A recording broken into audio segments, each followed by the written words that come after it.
Okay, let's get going with this. Hopefully, fingers crossed, knock on wood, there will be no internet outage this time. Oh my god. Pretty good.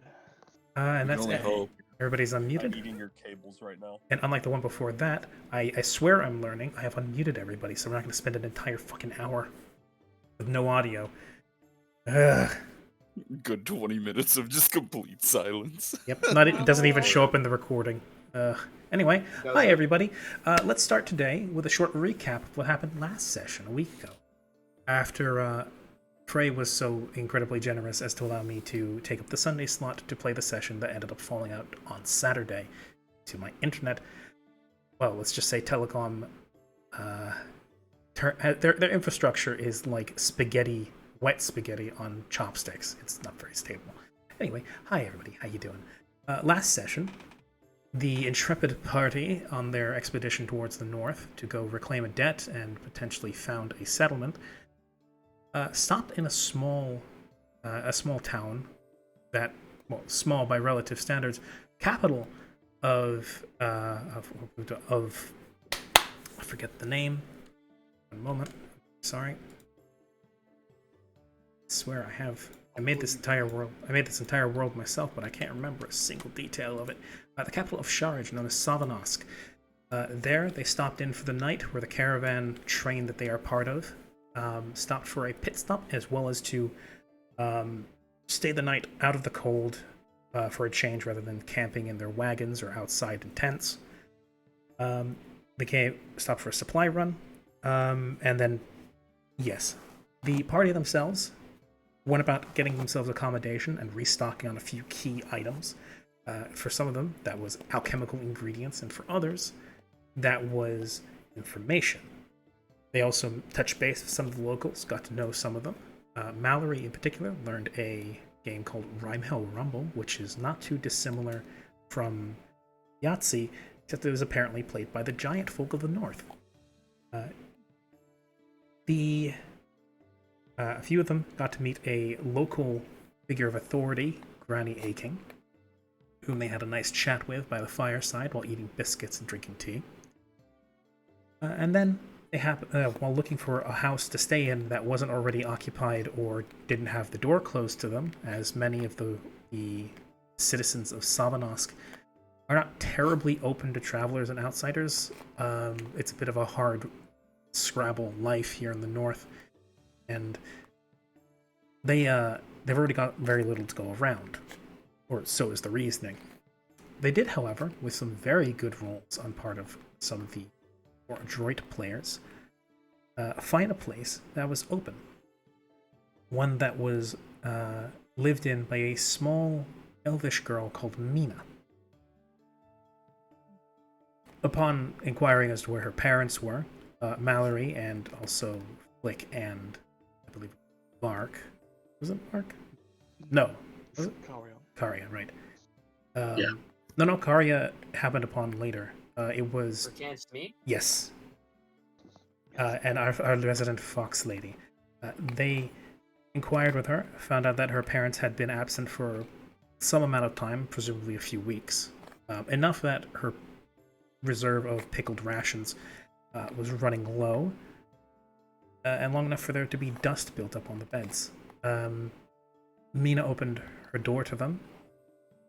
Presumably, this is what her mother would have done. And so the party stayed the night at her place. In exchange, they are going to pay her, I believe it was a lump sum of 50 gold, in exchange for all of them staying the night, which is... No, it's 25. No, it wasn't. Looks at Karya, it's 25. Nope, you got the number wrong. We said 100, you cut it to 50, and then when we left, Karya left another 50. Oh, yeah, right. So yeah, currently, see, I have the halves. My bad. Yeah, 50. the girl is looking forward to a payday equivalent to what a luxury inn might expect from a large party. Exactly. Which, so long as nobody in the village finds out about it, should be okay. You never know. I like to say, out of character, there's much better ways to use that money. Mm-hmm. Yeah. So the yes, something to wrap up. Vark, in particular, had a very informative chat with Granny Aking, staying behind to talk about the village things, and also the interests of alchemy and medicines to better the lives of general. Vark shared some of his alchemical knowledge, recipes for things like serums that can clot blood flow and creams for stopping disease and rashes and other things, stuff that to a semi-competent alchemist would be useful to better the health of the village. Granny Aking herself is not an alchemist, as such. She never really had much of a particular interest in it. She was always more of a practical person, never really relied on the mystical. But she does recognize the worth in something like that and is willing to pass it along to whoever might need it. In exchange, Granny Aking shares a few small sheafs of notes of her own with Vark, in exchange for his alchemical remedies and recipes. She gives him a few remedies of her own, ones that allow the resourceful and the quick-minded to utilize the natural resources around oneself to come up with remedies when, say, alchemical ingredients might be short. Effectively, Vark, are you there? I am, yes. Excellent. So just make a small note of this. I have a collection of notes from Granny Aking. And this does not do anything in particular, but what it does do is, when using a heal check to come up with a remedy for a disease or an injury, provides a +2 bonus, not unlike a masterwork tool. What it also does is allows you to use heal checks, both for extended and single-use checks, to create remedies out of natural ingredients. Now, alchemical ones, natural ones. So, for instance, one of the ones in there is to find the, in particular, ones that are prevalent here up in the north. For instance, if you can find a body of water with trees nearby, you should be able to locate a willow tree. If you extract the bark of a willow and boil it, the resulting mixture that comes from that acts as a very good pain relief. That and many other natural remedies, what some people might consider things like wives' remedies or like housewife remedies and things like that, it's full of those. Nothing like stick an onion in your sock and it'll stop your cold. She thinks that's terrible and people's feet here smell bad enough as it is. But there's a few useful remedies in there, and she hopes it will come in handy for her. A little quid pro quo.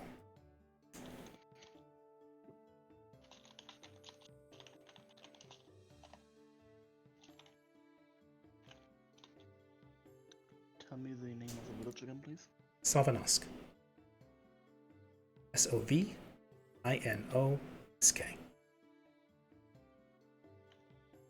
Thank you. Okay. So, morning dawns. Though dawn takes a while up here. When all of you are waking up, it's still dark, with only just the scantest bit of light peeking over the horizon and the rooftops of the village. Let me roll something. Question, didn't one of our players want to make potions at night? You did. I am back, by the way. Welcome back. I was gonna make poisons though. Actually. Yes. Would you still like to do that? Alchemical poison. Yeah. Though I highly doubt anyone thinks poison making is a good thing. But regardless, it's holo holo. He has no sense of fucking reading the room, so He has no propriety. That's true. Yeah. So, would you still like to do that? I would. Okay. Where would you like to do it? Would you like to do Granny it? has a message. Ah, okay. 1 second. Ooh, Again from the dream team. Oh boy.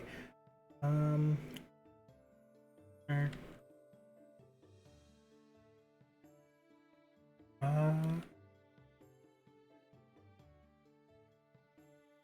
I'll let you read that message and then I'll do. Congrats, Barrow, you've earned a fan. yeah. Hold on. If you would like to craft some poisons, go ahead and roll me a craft poison check. Alright, and I would say I guess I could try to do it somewhere like a little, not sneaky-ish, but like just somewhere a little bit more secluded, but I mean, yeah, it's a 2-room house. What you could potentially do is, what do you call it? Just stick back into a corner, maybe near a window where it'll ventilate. mm-hmm. Also 21. Okay, excellent. All right, I gotta pop that out. Okay. And Here it is. if You I- can. Yeah. 1 second. Trying to remember to do this. Got it. Oh, okay, you did. Gotcha. It's All right. in there. I don't know if you can see it. Yep, I can see it. Okay. In that case, I was gonna. Can I not like exactly the type of poison, but like how it's administered? Can I determine that, or? it depends on the poison you want to make. The type of poison you want to make and what it affects is depends what you're distilling it from. Most poisons have a name and an effect. Okay. Let me pull up something real quick. The Pathfinder SRD has a list of poisons that you can Yeah. distill. And I believe their craft DC is actually there. Yep, it's also so- included. Yeah. There's just a particular type of poison I have to make for if I want to do some stuff with it. Okay, injury or contact. Okay. All right. So yeah, if a poison says injury or contact, that means it can be affected with both. Okay. Yeah, and then here's the list. Usually, an injury weapon is an injury poison is applied to a weapon. Contact is you can literally just pour it on somebody. You know, Mm-hmm. you can also throw it at Oh. somebody or put it on your hand and touch them if you're that daring. Mm-hmm. I guess also the type of poison I want to make has to kind of make sense within the environment I'm in currently. Yeah, or whatever ingredients you might have at hand. Okay.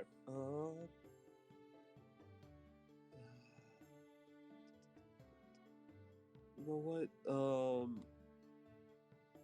I would. Do you think? Oh wait, no, never mind. That's an underground specific poison. Never mind. You'll come back to me. I'll figure Gotcha. out what type. Yeah. Okay. Given the level, the result of your roll, I'll say you managed to do it very neatly, very precisely. You make sure to crack the window just a little bit, so it lets the fumes off and doesn't fill the house up.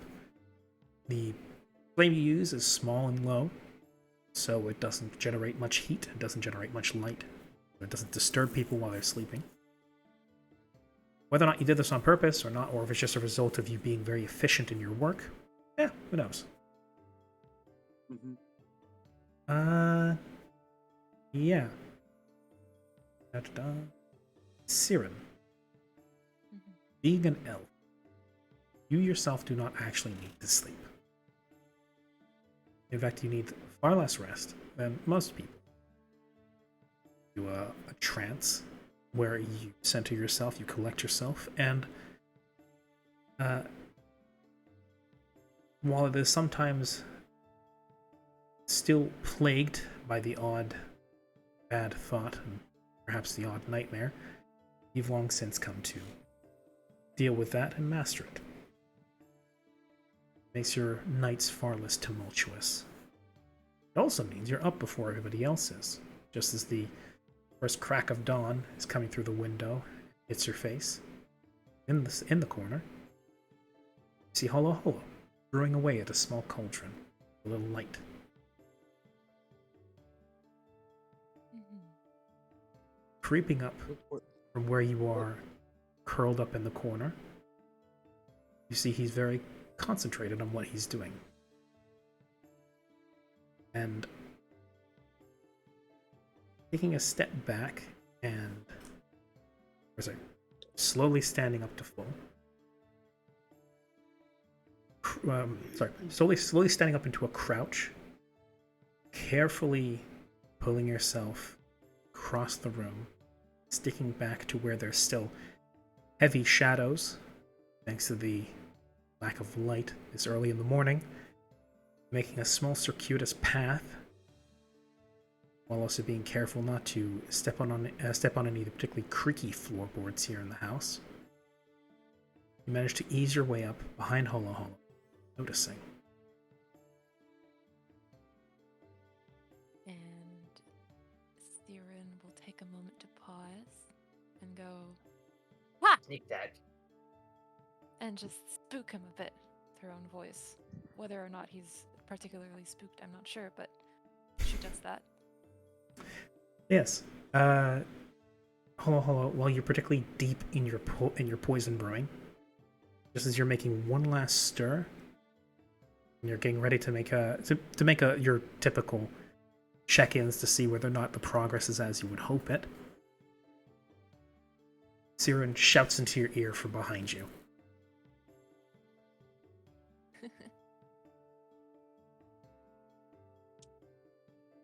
Huh.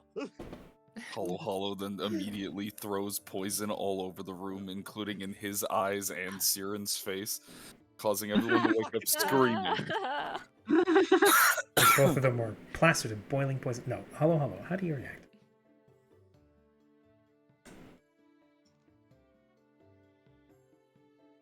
I guess it'll be like he jumps up a little bit and like the liquid comes out of the basin and then it just like somehow falls back in perfectly. Yeah. Just like So- kind of like from like a cartoon or something like Yeah, that. Holo Holo starts, causes the pot to jump, the liquid to come up in a small string, then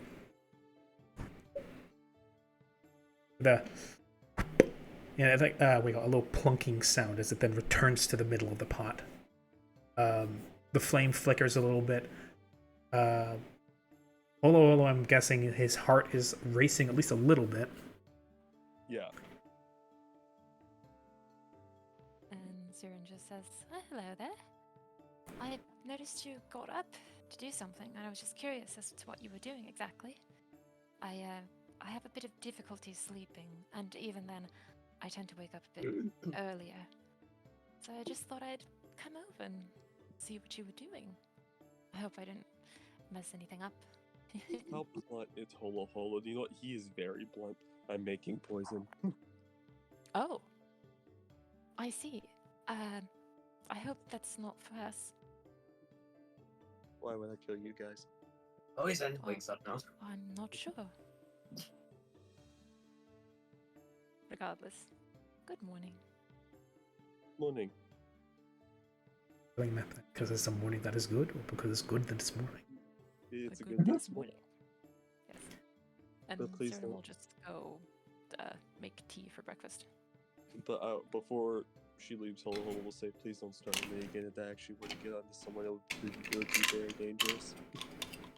Right. Perhaps no mischievous activities while brewing potions. Good. Good to know.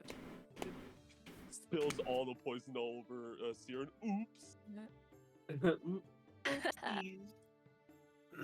As for the type of poison I created, real quick, Rami, would you say it was kind of feasible to bring poisonous ingredients I could have used from home?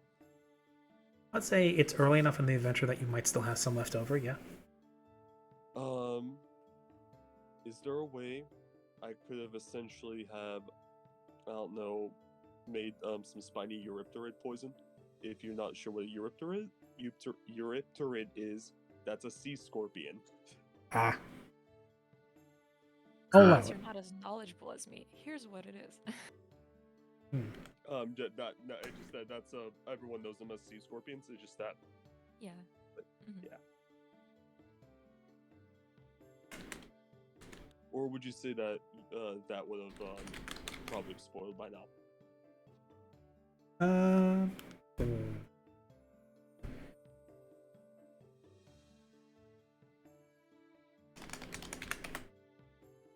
uh, Spiny Urethra.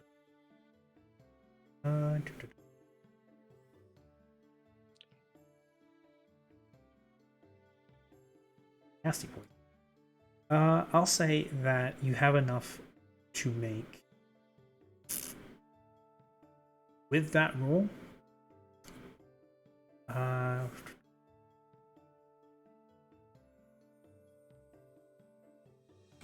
two,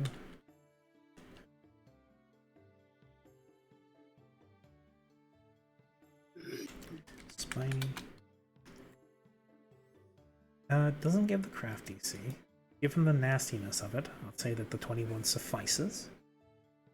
I And thought it said somewhere that the craft DC is their actual DC. I thought it said that somewhere. I could be wrong, but not every poison has a craft DC. okay. Because spiny Eurypterid poison is naturally extracted from spiny Eurypterids. Yeah. It's not a it's not a artificial poison. Yeah.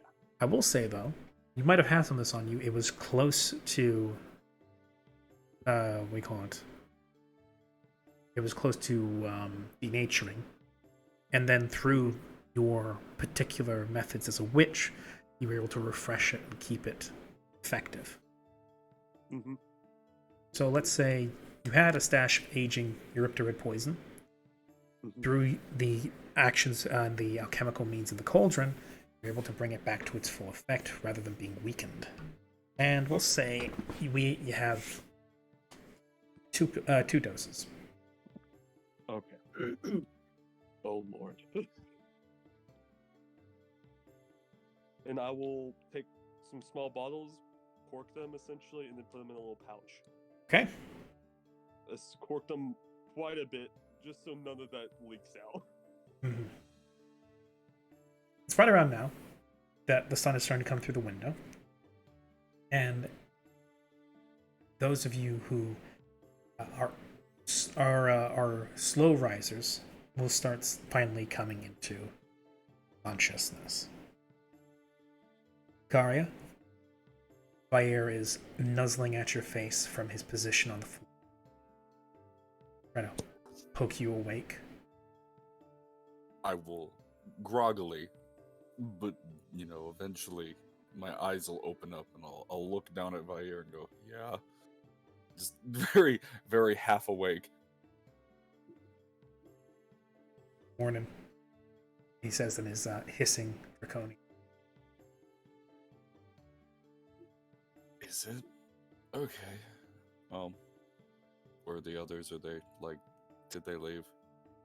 But Vair sort of does that meerkat thing of braiding his neck up, or more like a monitor lizard where he cranes his neck up, looks around, and just then, in the typical unaffected reptilian face way, doesn't actually make an expression, but there's a shift to his features that just kind of, you've gotten to know with him. That shows a face of, I'm going to say, just nothing in particular, just a flatness. As he then hisses out a nope. Oh, good. I'll try to push myself up. Yep. And I'll look around, I guess, one last time, kind of check the surroundings and make sure everything's all good, and I may as well just start getting ready to head out. Yep. Those of you who are waking up, those of you who are maybe going 5 more minutes, the house is still quiet, though it's starting to get a little noisier. The village is starting to wake up. There are those in the village who have been long awake. Off in the distance, you hear hammering. You hear the sound of things being dragged through the snow. You hear every now and again someone calling out in a voice, shouting out. Not like panic, but more like shouting out like instructions or something like that. And the village as well as the house is slowly starting to come to life. Mina, for her part, is still curled up in her thin linen bed sheets.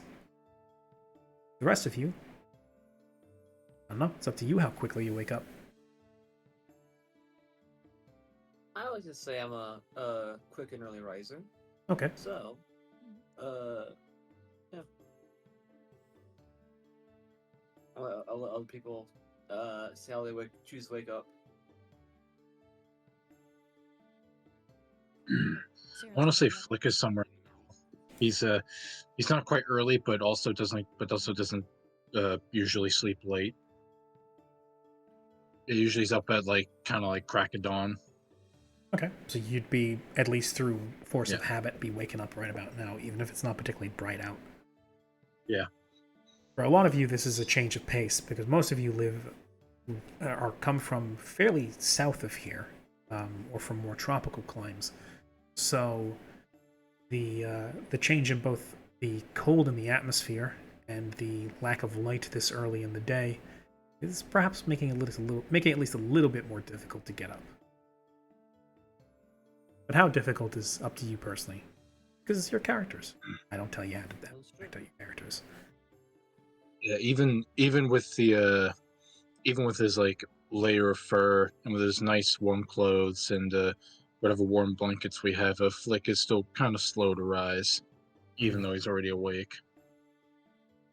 He kind of props himself up with one of his arms, kind of scratches at one of his ears, Mhm. and strokes the tuft on it.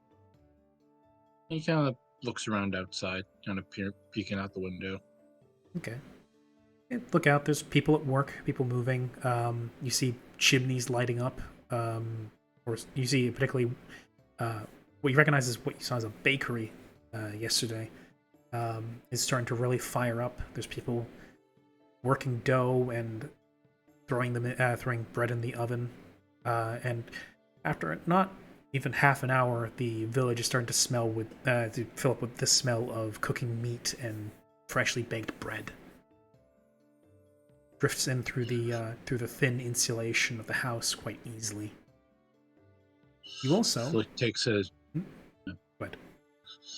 I just want to add, Flick takes a nice sniff of that, and one of his ears twitches. You also, far above, coming in through the slats of the window, hear a piercing cry, followed by, if I remember correctly, Schultz, that being Mallory's falcon, descending onto the windowsill opposite of you, so on the other side of the house, landing with a white snow hare ripped in its talons, picking up, which it then proceeds to pick apart on the windowsill. Flick just looks on in surprise and just gets a little off-brow salute and says, "Good morning to you too." It eyes you And from then it does that very birdish thing of looking up at you, cocking its head to the side a little bit, jerking its head a little bit as it's obviously swallowing a piece of meat, then goes back to opening up and then picking at the hair. And then Flick will stand up and do some stretches, get himself all limber, ready for whatever comes next. And Mallory, I believe, is the last one. Mallory, you there? I am. Excellent. How you starting your morning? You did just hear the, I would say, even if you were only half awake, you did just hear Schultz screech out. Well, it's about that time of day again. Mhm. The waking up time. Schultz has gotten himself... Okay. He's gotten himself a little snack already. He's gotten himself some breakfast. It's good. Very resourceful. Mallory's just gonna first wake up, freshen up a little bit, and then, without missing a beat, make himself something warm to drink, and then go out to... Oh, Esmeralda is just at the... At the stable. At the stable, so that's nothing to worry about. He's just going to prepare some breakfast, something small for everyone. He doesn't know how to make anything extravagant, but he knows how to make some things. Okay. And then Vark. Vark, for his matter, remains in the little corner that he has claimed for himself. He is very much tucked into the corner still, his back kept close, knees drawn to his chest, and he just quietly observes. You can see him reaching into his backpack and drawing out a little comb actually, and doing his hair, his little mannerisms of preparing for the day. But aside from that, he simply stares, wide-eyed. He's in a blanket burrito. Actually, no. He is simply dressed normally. He isn't even wearing his coat with outfit. My boy's just sitting here like L in the corner. Honestly, you wouldn't be far off. It is a very nice comparison. Is he even biting his thumb? It'd be a nice mannerism to give him when it's thought. Yes, why not? Somebody write that down. Okay. I'm gonna. And he got a book from an old woman recently. So everybody's mornings are starting to come up, and as the house becomes more lively, Mina starts to wake from her sleep. The new day has dawned, and Mallory, I'm not even going to ask that you necessarily roll a cooking check for this because it's just a simple breakfast. You were all prepared a simple meal as you start getting your day going. And the morning, couple hours pass by, and the sun is finally fully shining on the village. What were you going to say? I was gonna say, when everyone's gathered out, does everyone gather for breakfast, or just kind of, here's a plate, eat, go? Honestly, Karya might not have even stayed for breakfast because he's so used to hunting. So he probably would have left, if I'm being honest. Flick will stay for breakfast after he's done his little stretches and after he's done a bit more surveying of the town. Okay, Same so here. Flick, Hollow. Siren would have stayed with everyone to have breakfast. Siren. At least.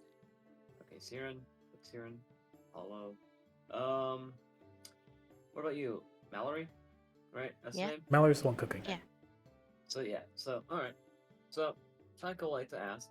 All right. So if early morning, but since we've stayed here, I like to propose something. I'm not asking much, but may I ask for a bit of coin for everyone, so that we may go get some groceries, some more food for this young lass who let us stay at her humble abode. Yes, we're leaving some money, but just straight up food will be better than leaving a lot of cash with someone so young. And yeah, that's basically. Y'all want to chip in, get this girl some food? Something that isn't really easily stealable.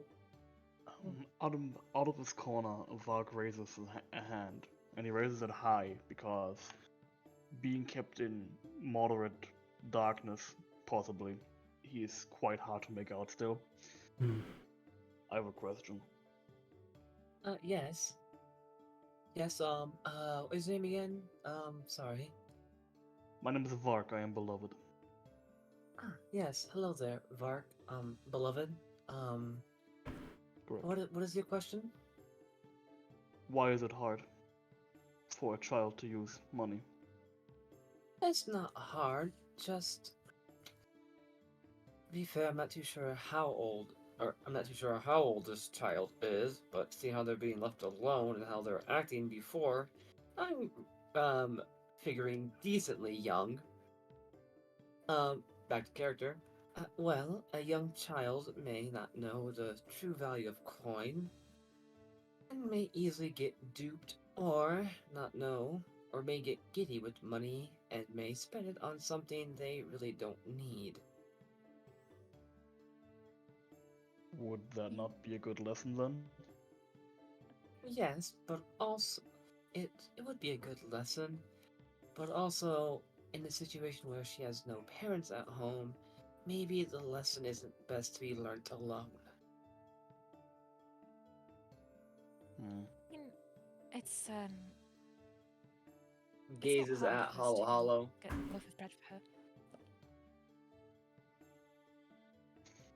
What do you say, Siren? Sorry. Oh, sorry, I think I cut out. I don't think it would be very difficult for us to go get some bread for her. Perhaps a loaf. That Yeah. would be good. I Perhaps sorry, I some got fruit as pulled well. away for a second. Why did Chaco side-eye me? Young child not know how to use money. It's dangerous for people to not know the value of money and use it. Oh. Ah. Topical.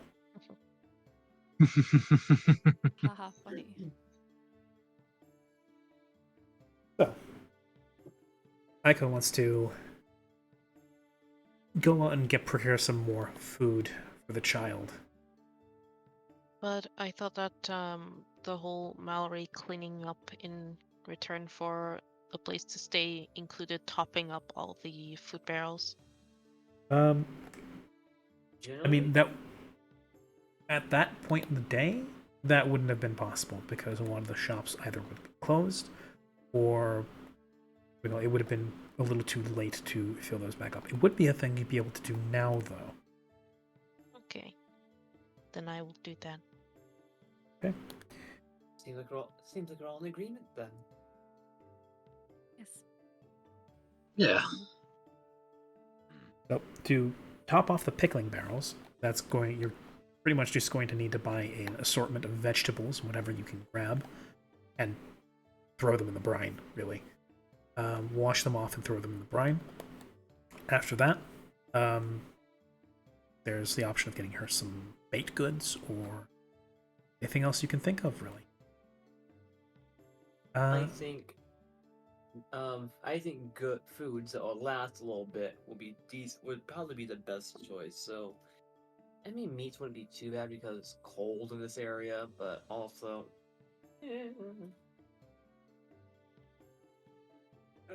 she's an elf, right? So she must like veggies, right? How dare you? That is discriminatory, and that's stereotyping. Looking over at Hollow Hollow, no. Yes. I mean that's a conclusion to draw, but there are some solid options. There are types of bread that keep longer. There are dried meats, and there are vegetables that can be pickled. Likewise, meat can also be pickled, but that's an acquired taste for all. I'm not gonna make a huge thing out of it, but if you guys are in agreement, that'll run you about, I'm gonna say, 10 silver, and you'll be able to get enough food that will last a child her size for at least 3 months. 10 silver each? 10 silver in total. Oh, okay. Okay, so how many of us are there? There's me. I think there's 5 of us actually, right? Everybody except for Karya, it sounds like. Or unless... Yeah, I went out hunting and I'm probably going back to the cart, or I might just come back with, like, dead animals. Oh, yeah. So I say 2 silver each. Sound fair? Okay. Yeah. This Alright, looks like that's fair. Karya. Is that a moose? I took it down with my bare hands. I know we've beaten the Karya is a dumb hobo horse to death already, but me Karya, me provide for a child, me hunt. That's true. Yeah. Also, if you're actually going to fight a moose, I'm actually going to have to think about running that encounter because moose do not go down without a fight. That is fair. I'd be totally down, but I don't want to side rail it. But if you want to, I will fight a moose. I think we'll put that. Say it's a deer for the sake of Yeah. not Even a fighting. deer is a surprising amount of meat. A lot of people don't know how much meat is on a whole ass deer. Absolutely, but I Like I a am single deer confident- will like pull a family all the way through winter. Absolutely. I will say though that I think Karya could take down a deer for sure. Oh, for sure. No, like I think that the moose could be fun, but he has a dragon. I want to see Karya fight a moose now. Maybe one day. So One day, not now. So you guys Yes. managed to go do a bit of grocery shopping. Mina tags along. safe to say that she's well, she knows her way around the market. She knows which shops to point you guys towards. She's a little sheepish about the fact that you guys are going out and buying food on her behalf, but she's not going to spurn kindness. It's kindness, particularly when needed. According to what she says her mother told her, you should never turn away kindness, in particular that which is needed. Upon returning, after her directing you guys around the local market a little bit and introducing you to some of the shopkeepers, a lot of whom, of course, since this is a smaller community, she knows by name and who know her. And in some cases, a few of them even give you guys a reduced price.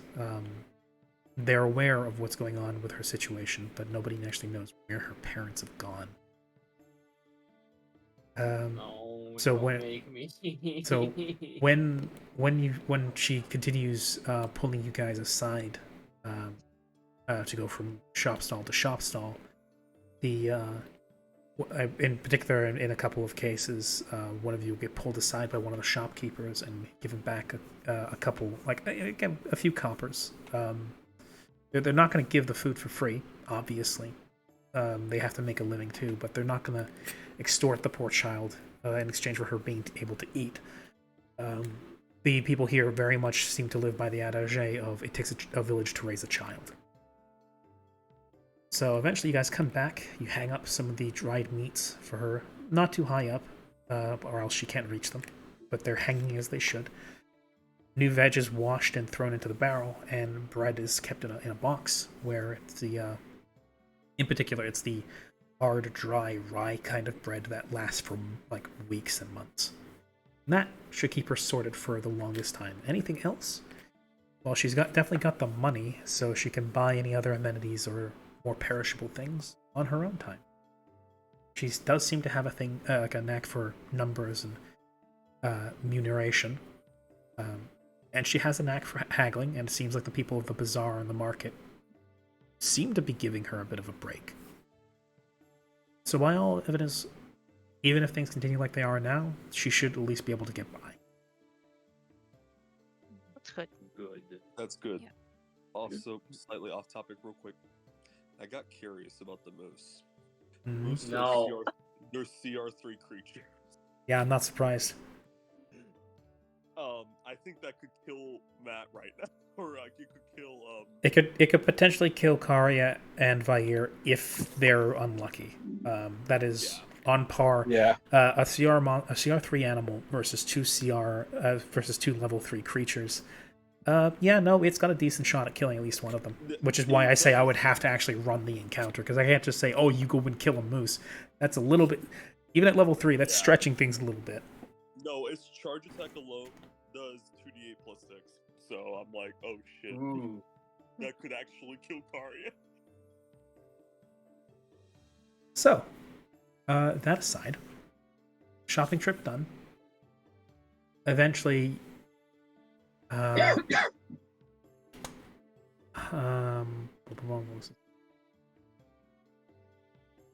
Stanislav's second in command, the ghoul, starts to make his rounds around the village. He's knocking on a bell, calling out, now that the village is fully awake, for... It's not a revenge mission. But yeah, he's calling out for people, saying that the caravan is going to start moving now that there's daylight, and for all members of the caravan to gather and get ready to depart within the hour. So,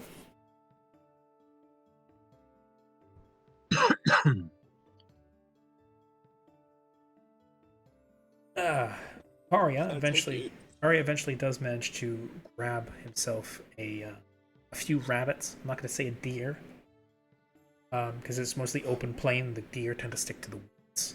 Mm-hmm.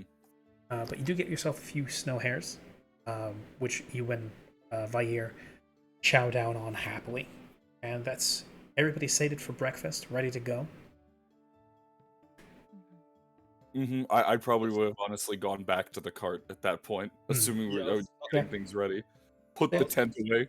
I assume when you guys are She done was with, running back- I assume was with- running back to the cart with bread in our mouths. Yeah. And Oh, then, boy. And then Truck Coon shows up. Wagon Coon.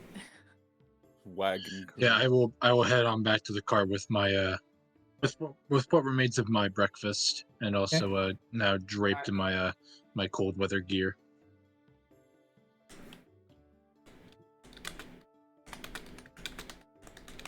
I take it we're all waving off the girl we kind of helped and stuff like that. I mean, we're probably saying goodbye, not just like, all right, we fed you. Yeah. Smoke bomb. What? Gone. All right, we fed the child. Leaves.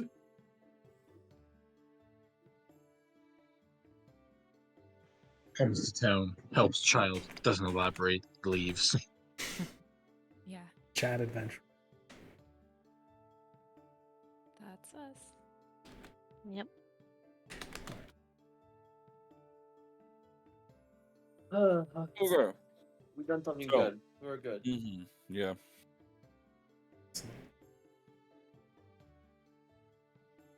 Okay, so you guys begin to collect yourselves. Karia is at the wagon. I don't know whether or not you're gonna cook that meat, but I don't need to. I probably literally just skinned it with my hand and then just right into it. I mean, Vair, for his part, is taking the same approach that Schultz did, and is just kind of tearing pieces off and swallowing it whole. That poor rabbit. My poor stomach. Mallory just shakes his head in disapproval. He doesn't even shake his head, he just stares menacingly. Hola hola will go, can I have some? I will literally take one of the rabbits, tear one of its legs off, and give it to him. Much obliged. Would you at the very least like a rag to wipe your face? No need. No need. Understandable. Hmm. I'm not a messy eater.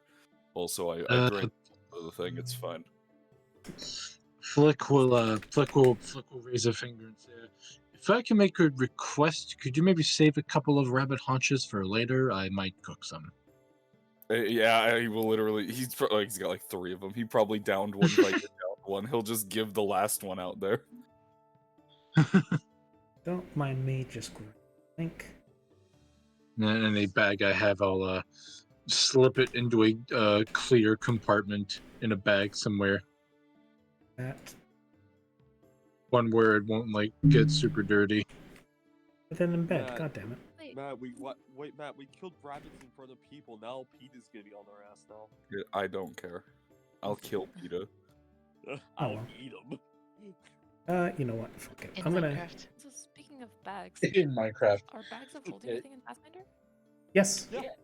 And they're expensive. Nice. They are. Yeah, they usually are. Oh, is that what the little girl looks like? Yeah, I'm gonna go ahead and actually make a sheet out of it. Okay. There's more players. And then I'm gonna throw her.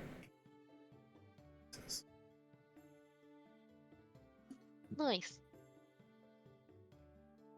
Me and the homies eating a poor animal. Several poor animals. I'm refused from eating raw animals, people. Thank you. This ain't no sushi. You know, yeah, we ain't no sushi bar. Also, it's not covered in blood. I slit their throats and I drained them out before we got here, Yes. so it's all good. That's what Minecraft. Mina looks like. In my Minecraft. She's so as you guys see yourselves off, she waves goodbye to you and says thank you for coming by. And that she hopes you guys will visit again at some point. So you guys depart. You eventually return to the wagon. There, Karya and Oh. Fire are finishing up the last of their breakfast. Yes. Speaking of that, the child's at the gate, right? I don't know. Like waving goodbye. The only reason I ask is because before we leave, I am absolutely mentioning that Vair is not a dog. Glares. Anything about It's it is disrespectful to my brother. I'm not about to. I'll just be like, not a dog, by the way. That's a dragon. As you're Bye. saying, not a dog, by the way, Vair's tail whips to the side and smacks you in the ribs. And Vair, my homie. he's not Vair, he's my not homie. shifted at all. He's still sitting at your side, sort of belly in the snow, just sort of like on his haunches, almost in a sphinx-like pose, but with his head up high and back and his tongue lolling out, in a very hissy kind of. I'm gonna have to get you a collar. The tail again, Fine. like cracking like an actual whip in the side.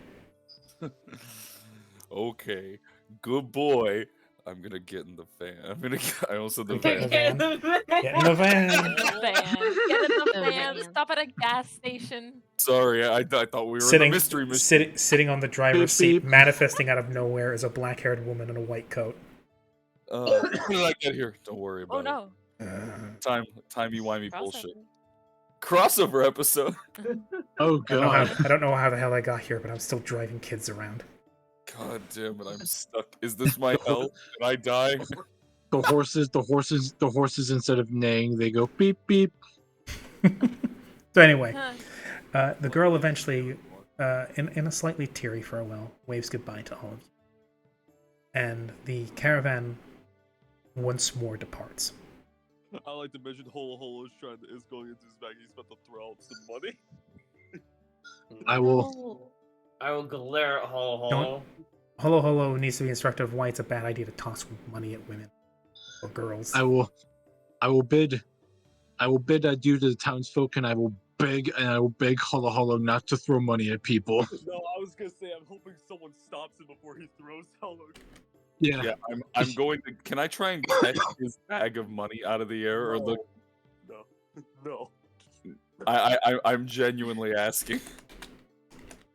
I don't know, is Holo No, Holo it's like actually a- doing this? I think it's more as like a bit, not really like the actually. Oh, doing it. okay. Also, Well- I need that money for potion making. As as they we were leave- leaving, Oh, go ahead. I was just gonna say, as they were leaving, Mallory had been a little bit apprehensive on saying goodbye, specifically to the Mina, because she resembled someone he knew. But as they were leaving, he did kind of give a small wave goodbye and then turn his back. Is someone emotional? I'm gonna kill you. Theron will kind of lean out the car to look at Mina, also with a little bit of a look of recognition, and say, "Thank you so much for allowing us to stay at your place. You're very kind. May the goddess Melina protect you." She, a little bit flustered, and then says, "Thank you. You've been very, very nice. Everybody always tells me that strangers and stuff, but you guys are nothing like that. It was nice to have people in the house again." And with that, she's actually tearing up a little bit more. Is going to sniff a little bit, turn around, and walk into the village. Obviously, fleeing before the waterworks start. Uh, My heart. Oh. A little bit of elaboration on Flick's part. Prior to this, when Flick was saying goodbye to her, he will kind of like kneel down to her and say, "Quite the hardy child. You know, you survived this long without your parents, but still." The people, Having- the people of Savanaskota. And Still, I'm makes a you big hardy. girl.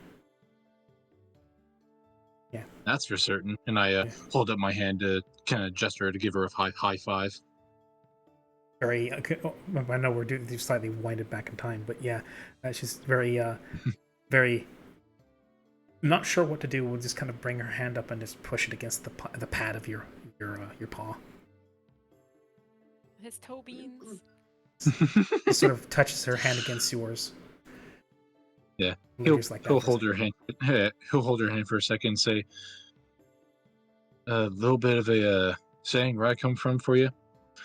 Hope the trade winds blow you to safe shores, kid." Yeah, she's just again a little bit flustered with all this talking and interaction, well wishing. It's just with a okay, thank you. Okay. Yeah, don't worry. We'll be back. Please We'll do. always be back. Yes. Count on it's- us. Yeah, and assuming nobody else has anything else, one little thing. Someone else actually wants to meet somebody at the front gate. Mallory. Oh, Someone actually approaches your wagon, just as you're like getting everything tied up and battened down on the wagon. A tall, lanky figure approaches you, still like swallowed in furs and leathers. But you recognize him faintly from your game of Rumble. What do you call it? Rhyme Hell Rumble. oh, It's Skinny. oh. He actually back at the gate, further back from the wagon, you actually see the other four who were there playing the game with you. They're sort of just leaned up against the wagon. A couple of them are drinking what looks to be mead, possibly.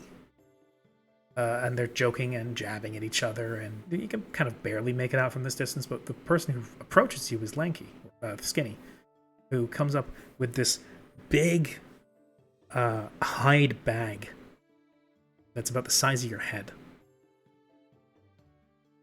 He comes up and, without saying a single word, holds the bag out to you. Mallory would take the leather bag or hide bag and look at Skinny. As you grab it and he lets go of it, the full weight hits you, and it's a bag of rocks. It's like, it's heavy. Is it actually rocks? You gonna have a look inside? Yes. Yes, it's a bag of rocks. It's a bag of carved rocks. It's a bag of Carved rocks. the as he then in his usual taciturn manner says, "Rumblers." What? So we can play the game. He at that point it's Tim Tam who comes up, leaning on the tall Fearball's leg, and smoking from what smells obviously like a pipe weed, or from a pipeweed pipe, as he elaborates on his taciturn friend's words and says, "Well, turns out it's really nice to have a fresh face around." Accent. It turns out it's really nice to have a new fresh face around here every now and again, taking part in the games. It really shook things up. It was also nice to have somebody else who didn't take an eternity to make a turn. So it turns out Skinny really liked you, and he made you a pair or a set of genuine Fearball style, and not like my small click-clackers, the Fearball style rumblers, like his family used to make. It's I'm not gonna say you're part of the tribe already, but you ever come by again, you want to play? No cost to entry at the table. Do be careful with those, though. Those leave holes in tables if you're not careful. Well, I suppose if you don't mind me clearing out your table again. Oh, cocky one! I like you. Yeah, you ever come by again? Then if you don't get frozen somewhere out in the north, then sure, we'll have you by. Take care. Bye, Shemai. You too. And that he'll push off of Skinny's leg and walk back over to the gate. And Skinny gives a little bye, as he then Bye. gives you a little wave, turns around and walks back to his friends. But yeah, Now, How do I lift this into the carriage? I mean, it's not that heavy that we can't hold it up. It just takes a considerable effort to hold the whole bag up. The bag itself seems well enough stitched together that it's holding all right. But we can lift it. You just might have to use both hands. Oh, okay. It's like 20 Or- pounds. Or Oh, okay. That's not bad. Yeah, it's not bad at all. it's a bag of rocks, but See.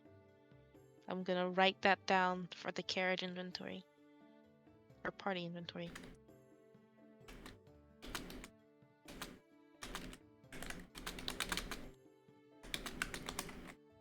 Well, they're rhyme-held, Rhymehell Rumblers. They're just rhyme-hell. Rimehel. Rhymehell, and then Rumblers. They're big, giant dice. Oh, Di- hell as in like the Norse one. Yes. As yes. I'm just gonna put you guys back on the map real quick, so I can direct. The reason they're called that is if you look just a little bit north of Sharage.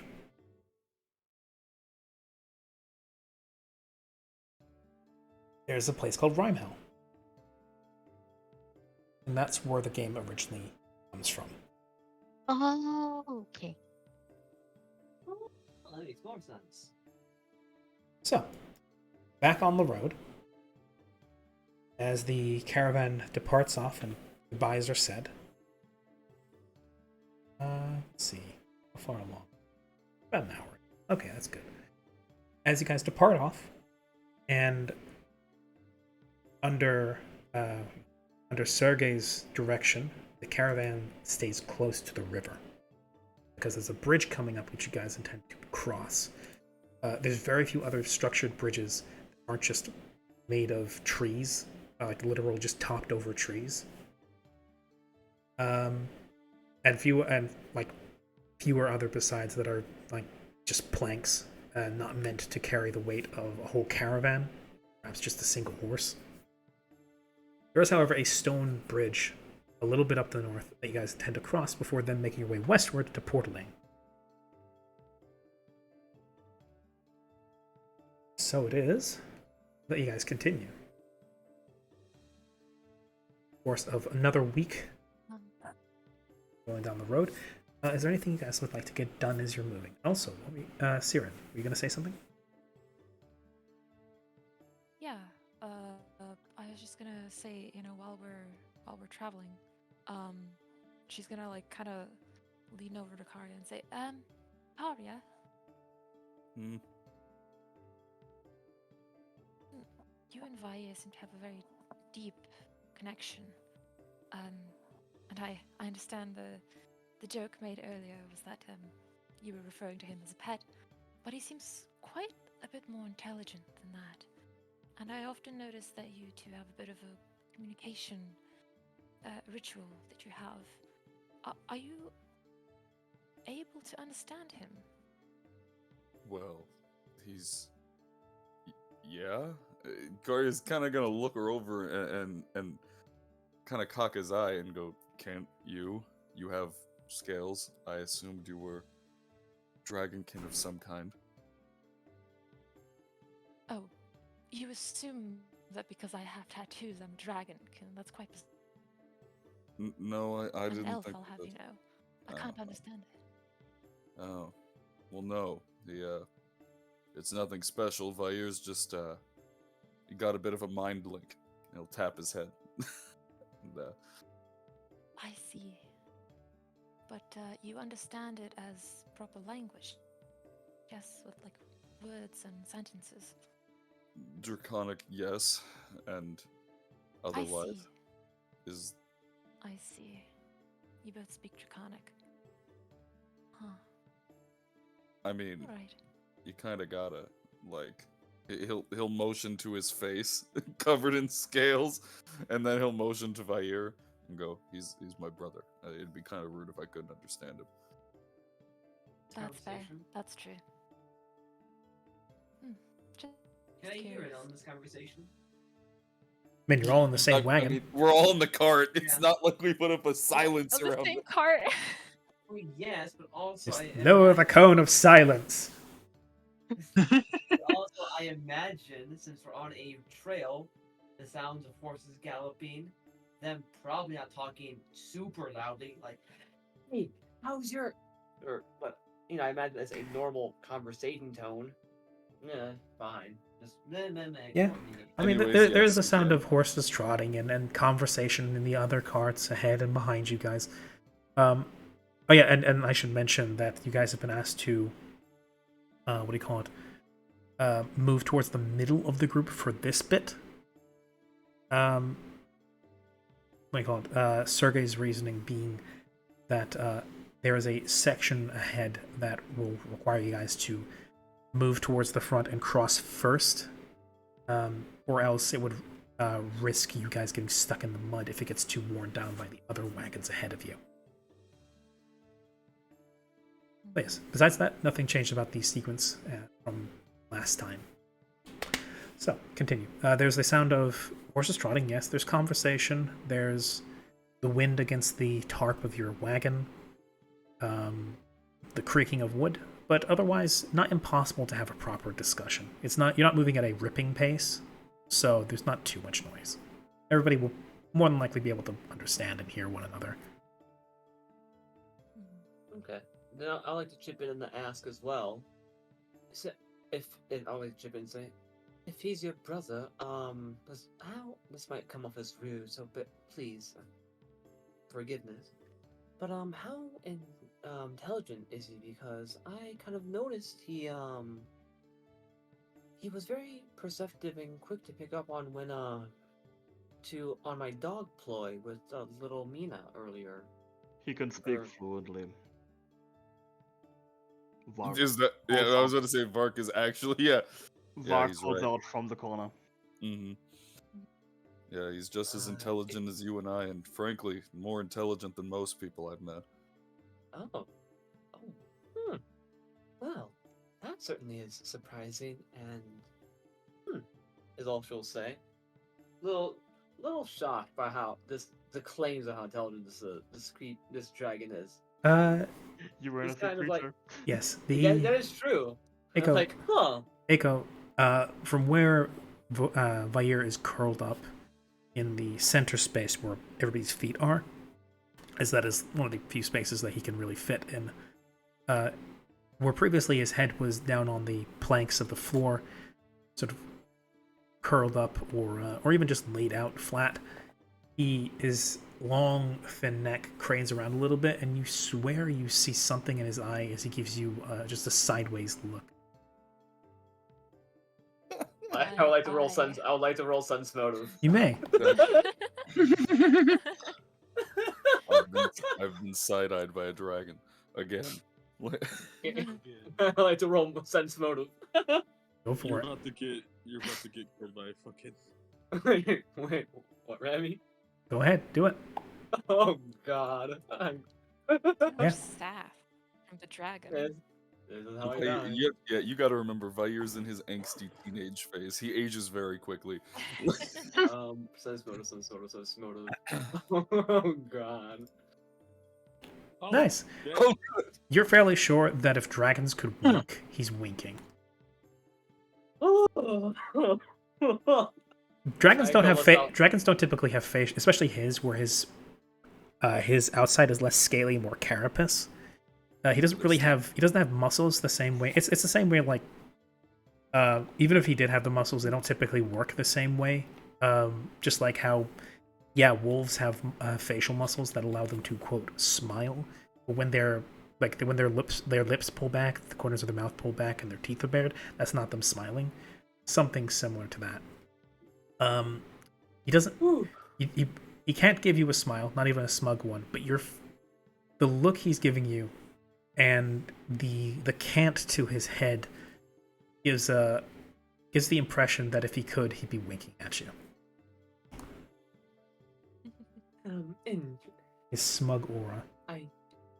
His smug aura mocks me, and I'm terrified. you know, now that I think about it, Yeah, but yeah, that's another thing. I don't think he can speak it just yet, but he actually has Common and Draconic. So currently, I think he might genuinely just be talking in Draconic to be a head ass.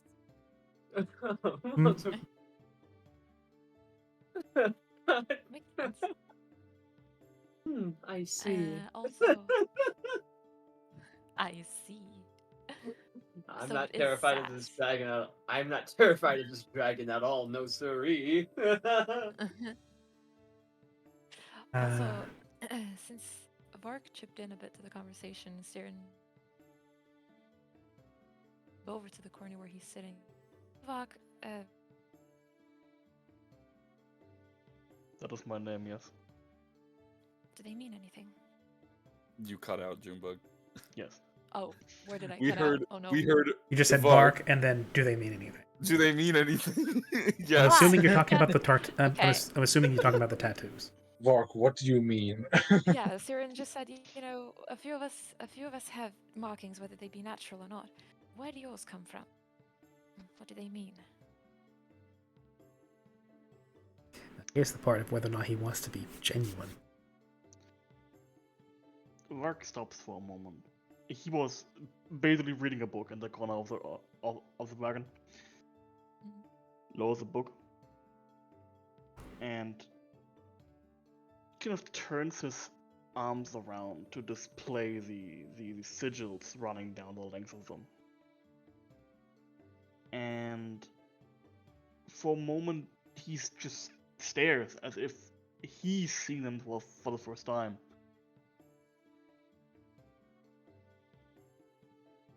I don't know. You don't know. I have an assumption. I would guess. Either one of you, They are what brought me here. Or With- a proof of Brought their you art. here. with this being said,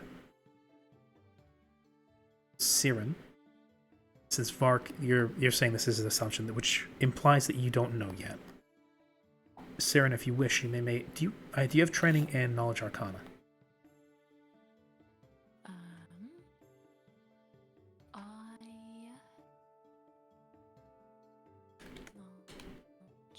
I do. You may roll that if you wish, to see if you can determine the meaning behind these sigils on his skin. Okay.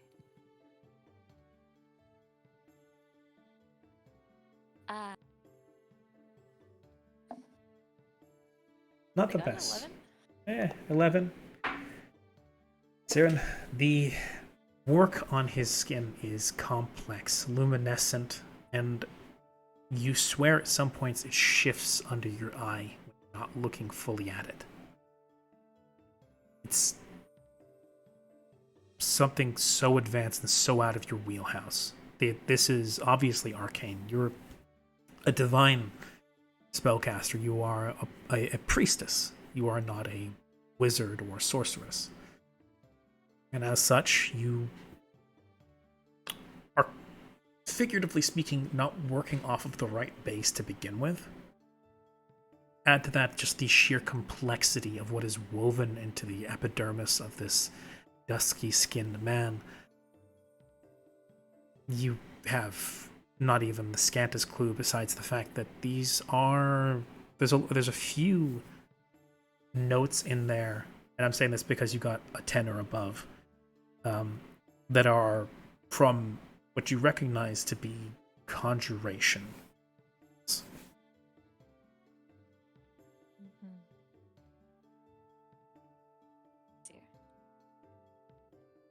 Okay. So then Siren will just like take this moment to analyze as best as she can, not fully grasping it, and just say, well, they seem conjuration in nature, but I've asked you because I thought that you would know, but it's interesting that you don't. All right. Well, it only makes sense. I have been conjured after all.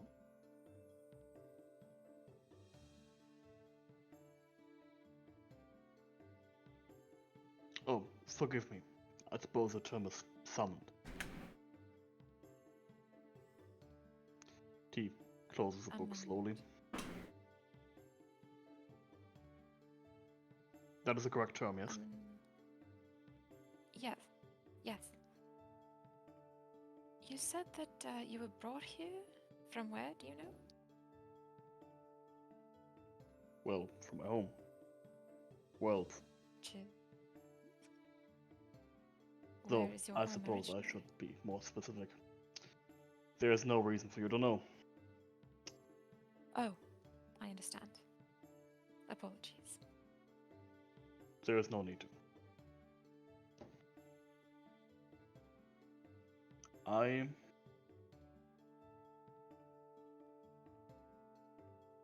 kind of turns his head up, looks at the ceiling, or maybe even what's beyond the sky. I am from a place that you would refer to as the Shadow Plane.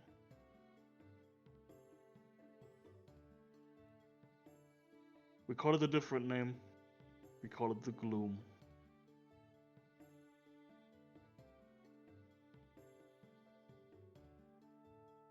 Why are you here then? Why did you leave your home?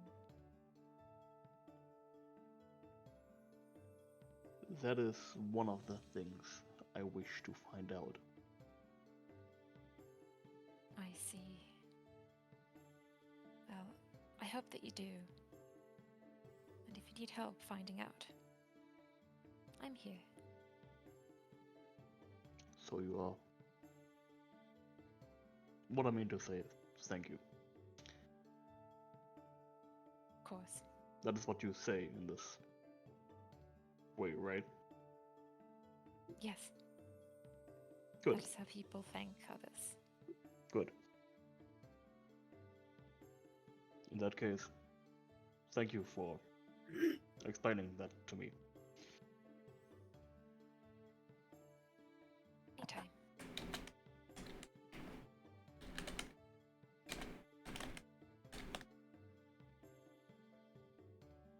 Okay. You have any other questions?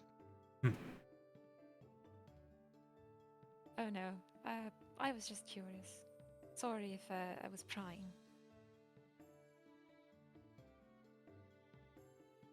Again, he takes a moment to consider as the answer, maybe, or maybe even the question. No. No, I don't think you were. Good. Wasn't my intention. And if it helps to even it a bit, you may ask me any questions at any time, if you're interested.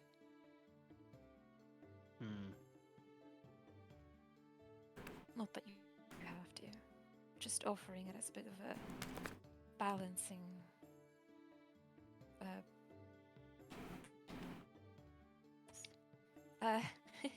I'm not quite sure. There is something. And he reaches into the backpack that he has kind of placed beside him. He actually puts the book he was reading back into it. And grabs a loose stack of papers that have been kind of glued together on one of the sides. And he grabs an ink pen.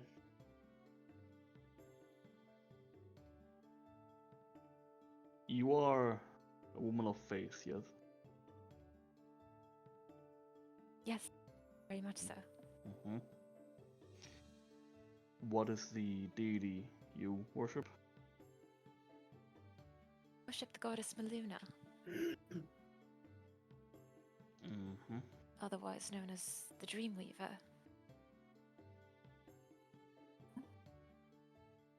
Could you spell that for me? Of course. Luna.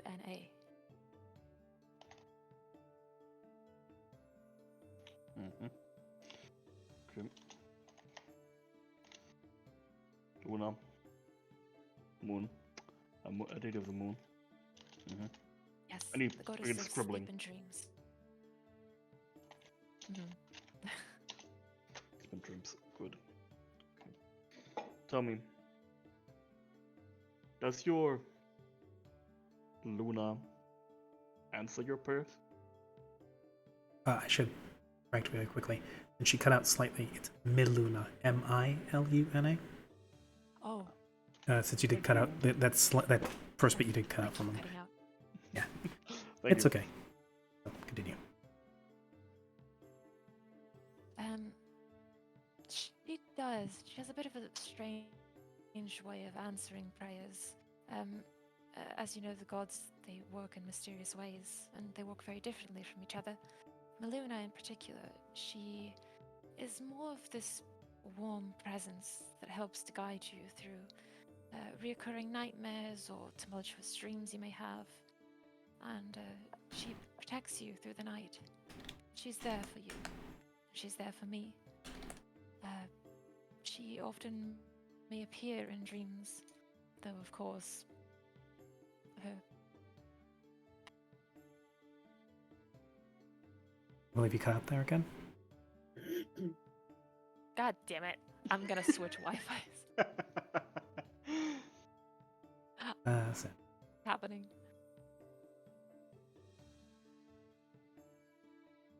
Okay, can you guys hear me? yes. Yes. Okay, where did Yes. it cut out? Um, What was the last thing you heard me say? last thing I remember just now is you talking about how they all work very differently from one another. And I'll be honest, I was directing my attention to a couple other things, so I'm not fully fine. keyed into the conversation. But Mark, do you remember? Basically that is, actually. Yeah. So she says they all work very differently from each other.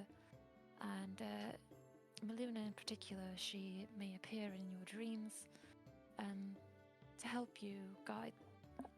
guide you through nightmares or tumultuous dreams. But more often than not, she's really just a presence that's there to help and protect you through the night. She's just there for you as a guide. So in essence, she is a positive influence. Yes. Interesting.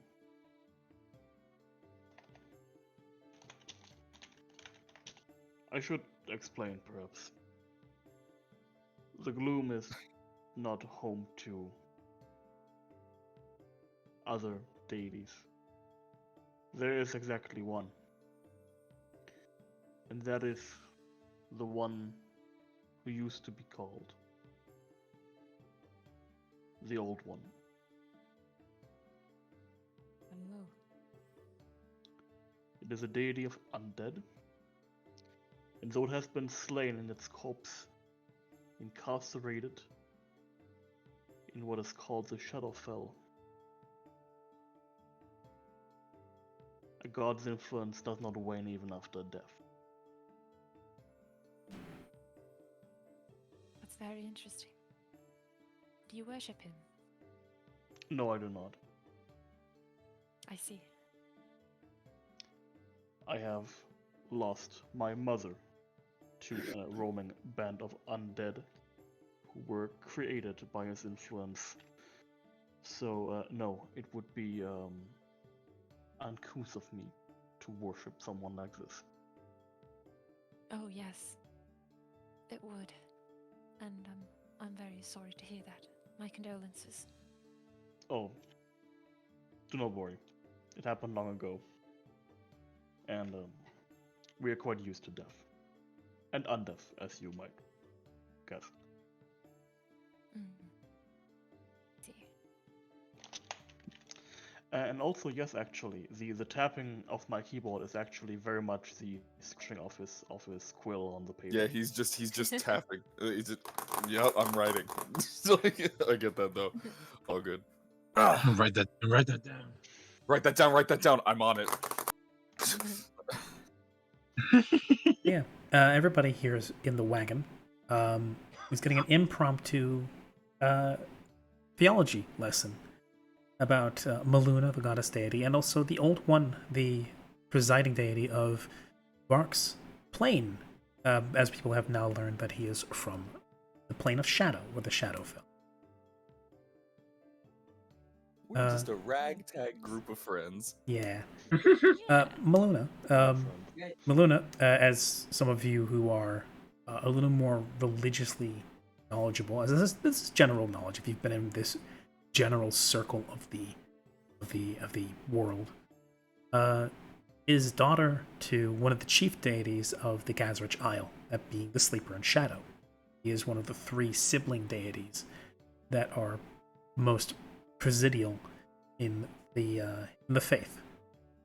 Mallory, in particular, is familiar with that faith, as he was a follower of the Lady of Light, one of the 2 sisters. The sister is the Mother of Mercy, the oldest and generally considered the most compassionate, and is the chief deity worshipped by most of the Gazrich faith. There's then the Lady of Light, who is the stricter deity of the 3, who is the light of justice, the burning flame, all that, and is generally who the Asimar in that general contingent of the world tend to worship, and is the founding deity and religion upon which the Eridine Empire was built. And then later, this section of the world, after they branched out from here. And then there's the Sleeper in Shadow, who is the youngest, is the brother, and is one of the choired deities, and is the chief deity of the Mordani Confederacy here. And then there's the Sleeper in Shadow's daughter, that being Maluna, who is Siren's deity she worships. Yes. Any other thoughts or things people would like to say? No, I think that I'm pretty good. Is anyone else? I think I should be all set. Also, I will be right back because that's used that. good. Cool. You know what? Actually, we're about an hour and a half in. Let's have a quick bio break. It's a good time for it. Sounds Good good. call. Everybody go grab a drink, stand up, stretch your legs, and we'll be back in 10 minutes. Okay. Absolutely.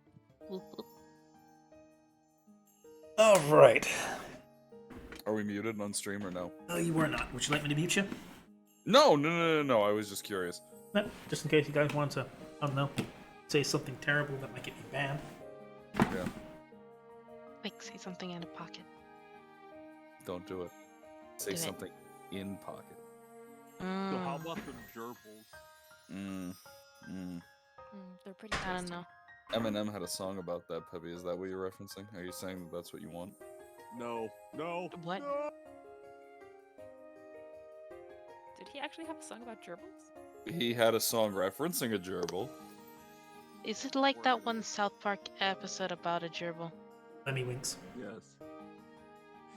And he winks. Remind me, where did that gerbil go again? Don't Mm. worry. Let's not say on stream. I agree. I had a feeling, but I wasn't too sure. I No, thought no, it no. was like some weird. Lynn, I'll give you a hint. It's generally where you talk out of. At least you specifically. Here's my hint. How could you say that about me? Here's my hint. Judith Craft. No. Hey, Perry, check your DM real quick, please. Sorry, what? Because I, What'd you say? Yes. No. Fam No. said to Fway that he should check his DMs. Hmm. No, See. Julie, no. I'll be And right back. Fway I'm grabbing a just drink. Okay. Okay. Oh boy. Nah, he's too powerful now. We need to stop him. No. Said Fway to Frey. As Yeah, for if things that you're can't be said curious, on if you're stream- curious, take a gander at what I sent you, Frey. Oh. Oh boy, I'm curious too, actually. No, I can't get this one No. too out there. You. Wow. That's pretty good. That I is could probably pretty see good. it. No. I'll send it to Really? you, Jin. I I'll honestly send- don't think it's that bad. No, it's I mean, bad. it's- It's bad. No, What I'm could sorry. possibly be bad involving a I gerbil? said it. I said it. No. No, it's not. It had gerbil. nothing to do with it. Nothing to do with the gerbil.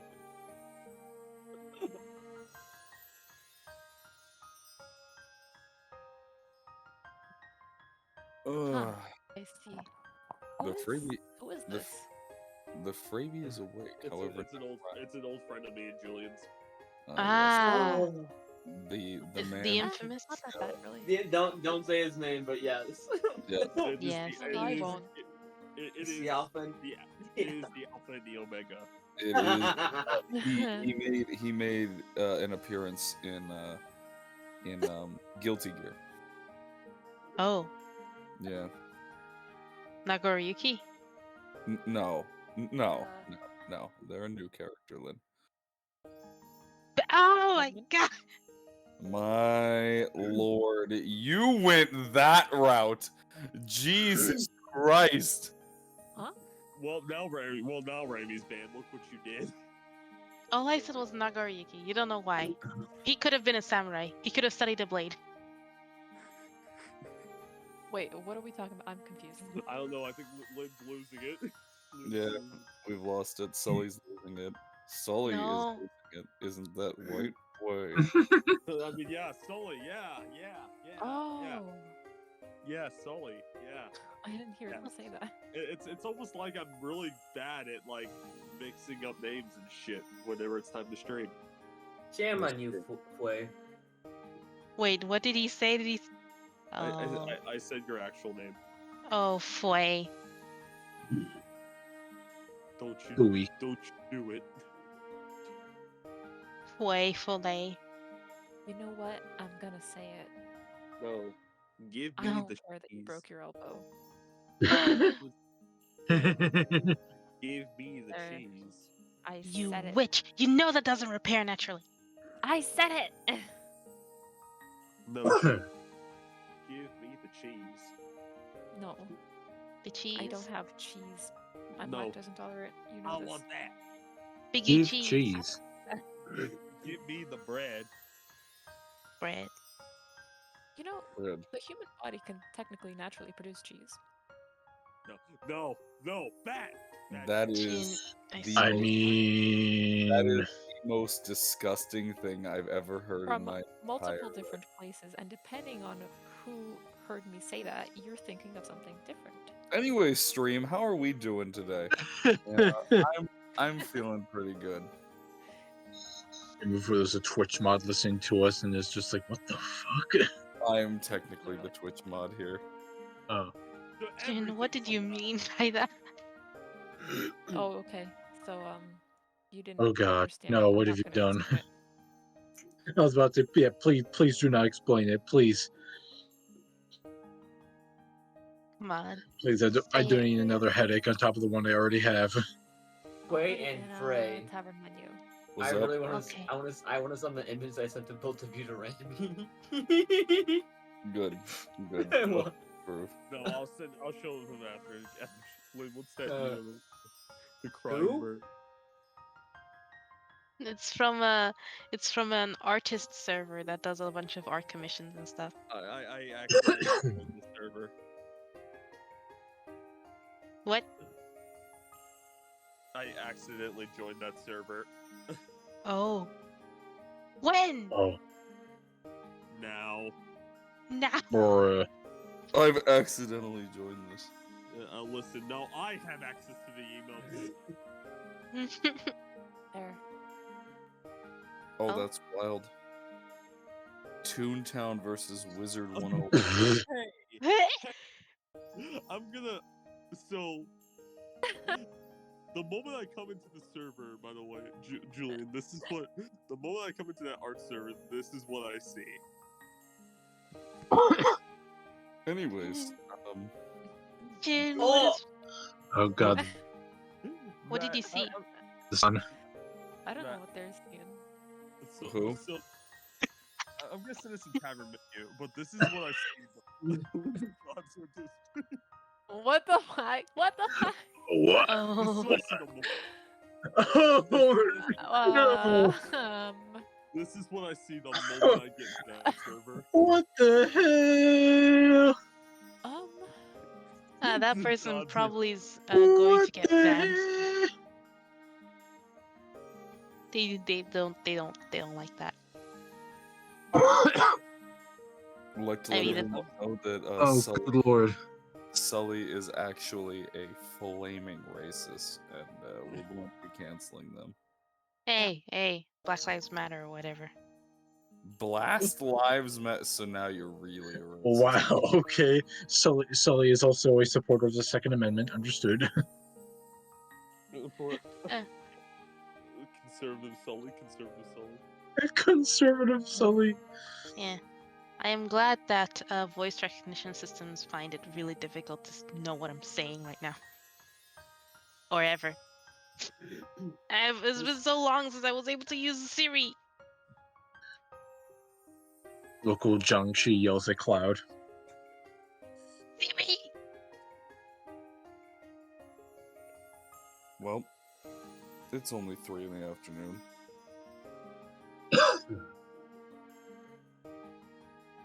Are you going to take a nap in the middle of the stream? No, I'm going to drink profusely. No. Uh, Well, there's another way to take a also nap. not allowed on stream. Incorrect. Do you know how many VTuber homies I have that drink on stream? Oh yes, it's not face All cam of them. drinking that's allowed. So I'm just gonna say this. I just got into this server still, and a mod has responded, but it was only responded with "please remove," and I'm like, oh, not just an immediate ban, huh? Jesus Christ. Huh. Which chat is this in? I'll just look up the keyword and I. Stop! Oh. No! There's like 100 different search results. Stop! You violated the law. I'm Pay going the to court a say fine this or on serve your behalf- sentence. I'm going to say this on behalf of Rami. Can you drop this topic? Yeah, let's drop Yes, the okay. topic. Let's drop this topic, please. I'm going to say on Yeah. behalf of Rami. Yeah, I appreciate you for that. Yeah, Andy Yeah. did it again. Oh. please, Oh. please do not Drop look the at the topic. N-word. But It's topic. not. Person staying in Drop life. the Oh, topic. yes. They have no idea what we're talking about, but yeah. Oh, Frey, I was able to connect onto the Guilty Gear servers again. Oh, good. That means I'll run your fade after this. Ah. Tune in after stream for a live stream on Sully's channel where I beat the ever-living dog piss out of them for 3 to 4 minutes. Look, if you wake up early enough, we Approximately. can do that tomorrow. Actually, it might be possible. I really have been waking up hella early. Yeah. Except I leave for the gym at 2. That's the only gap that I am unable to do anything. I see. That was a very difficult sentence to put together. Yeah, it really was. Are you okay? No! My English not good. My English not good. Good to know. Good to And know. it's literally one of my first languages. Why? I don't think you can have multiple first languages, Lynn. That's like saying we all came in first place. Yes. Look, if you forget the Everyone's a previous winner. ones, they are the first one.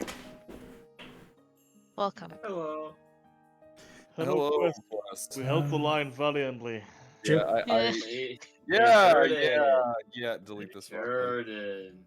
It's Oh, really boy. not that Am I gonna- bad. I know. I'm just fucking around. Don't look back. Okay, we're back. Alrighty. Hey everybody, we're just done with our bio break. Back at it. So, as you guys are wrapping up your you guys are deep in conversation. You know, talking about philosophical topics as you do. Just Do you sure. have, do you have wireless headphones by chance? What are those? What? Do you have wireless headphones by chance? Me? I mean, they're technically wireless, but I have them like plugged in. Okay. Okay. Anyways, yes. I do, however, have a recording I can go through later. No. Let it be known, I tried to It's stop them. literally not that bad. You guys are overreacting. Anyways, let's continue. I was going to Supervised type for 5 fucking Nickelback. I was seconds. going to type Nickelback. I will Uh, strike you down. Look at this Children. photograph. anyway, so as you guys are deep in conversation, who was at the reins? Is it Karia doing the driving, or is it? Yeah, most likely. I think that we've kind of said that he's Or is- become the yeah. designated driver. Yeah, was it? No, it was either Karia or was Mallory? I forget. No, Mallory's Oh, Mallory writes Esmeralda. right. Esmeralda. Yes. Okay. So, Karia, you're hearing shouting from the front, and you're seeing that a lot of the wagons are coming to a stop. You guys, there's shouting coming from the front, as you guys seem to have reached the bridge you were intending to reach. One by one, as they all come to a stop, slowly, one by one, the wagons start rolling over the bridge until eventually it's your guys' turn. And man, is it going to be a tight squeeze. This bridge very obviously was made to fit one wagon of normal size at a time. Single file. It takes some serious work and a lot. It takes about 4 guys from the other wagons to help you line it up properly, get the horses under control. By the way, can you give me an animal handling? Yeah, I can. Yeah, in order to line the horses up properly. It takes about 4 guys from the other wagons helping you coordinate, and about 20 other people just kind of standing around in a circle watching the whole thing. As you know, the amount of people actually standing around observing is roughly equivalent to 5 to 10 times the amount of people actually needed to solve a problem. Absolutely. 19. A 19. You're able to encourage the horses to pull the wagon in a way that is like straight into the bridge. The wheels are parallel with how the bridge is lined. And as you get in, and there's the slightly raised bit on the sides, that act as guards and rails. The wheels get in, and they are 2 inches from it. If the horses deviate even slightly, this may lead to a wheel being snapped. And if that happens here on the bridge, you still have half the wagon trail behind you. Very good. Out of character, I would like to say, maybe, just maybe it'd be a good idea to have car behind, maybe kind of lifting and or guiding the wagon from behind. It's a very big wagon. Yeah, I was about to say. Yes. Were this a normal wagon, he might be able to do that, but this is too big and heavy. Yeah, I I know, actually okay. would say any other way, because I technically can lift. What is that? Yeah, technically I can Most lift people about. probably slightly push it. Yeah, well, I could absolutely push You it. can push I it. can push about 4,600 pounds, but I can only lift about 1,840, I guess. so about a ton. Besides which, he's the one doing the animal handling and getting the horses to walk in Yeah, a I straight can't line. be like Yeah. now yeah. horses. I can't be like now horses. Yeah. Handle yourselves for a minute. So, eventually, painstakingly, slowly over the course of 20 to 30 minutes, the wagon gets over the bridge. The people of the wagon train are ever so slightly miffed. But at the very least, they're happy that you guys managed to get over the bridge, that the bridge didn't collapse underneath the weight of your wagon, and that it is no longer cut off. As people start to go back to their wagons, and you're just about ready to get rolling again, could I get a perception from everybody in the party? Yes. Indeed. Okay. Perception. Perception. So lonely. Perception. Wow. I got a great roll. Mine wasn't too good either. I only got a 13. Ooh. Aha. There we go. Ah, wow. We're all Oh my blind. We're all blind. I can see approximately anything. Let's see. I think the only one we're missing is... Hold on. There we go. Me, And I had Oh to. wow. And Vark? I did it by one. I'm Ah, not you fighting my mother- PC right now. You know I had to do it to him. Sorry, what's that, He's on Vark? his PC right now. Ah, okay. I'm knife fighting my PC right now. It is quite lagging at the Ah, okay. moment. Would you like me to roll But it for you? I am in the process of opening my sheet and rolling my check. Okay. Give it just a moment. I'm terribly sorry. Bab.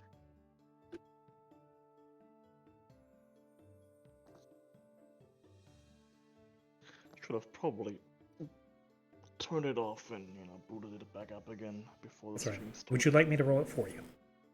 No, it just finished loading actually. Actually, that's good. Okay.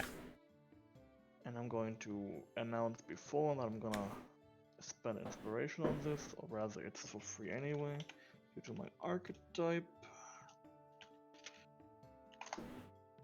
19. 19. Okay. Uh-huh. So that's a 19 for Flick, 28 for Aiko, 29 for Holo Holo, and a 19 for Vark. So most of the party is a little too wrapped up in conversing with each other, or watching the scenery, or perhaps even just going about their own personal affairs. Flick and Vark.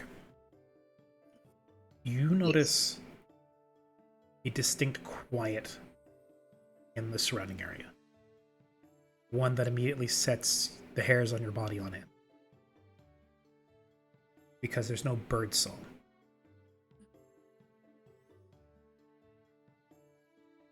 Echo Some of and Flick. Holo. Echo and Holo Holo.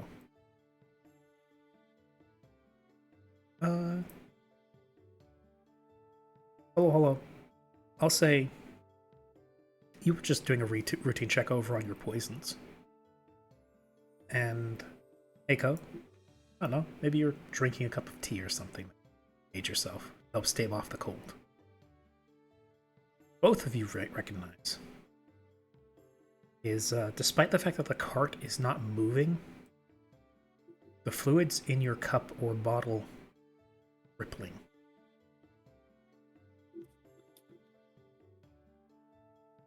And then you feel a slight tremor coming up through the floorboards of the wagon. Dear. Well, this is Oh quite. dear. Flick's some of Flick's personal training is going to kick in. His ears are immediately going to shoot up and stand upright. He's going to look Oh. inside of the cart, kind of his eyes darting from like side to side. And he's going to audibly he's going to turn his head slightly and say to the others, "We got company." Everyone? Upon hearing that, Can I actually also do something real quick? I'll Well- let Matt go first. oh, I was just gonna say I'm gonna kind of lean back and go, from where, because I didn't pick up on it. There. Is it okay? I Well- can very much sense that there's some danger about to happen. Something's dangerous about to happen, right? Yes. I'm gonna quickly take out my little mage armor potion I made a while back, and I'm gonna chuck that. Okay. You fell under the effects of mage armor. Yeah, 19 AC. Yeah, I'd like to. So, where exactly would they be coming from? Just because I was asking. Right, does I don't. Where did my token go? I had one. what? If you can upload that again at some point. I'll just upload it right quick. I can just. Yeah, that reminds me. I still need to make mine. Damn.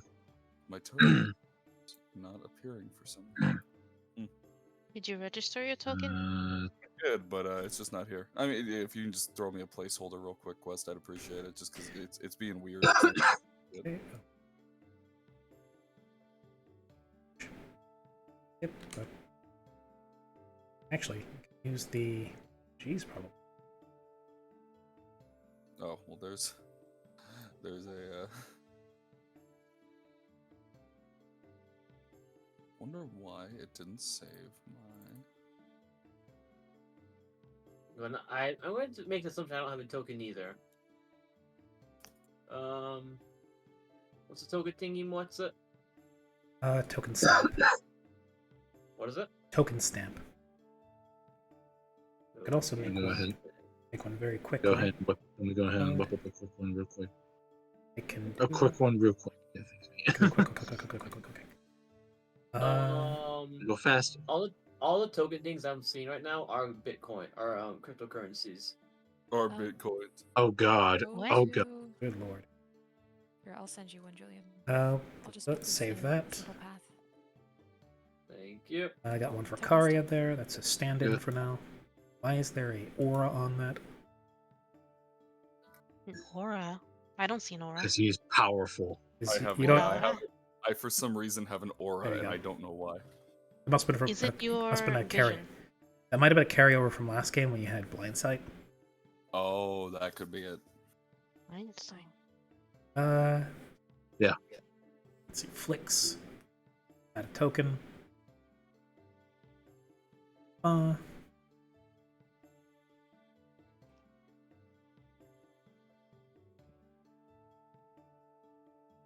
There. Your har fiddly dee. There I am.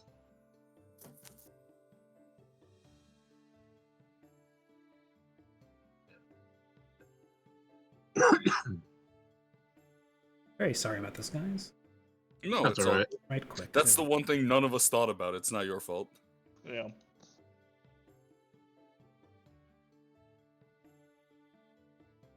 I think I've done this. Hopefully this works. I'll send it to you real quick, maybe. Hopefully this is what. Hopefully this works. Bark now has a token. Roll over in the corner. Oh. That work? Da-da-da-da-da. Yes, that works. Cool. Save image. Should it go? Add.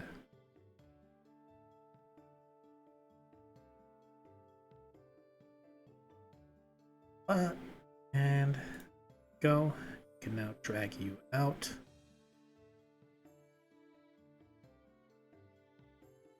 Go. And that is everybody.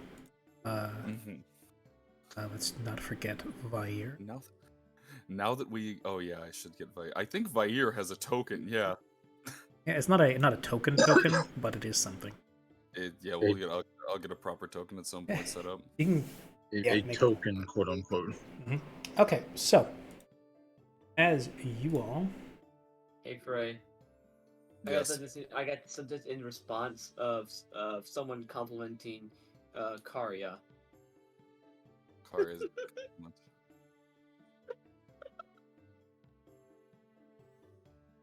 Oh yeah. That's What kind is of it? very. It's Bolin from Legends of Korra, and I realize how similar an outfit he wears looks like Karia's outfit. Anyways, Oh. so as I had asked, where are the sounds coming from? I kind of asked the party. okay. Yeah. So tell us so we can tell him. Yeah. Mostly, it's not so much sounds as it is there's a rumbling you feel coming up from under. Underneath. I see. The chat's below us. Uh-oh. You know. Oh, I know why I had that aura. It was for my dark vision. Vair, do you still have tremor sense? Let's see. Would I be able to tell where the vibrations are coming from or no? With how you rolled in your perception? Yeah, I would say you give as they're getting closer now, and you're listening out. You've got a feeling at the ground a little bit, at the floorboards. You get the feeling it's like a little bit behind you. And I take did- it Look, is also. going- If Sorry, go ahead. if Flixir is going to perk up again, he's going to turn behind the cart and say, "Behind us?" Do me and Chaiko know anything more specific? since we rolled a little higher? If we can even. No, both of you know that it's swiftly approaching with how it's increasing. And it's actually gotten to the point now where everybody can feel it, and it's shaking, and you hear the clank of the climper of glass and the rattle of wood as the wagon itself begins to shake. And that's when you hear a loud crash, not like something landing or breaking so much as how to put it, like a hammer against rock, but 100,000 times over and twice as loud, as the bridge behind you gives way. Oh. This real We quick. got off the bridge just in time. I had We a didn't feeling. break it, for sure. Oh, That there jeez. real quick to symbolize the fact that the bridge is broken. I thought he gave it some pants. Nope. Yeah, he Although gave it is man, naked in this brother. cold weather, so it really could use some pants. It could. Yeah. As Poor this bridge. And a emerges, bullet. it emerges up from the ground from where it has tunneled underneath the bridge. It's a bullet. Oh, what is that? Oh, I know these things. Oh, I didn't. Oh shit. So, Out of the character me knows it's not Holo Holo, but yeah. yeah. So, I would like everybody to roll initiative. Absolutely. Oh. Here goes Oh, a no. Remember, So it begins. before you roll initiative, remember to click Get your token. token. Yep. Initiative roll? Yeah, I think that's it. Yeah. I'm trying to find. Huh. That's wacky. That shouldn't be the name for that. I knew taking improved initiative was actually a decent idea. Yeah. not- The name of your token is still that. 1 second. Also, I think you accidentally deleted my initiative. Did I? Yeah. Did you click your token before? Yeah. Okay, in that case, I may. Wow. No, it's. Oh. Oh. I'll just add it to the order again. You can add it Mallory and manually. Zero pointing at each other. Betrayal. Who goes first? Who's on first? Nah. You all go the same time. As a cleric? Uh, I'll go first. Yes. No. The who goes first in this instance? It's decided by who has the higher dexterity. Mm-hmm. So, that is Chico. I actually cannot select my token. I don't have control of it. Ah, Oh, okay. same. 1 second. I will alter that. Presented by Oh, represents beloved Vark. Vair also shares my initiative. I think that was just obvious, but I just want to make sure. Thank you. Come. 1, 2, You rolled 3, really well. 5, with 6. Now we just need Vark. Yeah. Nice. Nice. Okay. So that's gonna close the Twitch stream. We have Vark on there now. Let's just organize that descending. And now we have initiative. Siren, Mallory, and change that. Change that to Holo. That's not right anymore. What are your initiative? Sorry, what are your dexterities? Holo Holo has an 18. 17. I have a 19. A 19. Okay, so Holo Holo has 18. Eight. Mallory has a 17. Why is it that when I hover over my dexterity, it says 17, but if I don't and leave it alone, it says 19? That's your And then, racial like, if I bonus. hover- Because it's your base number Oh. plus your modifiers. When you hover over it, it shows. Shows your base amount. Yeah. Okay. Okay. And then I'm going to add that to the order. Am I really the most dexterous? I'm a cleric. Well, And if you maybe- don't, You're also an elf. if you don't want to use your turn yet, you can delay your turn until after somebody else. Yeah, you can hold your action. Yeah. Actually, no. It you know what? literally I changes your have place an in the idea. initiative It's order. okay. So Yeah, it's just basically if you want to go before somebody or after someone, you can choose to go. I want to go before Vark. You know, Yeah. It changes your initiative. It changes your position in the initiative order until you decide to do it again. Yes. No, it's okay. I have an idea actually. Okay, so bullet gets a it's initiative modifier. So I roll.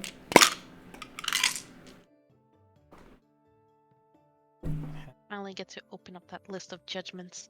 Now we get to flex some more combat abilities. Oh boy, took 3 sessions. But I think that's not necessarily a bad. You aren't sentient, so I have no qualms about this. Yeah. And now that I know more about Pathfinder, I realized that I made a mistake. What was that? I didn't buy any armor. Uh-oh. You did what? Oh. Or rather, you did not do what? Yeah, Mallory's gonna hide in the back. Here's a Mallory- bow. Look, okay, First so I that's have that's an elementary thing. I'll allow a forgiveness on that if you want to Yeah, just very quickly slap a piece of armor on yourself. That makes sense for you to Because have. You're what, an Inquisitor? I think that means Of you level get medium 3. armor. Yes. Yeah. So Actually, what's your AC right now?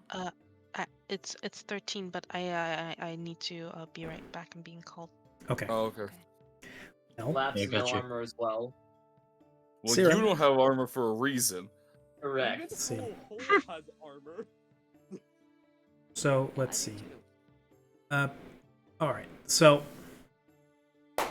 because there was some forewarning from people in the party, the bullet does not get a surprise round on everything. Aha. However, everybody is still considered flat-footed as a result of the bullet crashing up out of the ground and surprising people enough that they are not fully ready for a fight. In particular, because you guys are in the wagon at the moment. Siren. Yes.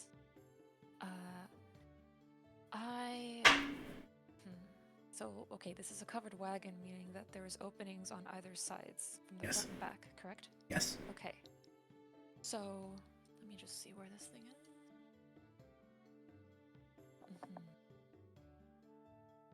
think I should have enough range.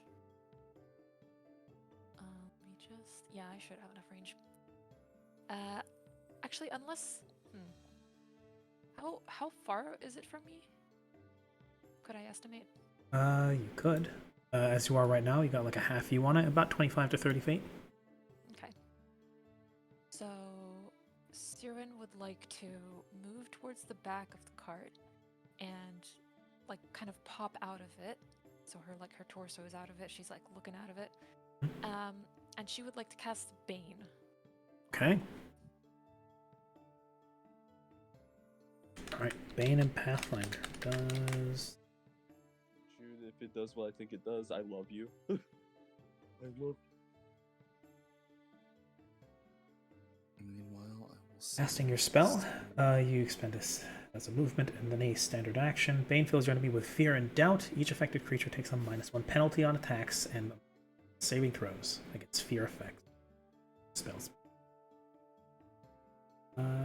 In that case, it is actually a burst. Affects multiple people.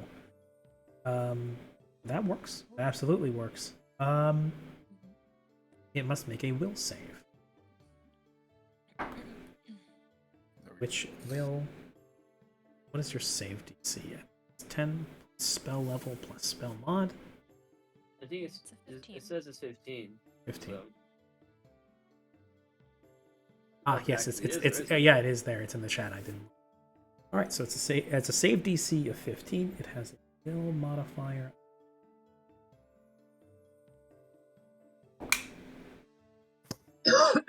Unfortunately, your spell does not take purchase, as you cast the spell, and for a second you see the hulking carapaced body of the bullet bulk for a moment, and then it reasserts itself and stares at you right in the eyes.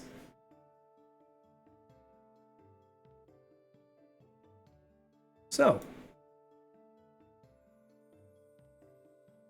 I believe, unless there's any more movement you would like to do, or you have a swift action you would like to take, that is your turn.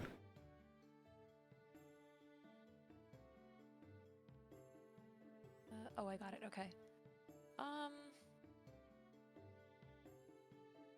So with the Pathfinder, if I want to pull out my sickle, is that a swift action or is that a free action?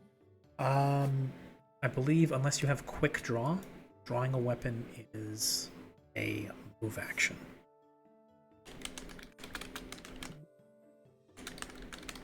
I actually think it's a standard action. Draw or sheath a weapon.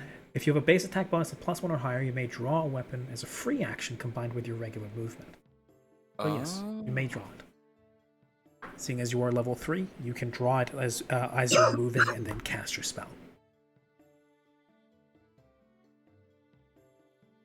Actually, I'm looking through the stuff that I have. I have a quick draw light shield. And if I want to cast spells, I'm assuming I have to have at least one hand free, or is that not a rule? If it has somatic components, yes. Somatic components. I'm just gonna pull out my shield to have it in front of me. Kind of move further back into the cart again, just kind of hiding. Okay. Embarrassed that the spell didn't take purchase. And that is my turn. Shift backwards with muster. Making room for others. 15 feet. 5. Yeah, you can back to where you were before. Yeah. Okay. Well, hold on.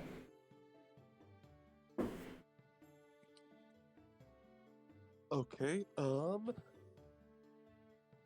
I take it if I move as well, I can get to see the bullet, right? Yeah, I mean, from where you're sitting right about... Yeah, where you're there now, you can see it, yes. Mm-hmm.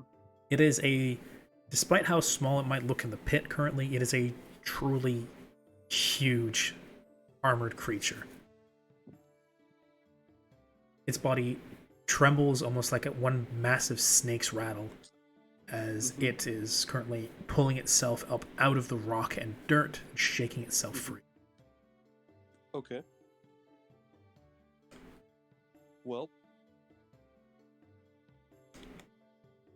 what I will do in that case is Holo Holo's gonna take out one of the small little poison vials he had prepared earlier, and starts essentially speaking in this random incantation, and I am going to use my Evil Eye Hex. Okay. But this time with fucking venom, so my toxic words feature.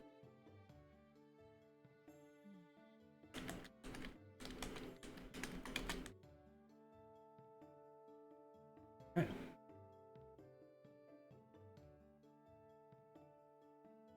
So it needs to make me a will save, I believe. AC ability checks saving throw. Will save reduces this to just one round. What is your DC? It is going to be a 14. Because of how toxic words works. Okay. Okay, you succeed. Oh shit. In that case, -2 to its will, not its will saves, to its ability saves. Ability checks or saves? Ability. Well, let me look at Evil Eye again. Hold on, I might be stupid. I think it's an AC With attack evil? rolls or saves. Yeah, with Evil Eye you Okay, choose yeah, which one. So saving throws, yeah. Okay, so it saving takes a -2 to its saving throws going forward.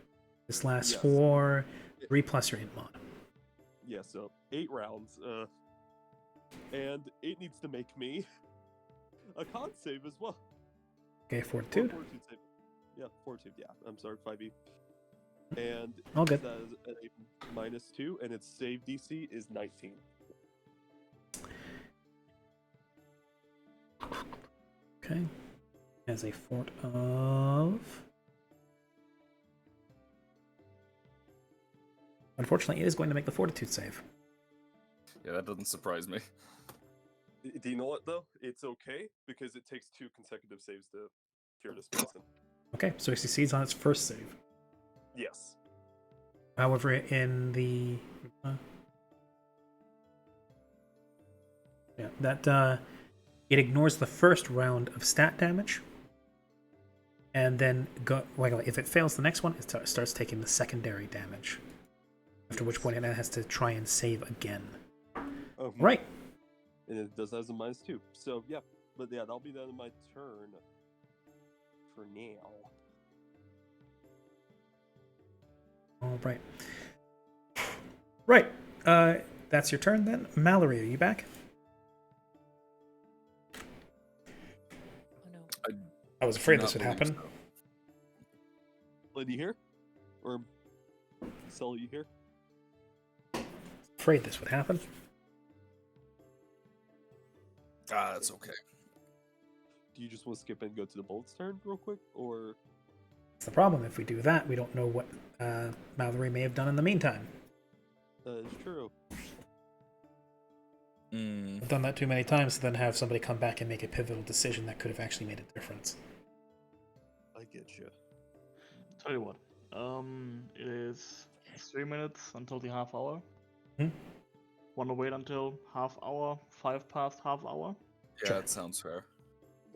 Sounds good. That's Yeah. In the meantime, come on. Come on, Sully. Come on, Mallory. Come on, come on. Come on, Sully. Come on, Mallory. I did send them 2 different armors, and I went, here, take this or take this, and now we wait. Wait, So speaking, wait. Hey, Mr. Ramy, what's up? I got this at some point. I'm just gonna. Nothing happened, but this was set as a joke, completely as a joke. I'm sending him the image of Rain's boy. Oh, yeah. During the intermission, this was set as a I joke. see. Nothing- I see. So we have 2 people with the pass and 1 that's got it temporarily.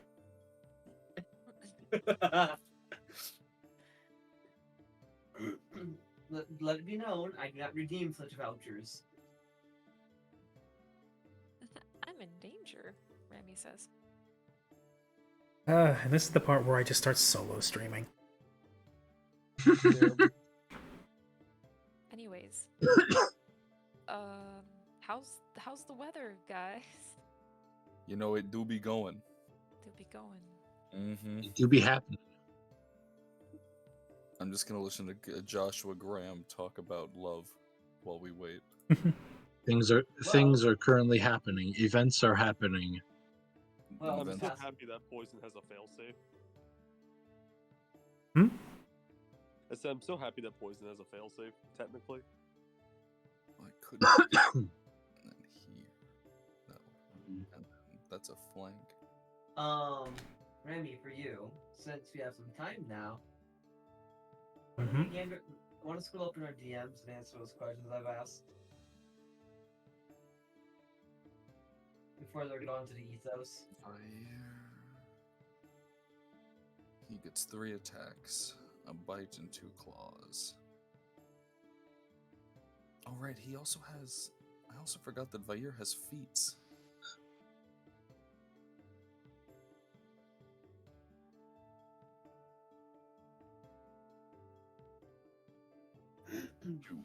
Bull rush, drag, overrun, Honestly, under. judging by things now, they're not going to be important. Those questions aren't going to be important for a good minute. But also,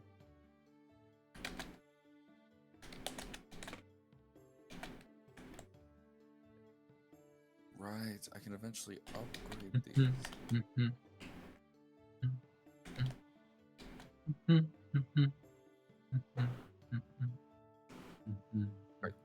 I had to look through Vair's sheet. It's been a bit.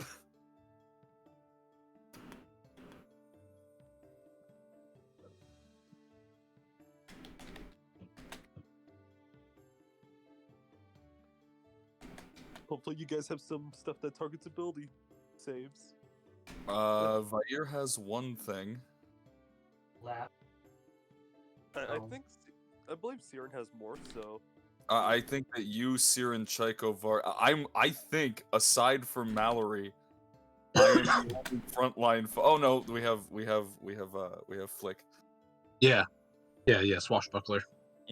Which that reminds me, flanking. How does that work? Does it only apply? Like, what's the bonus in this? I don't recall. It's a +2. Or is there? It's just a flat +2. Okay. Ah, There are tell me, is there's a chance? there's there's teamwork feats that also help that. There's some teamwork feats that increase the bonus. There's some teamwork feats that make it so you can flank at any angle. See, Some that's which can kind help of the with benefit. if there's ones that let you flank at any angle if the enemy is of a certain size or up.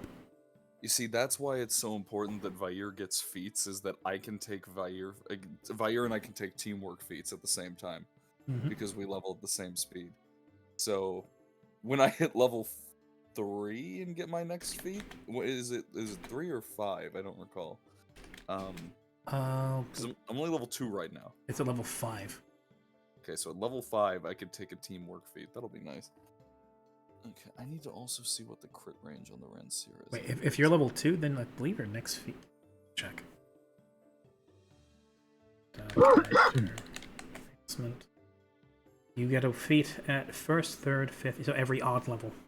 So yeah, you get your next feat at 3rd level and then at 5th level. Okay. I think I get another hex next level, so that's fun. Hmm. Actually, let me check. Also, at some point, and I will mention it in the Roll20, the Freebie is not awake, but is awake, if that makes any sense. She's out of it? Yeah, she's in and out. So at some point, she might need me to go and get her. At which point, I'll be gone for like 5 minutes, 10 minutes, but I'll still be here. I just won't be able to access Roll20, because I'll just swap over to my phone and use that. Yeah. Freebie isn't, but is. Yes. Schrodinger's baby. Freebie is lovely. Just look Freebie at is him. lovely. I'm okay.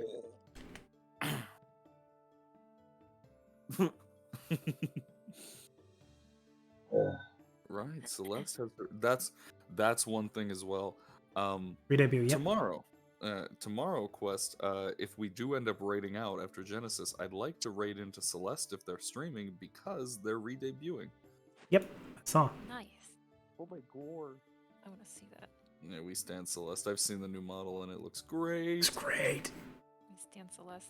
She sends We me do. Kirby Oh, they pictures love every day. Same. Yeah. Every week or so, she'll send me Kirby's, and I'm happy.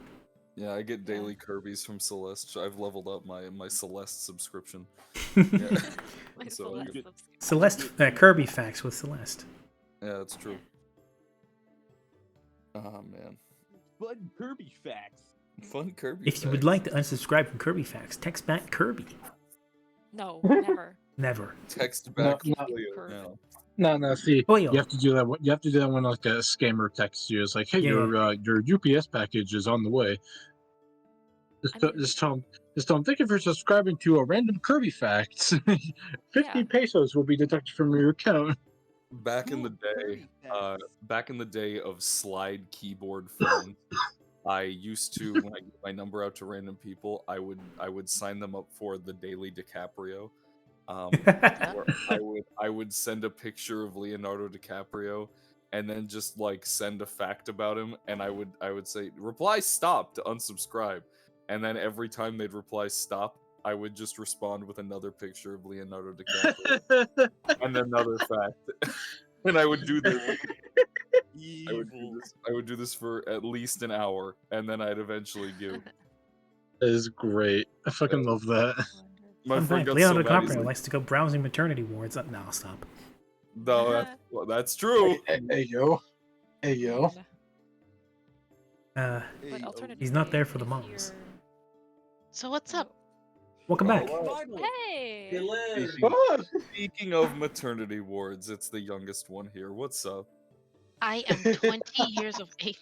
You are like basically 2. Anyways, we waited for you. Oh, that's nice. How long have you waited?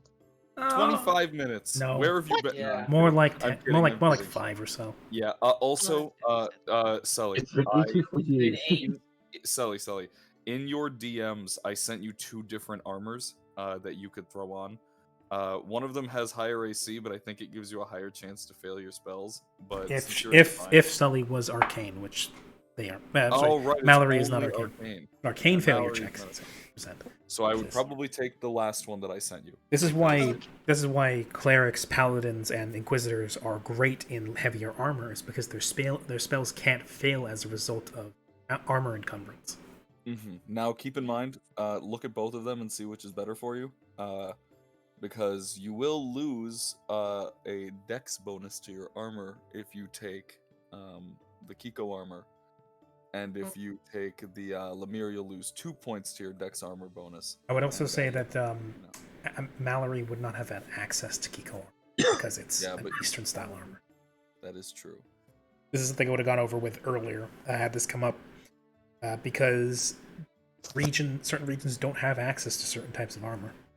Listen, it's not my fault I wanted the silk, okay?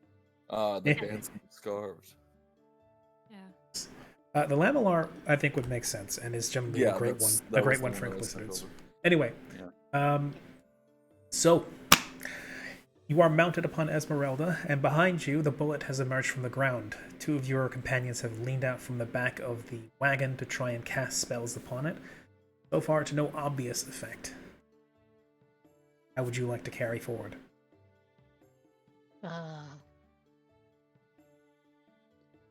Oh, so we've cast spells on it, no effect. I would like to.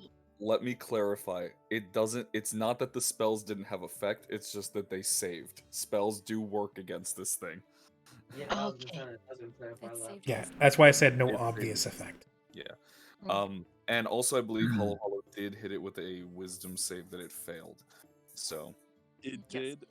It has to make a save next round, and if it doesn't make it, it gets poisoned. Okay. Saving might be good at will saves. Maybe. So it's perceptive. Then let me see.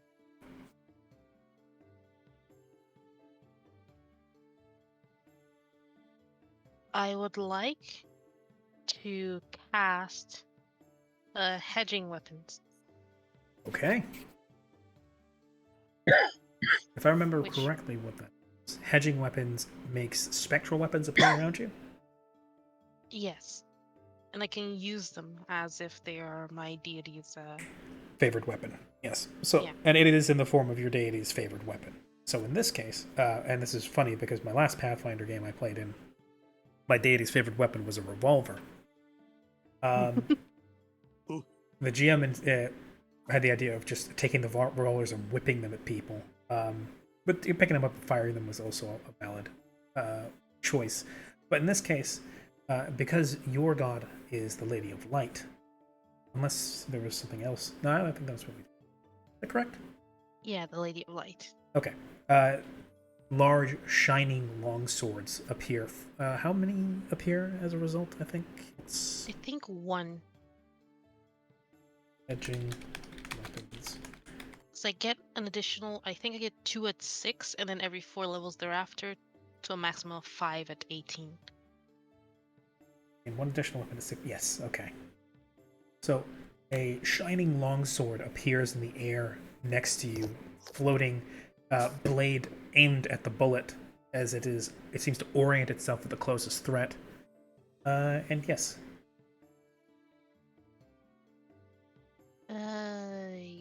I will then see.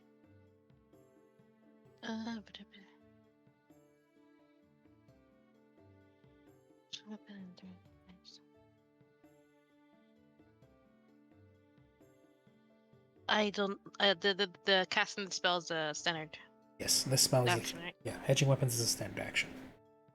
Okay. I will end my turn. Okay.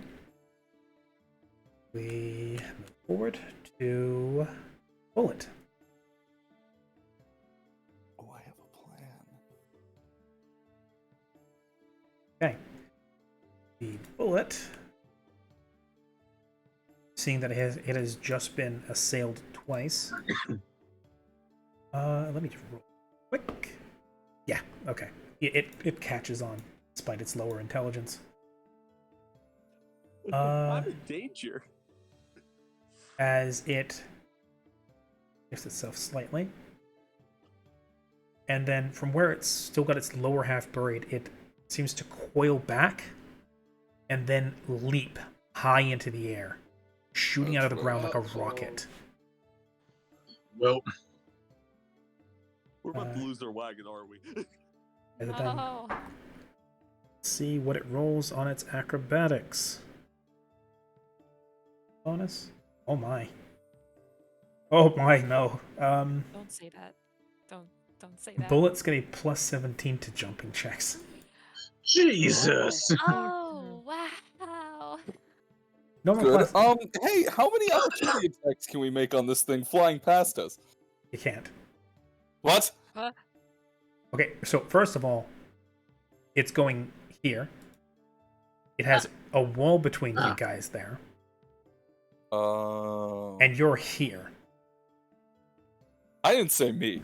Okay, I said us. As Yeah, a no, unit. there's the wall of there's the canvas of the caravan here between you guys. There's no opportunity attack to be had, unless you guys wish to slice or attack through the canvas of the caravan. It's not. I wish to Can't become. do it. I wish to become a. I wish to become Mr. Fantastic and stretch out my arms like a Play-Doh. There is that weird a thing in Pathfinder? mending. Yes. There is. Okay. Yeah, you can only do it on at most 1 foot tears though. So So careful. you'd be spending a lot of time working on it. Oh yeah, it's also like I think it's like 10 minutes to cast in Pathfinder. Yeah, so we'd be here There's, for a al- there's, little while. there's also a Yeah. spell called Make Roll, so I mean, But what level is that? let me see, Make Roll. It is, Second level. yeah, second level. Yes. So It's not impossible. not impossible. That's besides the point though. As the bullet leaps high, its carapace, even as it's going through the air, it shines in the afternoon light, as it then crashes to the ground next to the caravan and proceeds to swipe at it. It seems to have determined that the caravan is some sort of enemy animal. Oh boy. Now that people have seen the bullet, anybody here want to make me a knowledge nature check? You know Give it a what? try. I think I might not be bad at those. Absolutely. Nope, Yeah. I'm not trained. I am Actually, indeed hold on. bad at those. I am not trained, but I'll give it a try. Yeah, You get funny enough. plus What 2 the hell? bonus to that. Fun What fact, the hell? I am trained and I rolled like dog shit. Oh, I can use any. I can use any. Hey, Oh Bart. my god! I can use any skill untrained. Right, hold on. Hey, Bart, nature, you can said? Was it nature you said? Nature, yes. Okay, so Flick, you know about bullets and the fact that they are massive, angry, generally speaking, not very nice creatures. I forgot this name. They are technically huge size, so they're 3 squares. Yeah. So now that it's out of the pit, you can see its full size. It is classified as huge. Flick, you know from the glance you caught of it, they are massive, nasty. They're renowned for their bite, which can break through boulders with ease. They are very swift on and through the ground.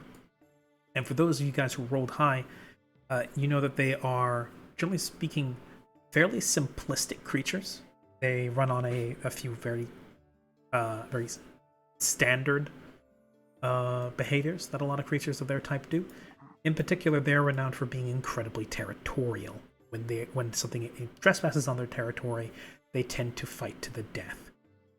Oh. Oh. They also tend to be usually solitary, or they mate in pairs. Oh, I see. With that knowledge nature, by the way, Hmm? if we were to, let's say, kill it and salvage its parts, could I use it for anything for alchemy or anything like that? No, but their shells are very, very useful for making armor. Oh, Uh-huh. well, yeah, we can take that. A bullet's hide and a bullet's carapace are incredibly resilient. Rubs hands together. Oh wait, we can if our wagon survives, we can actually use this as like reinforcements for it. Potentially. Yeah.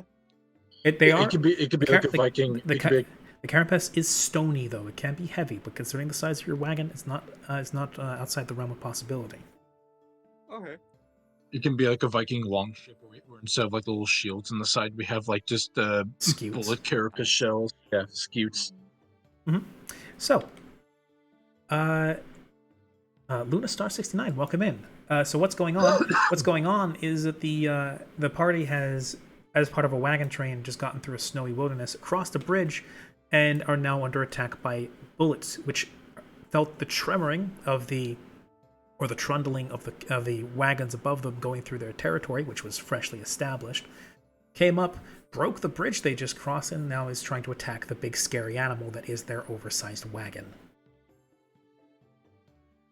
Looks at Hollow Hollow. What would have happened if you got a smaller carriage? Yeah.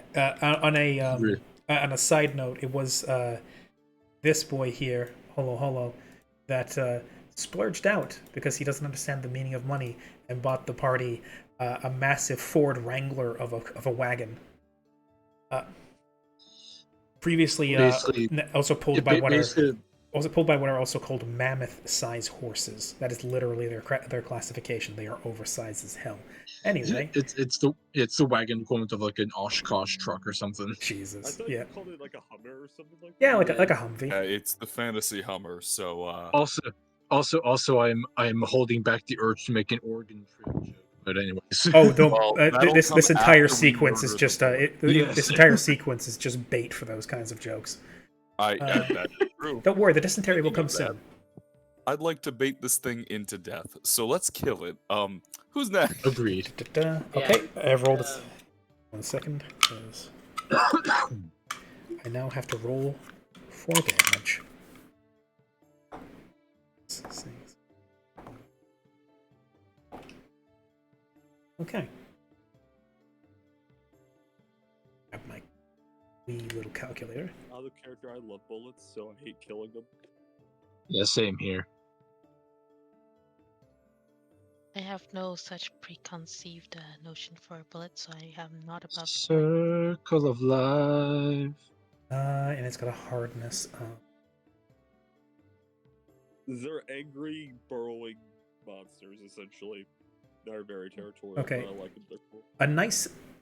okay, so I made this, I hope, clear when the wagon was sold to you guys. There were pros and there were cons. Yep. The con should be self-evident. It's heavy. If it gets stuck in the mud, it's going to be difficult to get out. It was a tight fit on the bridge, and it took a fairly high handle animal check to be able to get the wagon across, even with assistance. Upside is, and most people don't know this because it's not a rule that's generally observed very often, but objects in the world of D&D and Pathfinder have what's called hardness, which is an inherent damage reduction. Yes, they do. And some creatures and some materials allow you to ignore this, like adamantine ignores a lot of hardness, or sometimes even all of it, depending on your GM. I have a question about that. What's up? Do magic weapons bypass hardness? Not usually. Okay. Some magic abilities allow you to. Some, like sundering weapons, have a ability to bypass hardness.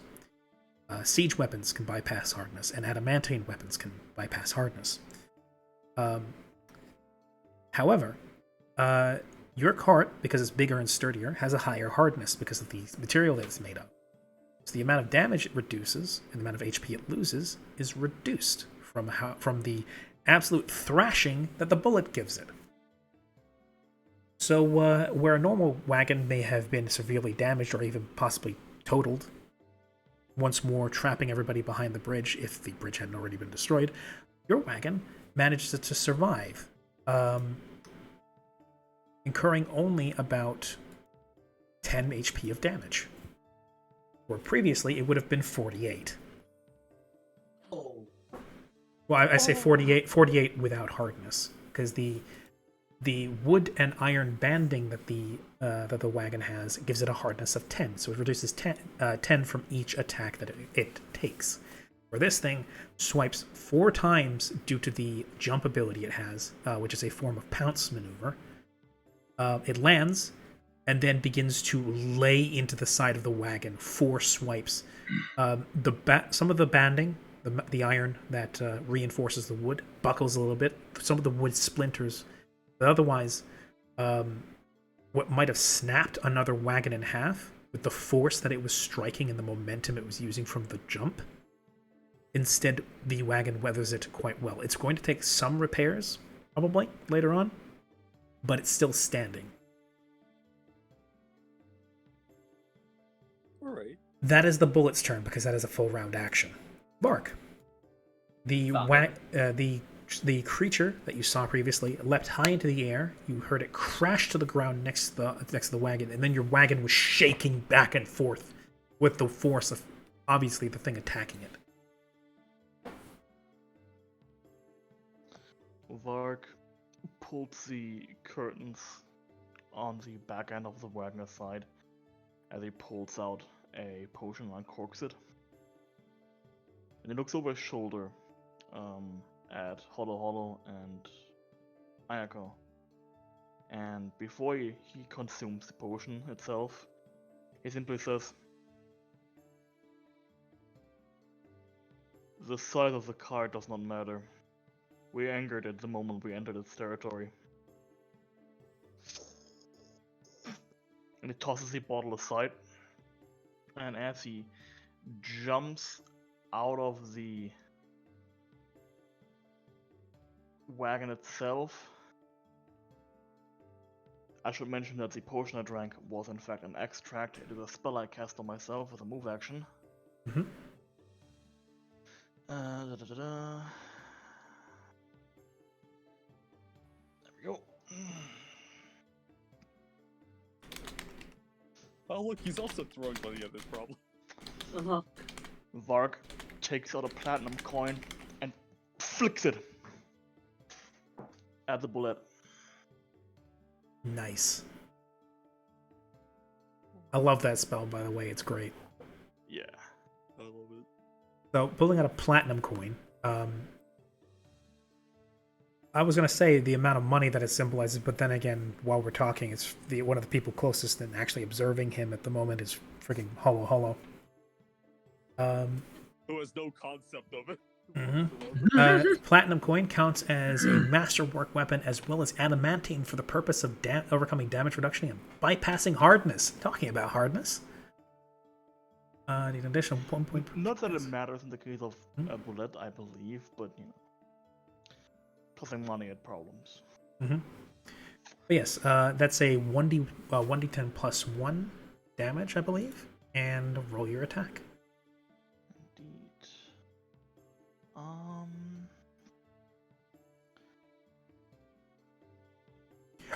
And because it is within the first range span, it is a touch AC. Because it acts like a firearm bullet. Indeed.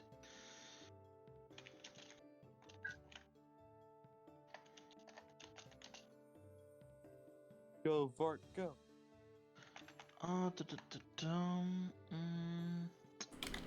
Do remind me, this does not add a modifier, right? It's just the flat dice. I believe it counts as masterwork, so it is just +1. Okay. And your dex, because it is a ranged attack. Correct, okay. In that case.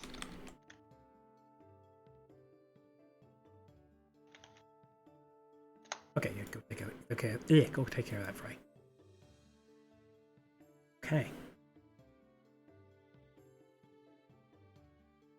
17 versus touch AC. How much AC does it have on touch?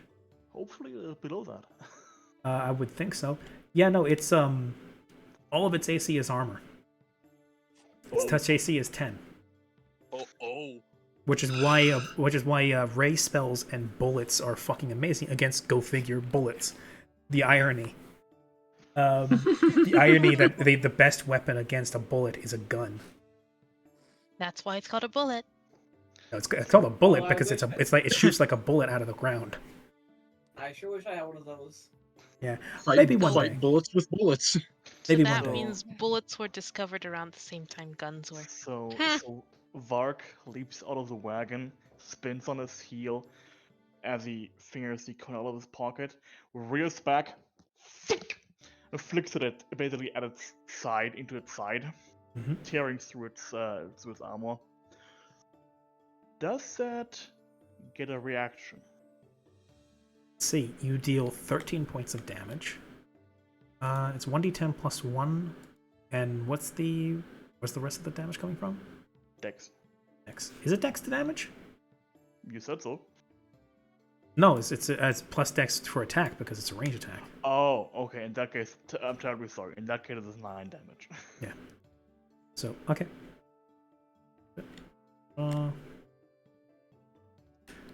Hey, in that case, you do 9 damage to the bullet, which leaves a bloody pockmark in its side as it hisses and turns towards you. Vark, he isn't tall by any means of the word. He still stands up straight on his toes, stretches his arms wide and whistles. Okay, so I can whistle for the record, so this has to be just stated that he does this.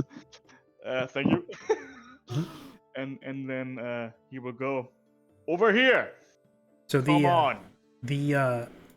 Your bullet, your coin has very clearly left a hole in the side of its carapace. It was a decisive shot that is seeping a sort of brownish, murky red, rusty blood. As it turns, the small trail of ichor drizzling along the snow beneath it that is being tamped down by its massive feet, as it then looks at you and lowers its body. Flick. Unless you have other things you would like to do. Nope, Okay. that is it. Okay, Flick. After the rocking stopped, you saw Mark jump out the back, take out a shining platinum coin, and then flick it in the direction of, well, the danger next to the cart, and then there was a hiss of what you presume to be pain. Ah. Well, now Flick, taking the opportunity, is going to hop out of the car with his weapon drawn. He's going to go up to the creature's side, and he's going to stab it Okay. with his rapier.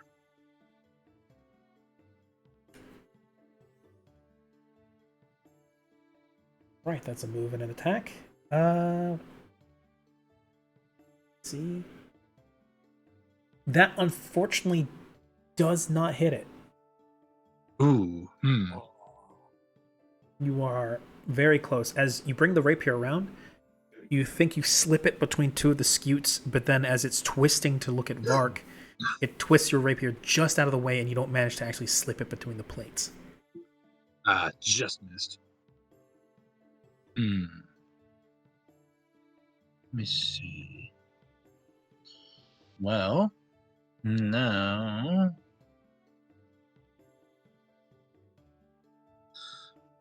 I think what I'm going to do is... I'm just looking at my panache stuff, and I'm trying to figure out which one to go with. But at this point, I think what I'll do is I'll actually move over here, which is a risky move, but I believe I have something that gives me a +2 opportunity attacks, if I recall correctly. Is it mobility? Or is it It's something the else? dodge combat feat, I believe it is. Dodge. Yes, dodge allows you to designate a target, I believe. Ah, okay. You get a bonus to AC against. You get a +1 dodge bonus to your AC, a condition. And yeah, the dodge combat feat lets you basically point out a certain person and say, until that person's dead or for the rest of combat, I get +1 to AC against them. I think what you're thinking of is mobility. Elephant in Okay. the room rules Hmm. combined the two. Right, yes. Okay. Yes, it does. You're very correct. So, mobility, which is now baked into the dodge feat, gives you a +4 dodge bonus to armor class against attacks of opportunity, which it's going to take as you have just moved around, especially around its front half, then backstep, and it's huge, so it's got a reasonably high reach. It's got 15 feet of reach. And it's going to take a bite at you. What is your AC with the +4? 25. 5. Let's see, what's its bite attack? It's going to hit. Ooh. Gonna hurt. That is going to hurt because its strongest attack is its bite. As was just said, they are most renowned for their vicious bite. Thankfully, though, it did not provoke a crit. Whew. Oh, Thank did goodness. it let a nat? Oh, did it hit a nat 20? No, Oh, it. shit. No, it didn't.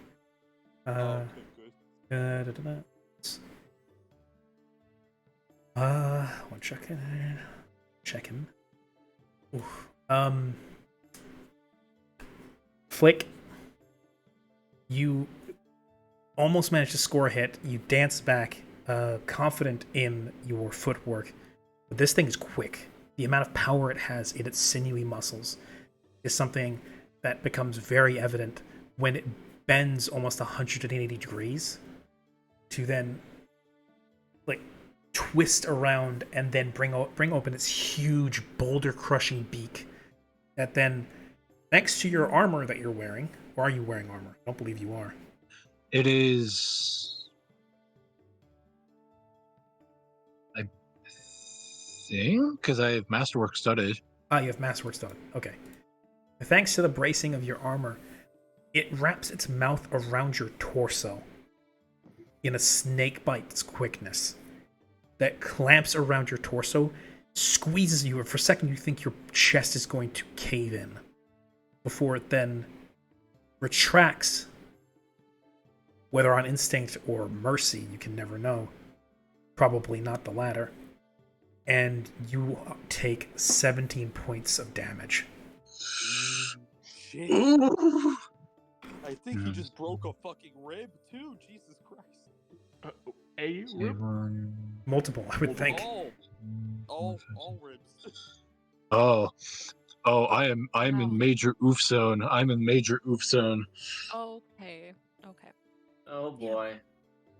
Yeah, so now Flick, after he's been dropped on the ground, and after like screaming in pain as he's being chomped into, he's going to like grip his chest, but still armed with his rapier, he's going to kind of brandish it in front of him, but still try and keep his composure. But now he's breathing heavily.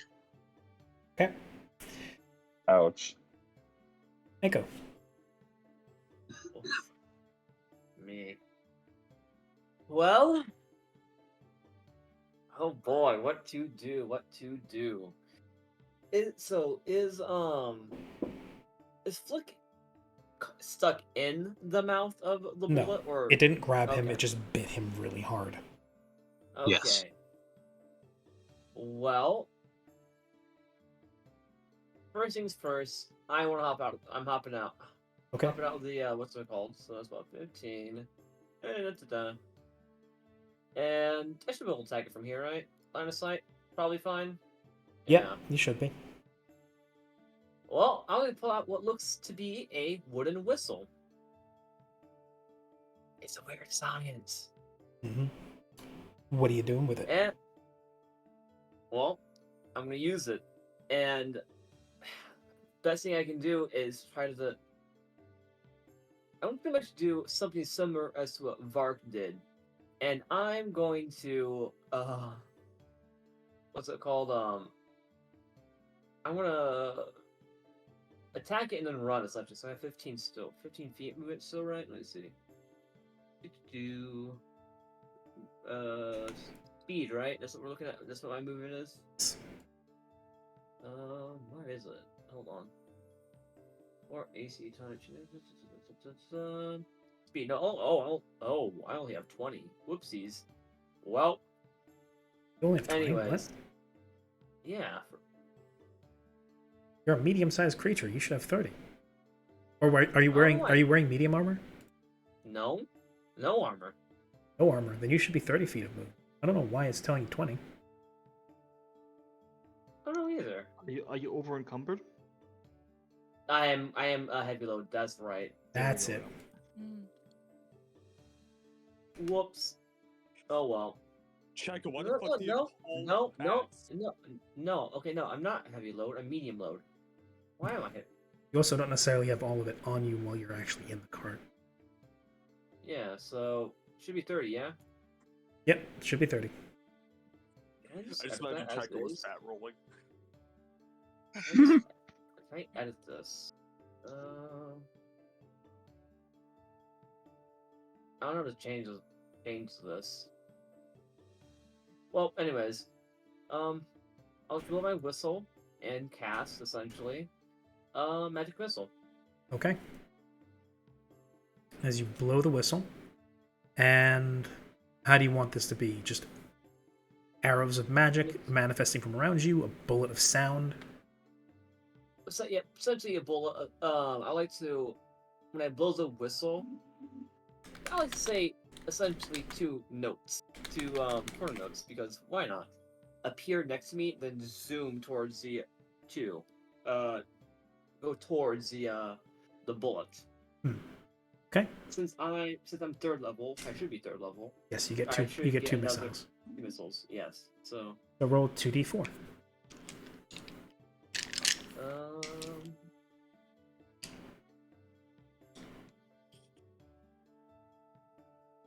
What? Okay, then it's Plus one. plus 1 per missile, so that's 7. As yet more pock marks are shot into the side of the bullet, or into the head in this case because it is facing you currently. Yeah. That's... And with my Hmm? with the last side movement, I like to essentially move back because Okay. Scrambling back on the bridge. yeah, because no armor, so Oh boy. Aria, it's you and Vair. So while my turn was coming up, I discovered something, and this is weird. Even though that Vair and Karya are the same size, Vair can technically still carry Karya on his back. That seems dumb. So I'd like to do a little reflavor here. So that's what I'm gonna do. But first, I'm gonna set the freebie on the floor. Here you go, child. Be surrounded by toys. There we go. All right, let me swap that here.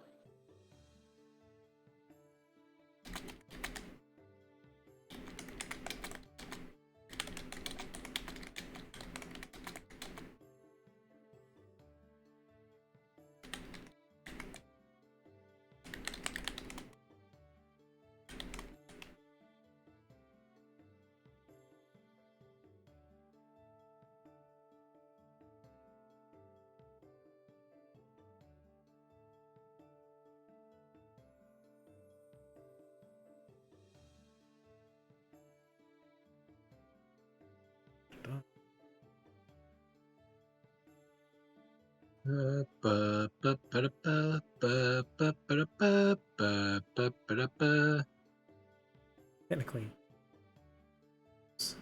size, so he has to be 1 square.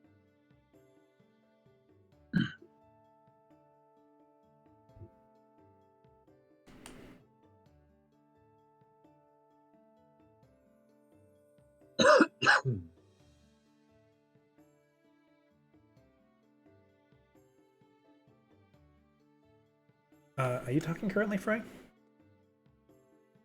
Yeah, I'm so sorry. I was muted. So after Vair drops Karya on the other side and then goes here, I'm gonna go since I had to use a little bit of a move action.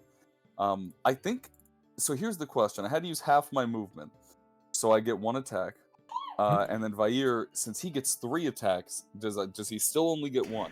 He only gets one, because in order to Okay, do a that's what I multi-attack, thought. he would have to do a full action. A full round action. Yeah, I just wasn't sure if it made it, the higher it went if you got more. I wasn't sure. All right. Well, then with that being said, since I'm flanking, do we both get the +2 bonus? You do, yes. Okay. So first off, then Vair will go ahead and do a bite attack. That's a 16. I doubt that hits. That will not. Yeah, and then we'll go for a power attack with the Rancier, and that'll be that is a nat. No, that is a 21. Still doesn't hit, does it? It does not. And wait a minute, what was the flat roll on that? Actually, oh no, it's not. I was about to say, wait, I think I had a crit Nope. modifier. That was the damage. Yeah, no. Damn. That would have been a lot of fucking damage, though. Holy shit. Alas. Oh, Well, nice. nothing happened. That's it. You and Vair tries to go for a bite, but can't get his beak on anything substantial, and you go for a hack with your Rancier, or sorry, actually no, a stab with your Rancier, and your spear slides off the shell. This thing is armored like a tank. Yeah. Like a bigger, heftier version of Vair. Yes, it is. Well, And that's your turn. yeah, that's all I can do. Siren. I'll get more attacks next round for Vair at least. Our cleric. Is she alive? June. Hello? Sorry. I'm back. I'm just doing Juno. Please hit this thing with something that hurts him, because I only have 16 health. Yes, I know. Let me know when that shows up on the stream. If it ever does.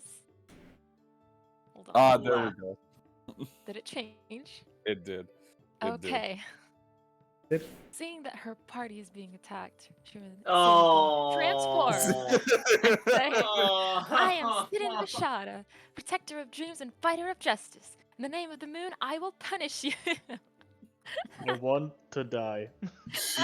Aged I'm 30 not- years. No, I- I do I would too. like to mention that it's in. I see it now. I see it. Yeah. She had been working on a secondary Sailor- Moon, literally Sailor Moon Siren PNG. Sailor Meluna. I love it. Hang on. Oh It's my amazing. God. It's I amazing. want to see it. Wonderfully I done. want to see it. It's on the stream. It's on the stream. Sailor Meluna, at your service. Know what you gonna do. Yeah. At your service. Here, since June's in the middle of it, I'll post it for her in Artisan Yeah, Soul. please do. Dream Prism Power. Flick upon seeing this bursts into flames. Yeah. Holo literally dies. Yeah, you know, what's the roll to this die instantly?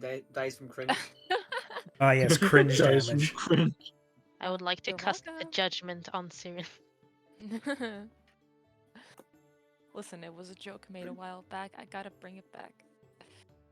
It's not and like for my this one can live. It's not mistaken. Like The Yeah, cringe that it's I've seen just aside, this it little is a jump. very Oh my god. Yeah, it's I'll very change good. it back after this. No, Anyways, it's destroy. it's funny. I like it. It's very- Yeah.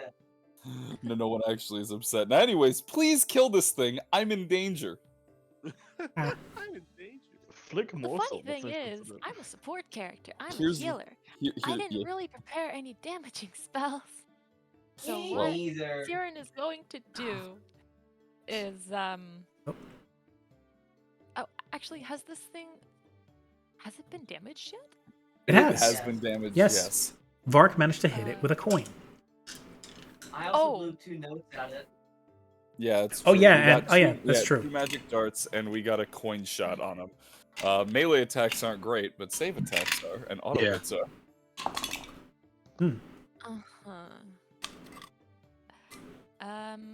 Also, Oh. there is admittedly a piece missing out of Flick, and I will mention that the damage Flick took would have killed me immediately. Yes. This is why level adjustments are dangerous Yes, they are. and why they're meaningful. Also, wait. What's missing from Flick? A piece. A part of you. You Oh. got bit. I mean, he got kind of got he kind of more got. I thought you were talking about PNG. No, it's No. more like he got caught in a vice press for a second. Yeah.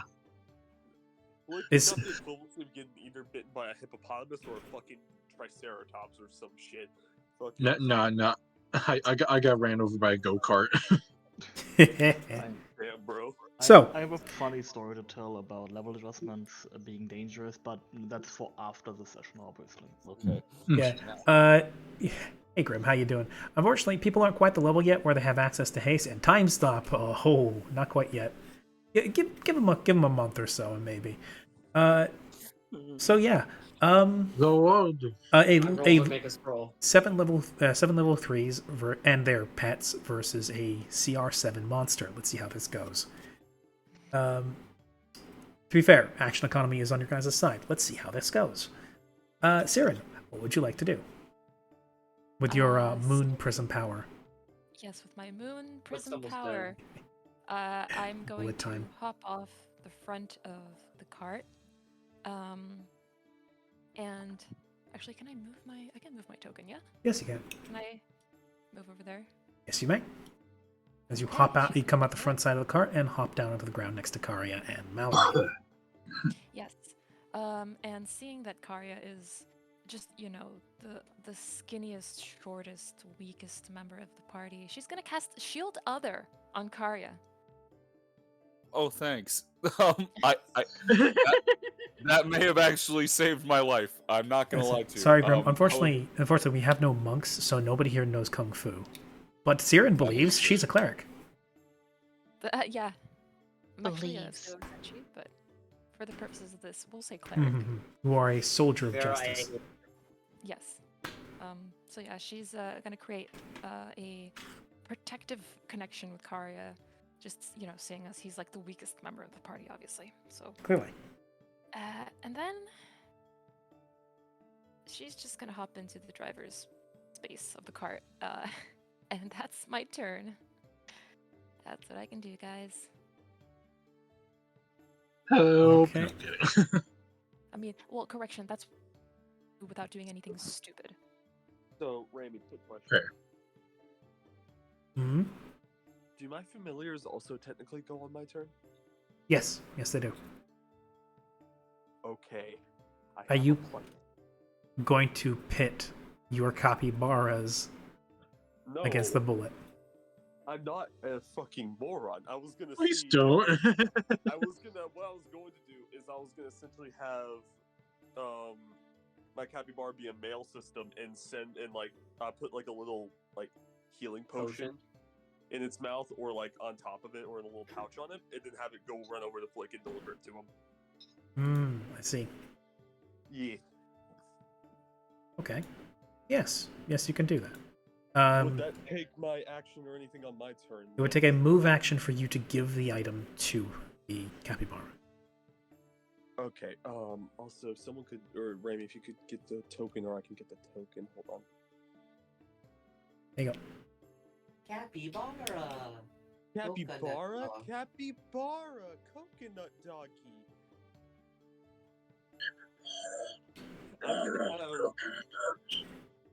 Okay. So with that though, I am going to use my move action to, give it one of my Cure Light Wounds potions that I helped with the links of Siren, and I'm gonna have it ferry that over to Flick. Okay. What path is it taking? Yeah. It could go right here and get there, It could. or It would have to move through its through the bullet's space though, which it cannot do. In theory, could you just technically, have it move through the cart? Yeah. Because if Yeah. you don't put it out there, you could just go over and around. Because technically speaking, the space that the bullet takes up is this. oh, you. God damn it, you stupid thing. Speaking of which, Vair can't actually stand there. Oh, okay. Well, then with that, I can just move him. We can just move him a little bit. I'll grab him right quick. I got him. Oh, damn! He jumped. What? The bullet moved. Oh yeah, it did. Yeah, it did. Let me look at. Didn't Let me it? look at the. No, yeah, the bullet was there. Yeah, Yeah, the bullet yeah, was right there. I don't even think he Yeah, could stand there yeah, technically. Yeah, no, good. But for what do you call it? For sake of reference in the future, in order to count something as a flank, you have to be able to draw a line between the two characters, and it has to go solidly through the enemy. Okay. So in the case of if it's a single space, a medium-sized enemy, it has to be like directly diagonal or on opposite sides. Okay, so actually, I just thought about this for my familiar. Can it technically take like a dash action or like a run action to get over to him? I'd say it's a free action to grab the potion that you give it. So yes, I would say it can take a. I believe it can take a double move, but run action is in a straight line. Oh, okay. And But yeah, not over regardless, difficult just enough- terrain. Can it just take something equivalent to a dash action to get over to Flick? Yes, it can.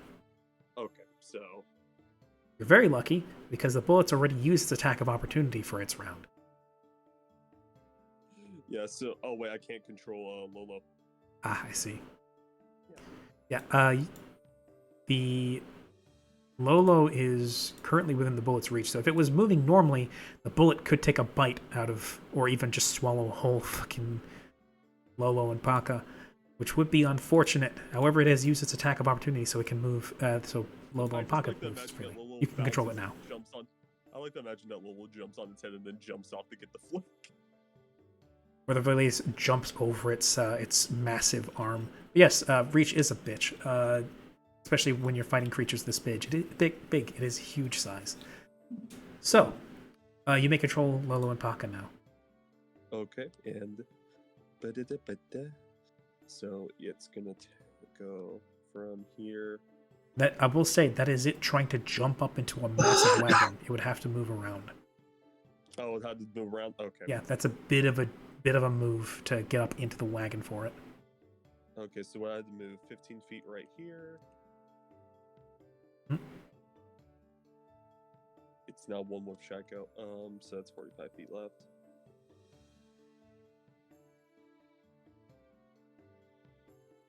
It's 30 feet. Yeah, so. Actually, wait. Couldn't it just move underneath the wagon? I'd allow it. Since it is a Yeah, small 'cause I just size thought creature. about that. Didn't Yeah, occur to me yeah, either. just- Absolutely. Yeah. It's like, wait, Yeah, why am I trying to do Grim- this one? Grim Yeah, makes a okay, good so point. That's gonna go there. And yeah, I think it's literally just about going to be 30 feet for it to. No, it still has more movement, but it got to the destination I needed to go to. So yeah, there you go.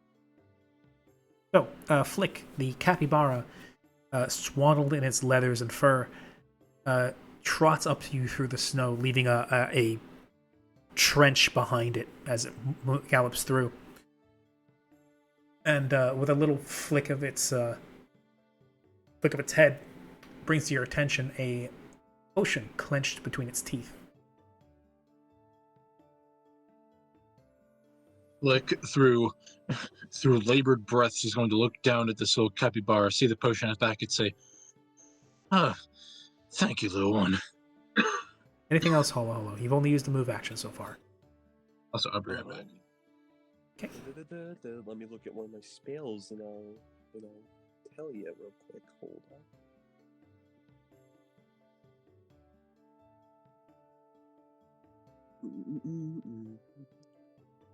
And that's gonna be.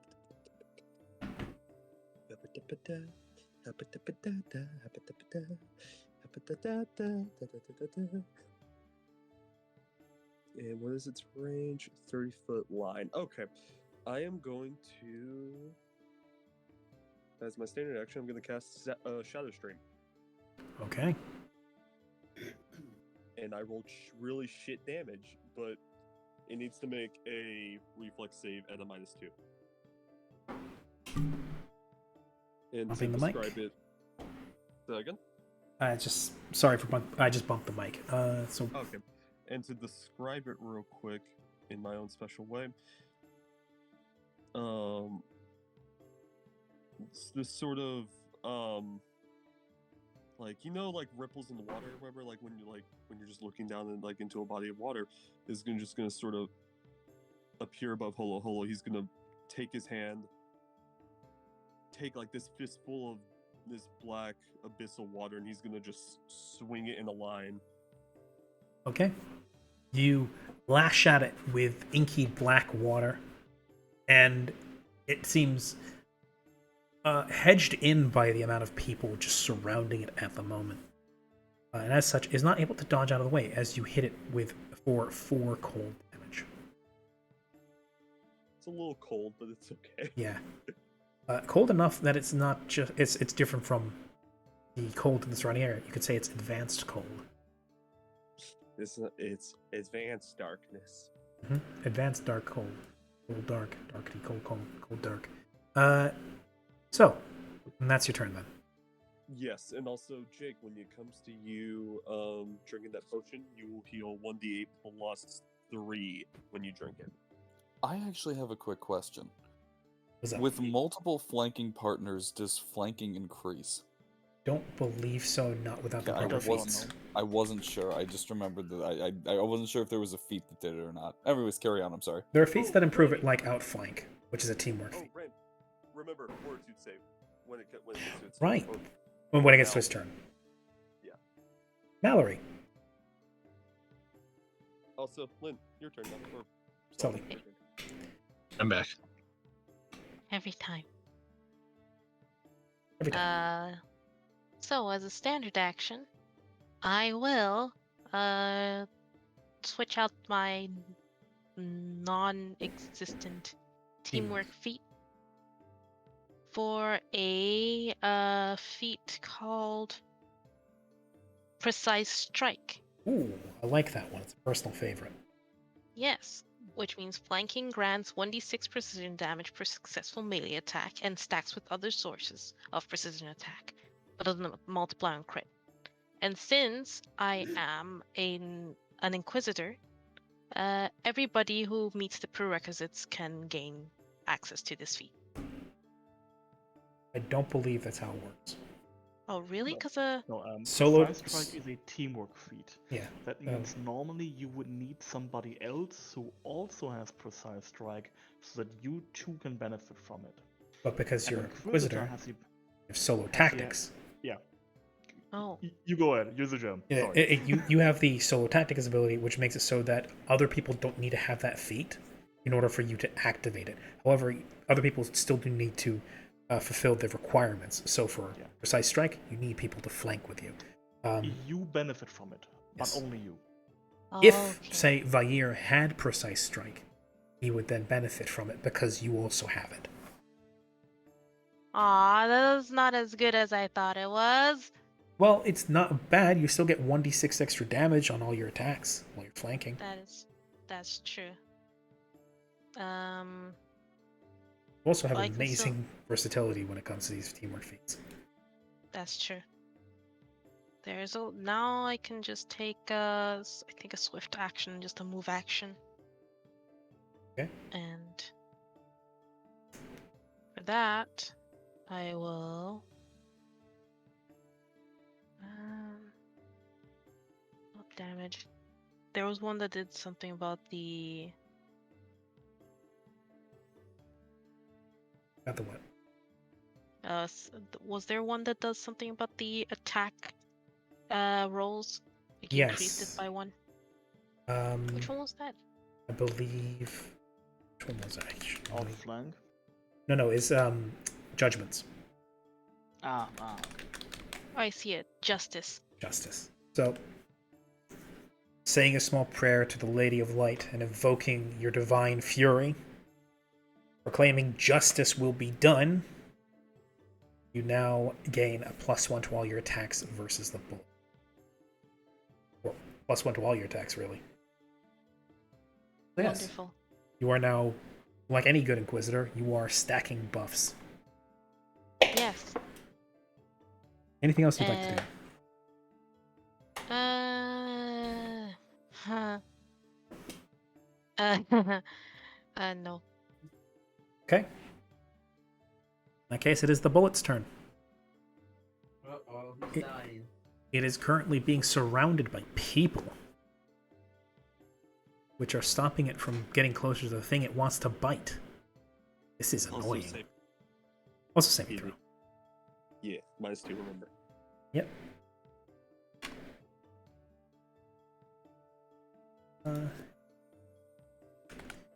Spiny Euryptid. This is the Spiny Eurypterid, right? Yes, it has a DC of 19 because of my Toxic Words feature. Yep. Um, Saves.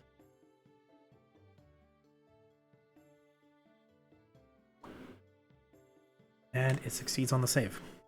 oh, damn. Oh, well. Fortitude is its best score. Yeah, I figured. I tried. You tried, and it was a valiant effort. Also not your only potential use of it. So yes, the bullet, seeing things it does not like, and things that are food, try and take a bite out of crime, by which I mean take a bite out of you guys.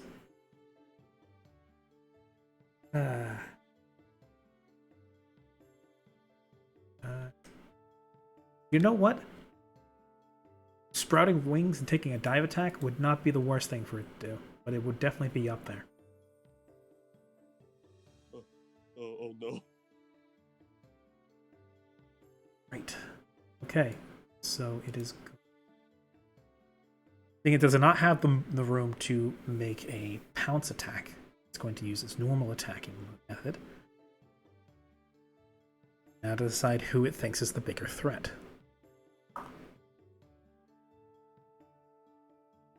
Okay. How much?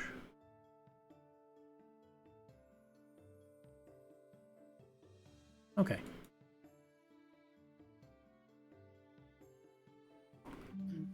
Let's hit. What is Vair's AC? I don't think it's that good, admittedly, right now. It's only 16. Okay. And your AC? 22.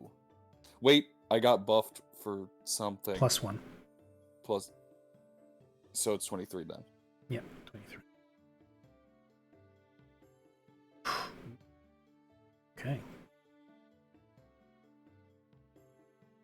Okay, so Vair gets hit twice as it takes 2 slashes with its claws. It's going to...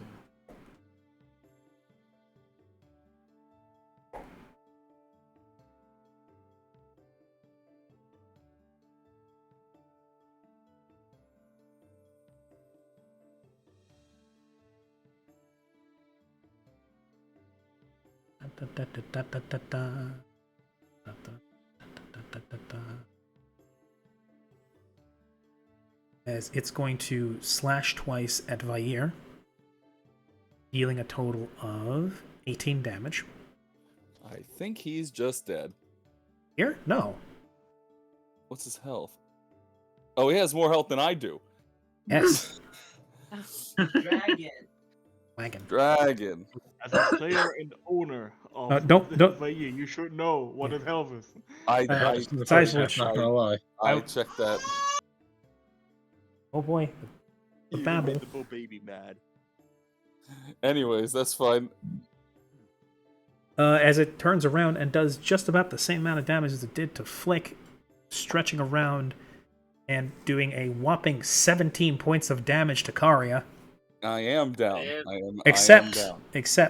Oh shit. Siren takes half of that instead.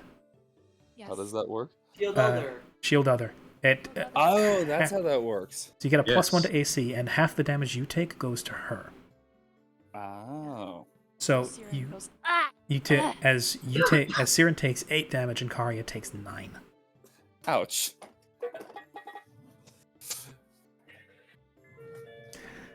And that's its turn. Mark. Alright. More money, Oh. more problems? More money, more problems. Well, more money, less problems, hopefully. Considering this is currently his best course of action, he could go in there as well, admittedly, but that's scary, so fuck that. Money can't buy you happiness, but can buy you corpses. Exactly. So, reaching into his coin purse, Vark is again going to rear back like he's a pitcher on a baseball field and pulling the coin. Okay, is that another platinum? Yep. Swing, bada. Okay. Absolutely. Un momento. Take Yeah. me out to the ball game. Always when I'm playing the monsters that I roll good. Thus is the DM's curse. Forced to DM Yes. whenever as a player. Oh my! Oh, good. Oh Alright, shit! let's confirm So that. that'll hit. Uh-huh. That's a crit. That is a crit. So, all right. In that case, that does a total of 20 damage, correct? Yes. All right. This time, you lean back, bring up the platinum coin, and just wing that thing, and it does a clean exit. Fucking flick as you're bending over to take the potion from the capybara. You hear something shred through the air above your head as it goes through and through, in one end, out the other of it, because you're throwing at the head. As it enters the neck, goes out the other side, and lodges itself halfway into a pine about half a mile away. As the force of that throw was absolutely astonishing. That does a total of 20 damage, which is, considering the damage that it took before, is has left it at least appreciably hurt now. I would even say that it is potentially bloodied. I said, look at me. That's my turn. Neat. I should set Bear's health so I can keep track of it.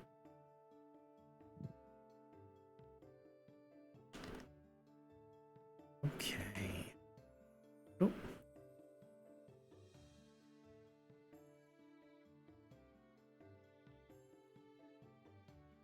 Seven. Hey Vark, you have a fan, by the way. A very Okay. passionate fan. I do. Yes. Bark, you truly are beloved. Flick, it's your turn. Truly. You can gain in DM. Okay.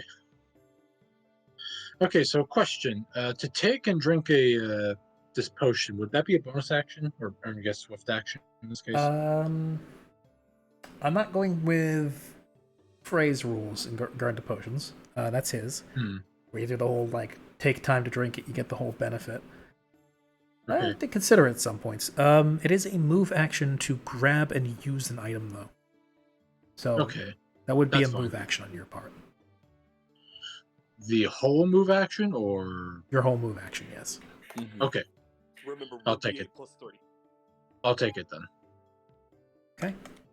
Yes. In that case, yes. Flick. First, he hears the strange kind of from up his head. Kind of peeks his head up, looks around, shrugs. What was that? What the fuck? What the Yeah, there's little bits of pine needles, kind of, because the branches on the pines here are quite low. There's little pine needles sort of like drifting down to the ground around you, and there's even like a small like hole carved through some of the canopy here, and there was the very audible crack of wood splintering far behind you, off in.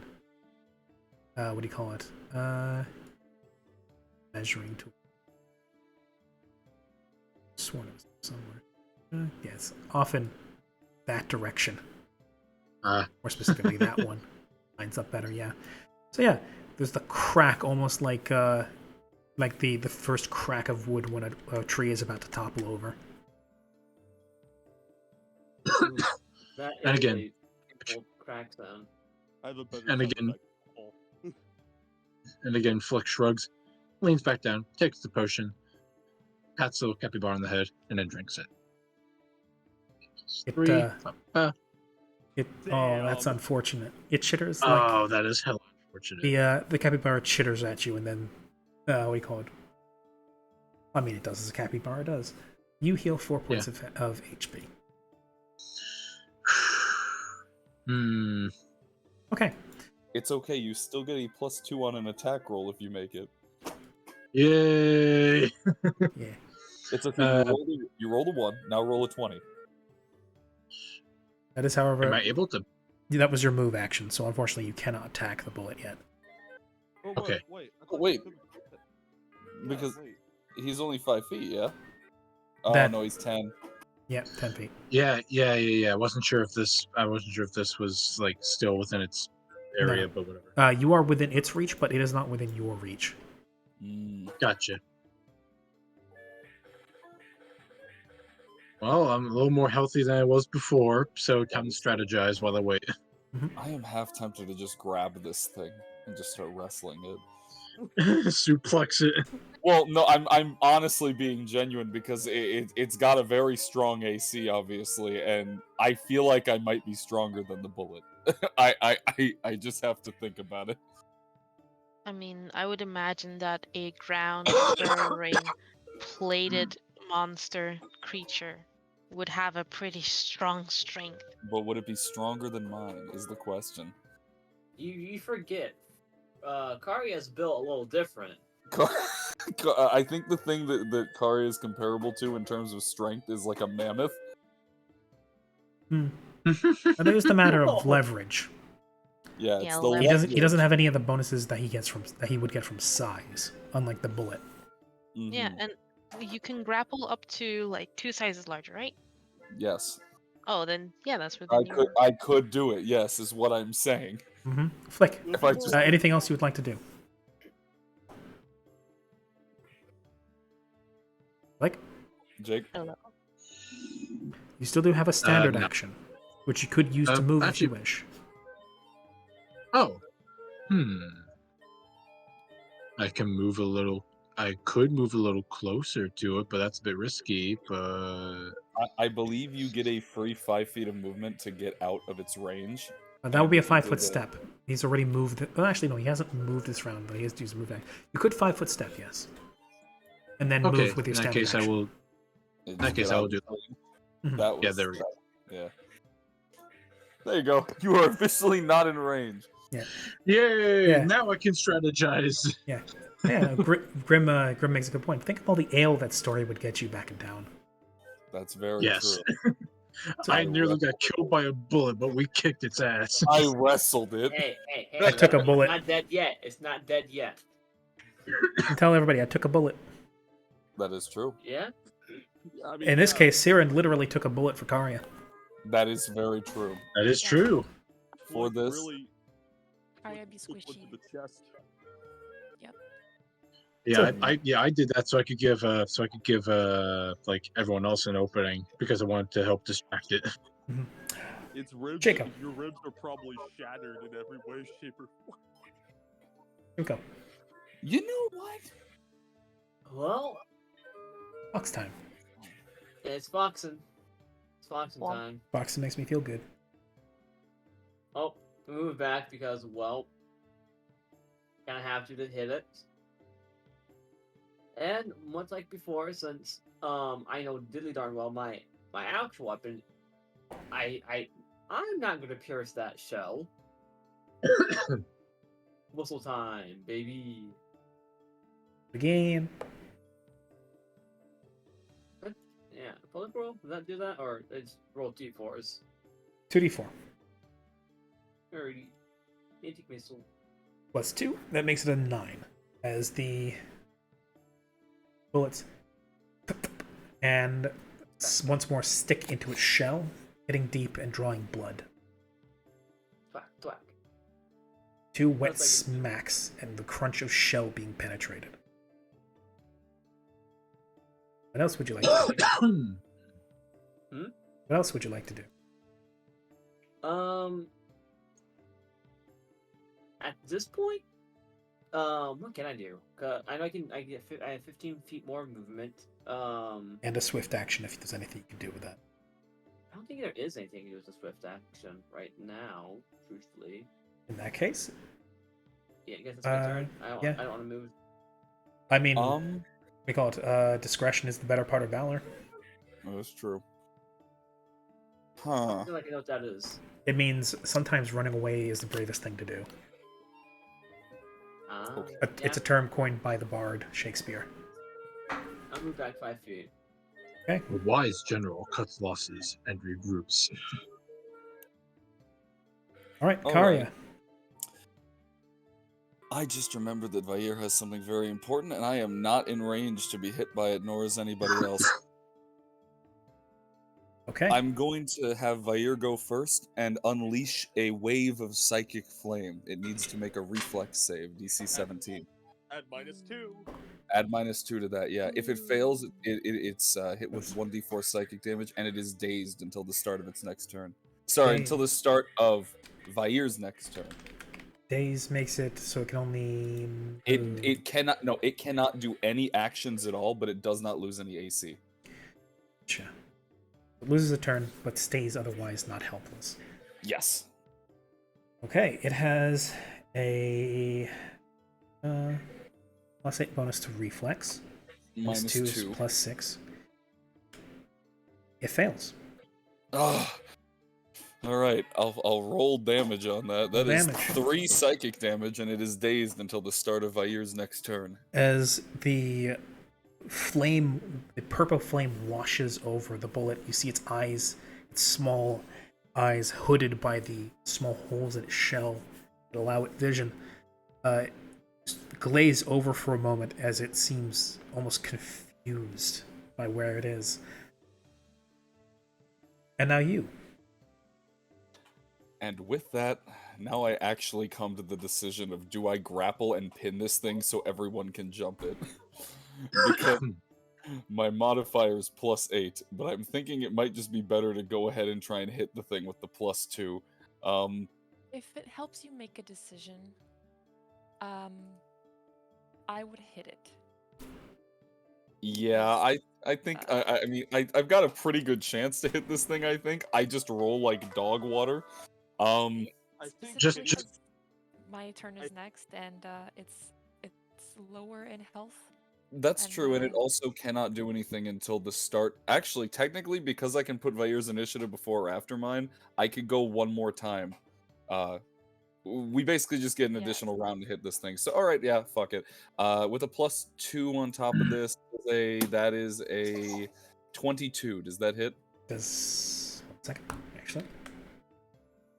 That hits. Oh, thank God, I hit. Okay, so I it's didn't. pretty- Okay. Nice. It does have a 22. All right, well, that's not great damage. It's only 18 piercing, but you know, it's better than That's nothing. not bad. It's That's- better than. It is true. I'm pretty sure, that is you've true. done more damage than I've done in 2 rounds. Actually, it's about equivalent. I've done in 2 rounds. About equivalent. Yeah, it's about equivalent. Now, yeah, that's it. That is actually the lowest I could roll. I rolled a 1 in damage, but that's all right. Man, it was a 2d4, I believe, for the Rancer. Oh, 2d4, so I actually rolled 4. That's not bad. Mhm. And that's all I can do. I'm gonna make sure to aim real nice and go, okay, now that it's staggered, I'm gonna find that little hole that Vark just put through it, grab the spear, and right Wait a towards it. second. Check something. Oh, yeah? Oh? I need to check. What are you trying to check? The damage on your Rancer. Oh, yeah, it's 2d4. 2d4 on your bonuses. You have a +8 from strength, but for some reason you have a +12 on the damage. What? He has a. Oh, because I'm two-handing it. Oh, right, because you get half over again. Yep, Yes. you get half over it, yeah, so I'm two-handing it. And then I power attacked on top of that. Right. Okay.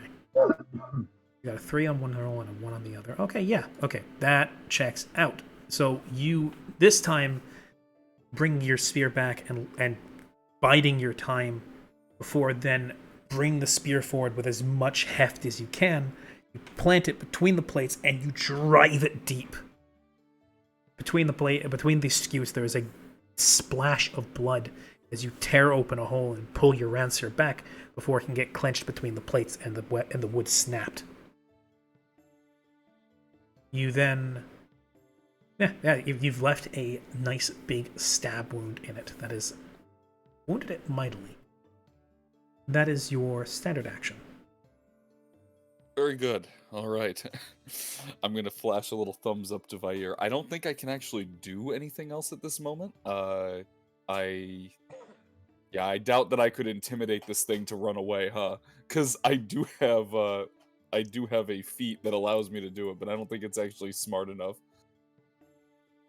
Well, that, and it was stated that, I don't know if nobody actually said that to Kari, and he didn't roll very well in the nature, but it's also, you're in its territory, so it's less likely to run away, if at all. I alluded to it, but that's about it. Yeah, I remember that. Yeah, it's not gonna be going anywhere. So, anything else you'd like to do? Honestly, I don't think there is anything else I can do. So that'll do it. Okay, Sirin, your turn. I guess I could intimidate it to leave and give it its territory to me, but I doubt that'll work.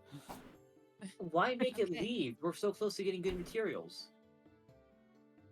Actually, Evil. speaking of which, speaking of getting materials and killing this thing, is it bloodied? Yes. Yes. Okay. So, My Siren, guess is- yeah, on the driver's seat, watching this battle transpire, Siren is going to take her staff and kind of swirl it in a divine magical motion and cast Sleep on the bullet. Okay. Actually, wait. Yeah, that's an AOE, isn't it? That is Kind of, AoE. technically. No. I'm not asking because it'll mess with me, because both Karya and Vair are immune to sleep. I was just curious. Mhm. So, Also, can I choose the creatures? its attacks, I believe, lowest HD first.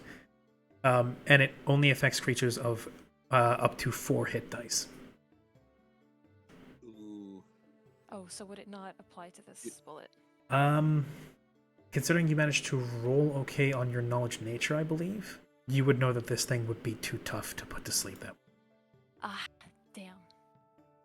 Man, for reference as a Pathfinder question, are there stronger sleep spells? there are, yes, there's things like deep slumber, Okay. which is a A lot of powerful them are on spell. A lot of them ended up on like the sorcerer spell list, and they're Really like enough, locked yeah. out from certain clerics. Sometimes, yeah, but thankfully, since she's a dream cleric, she actually gets access to a few of them. There's also a witch hex called Deep Slumber that helps with that. What I Yes. sincerely staring at me right now. It's fine.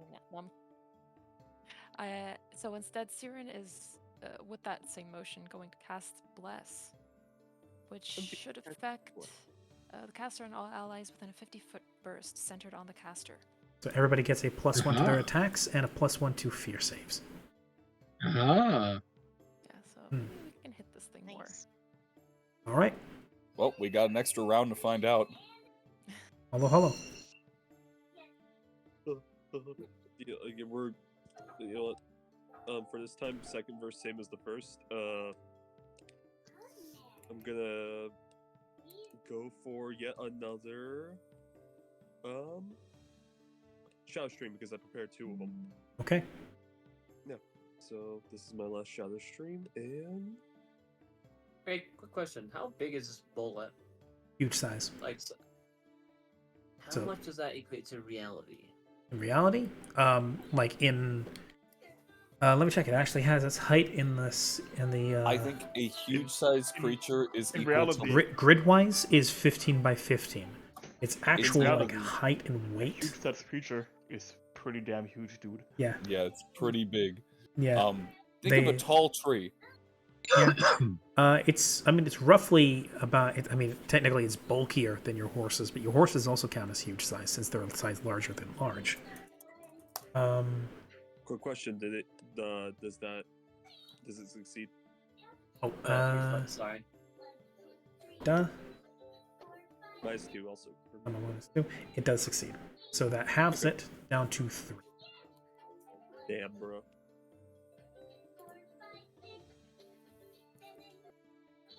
I hear baby toys. Oh yeah, she's grabbing toys. She's chilling right now. Yeah. Actually, what would that be? Oh.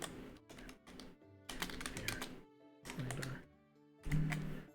A polar bear is really large size. So actually, yeah, it would be If we're going by huge is a big space of size in terms of things like height and bulk. But I think Grim's got, or Neshio has the right of it, around an elephant. Mm-hmm.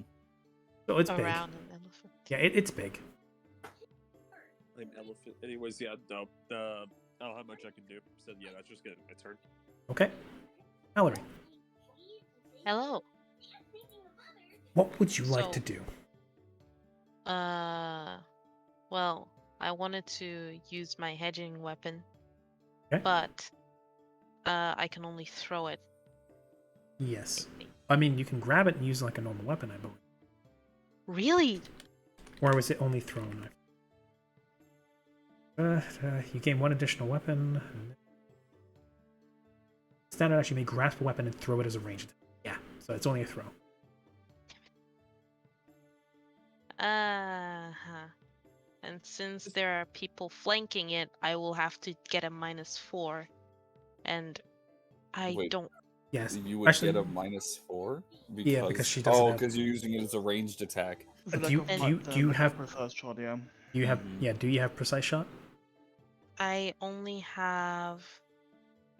Let me see. You can move back, I believe. No, it's because there are people standing right next to it. There are people in melee with it.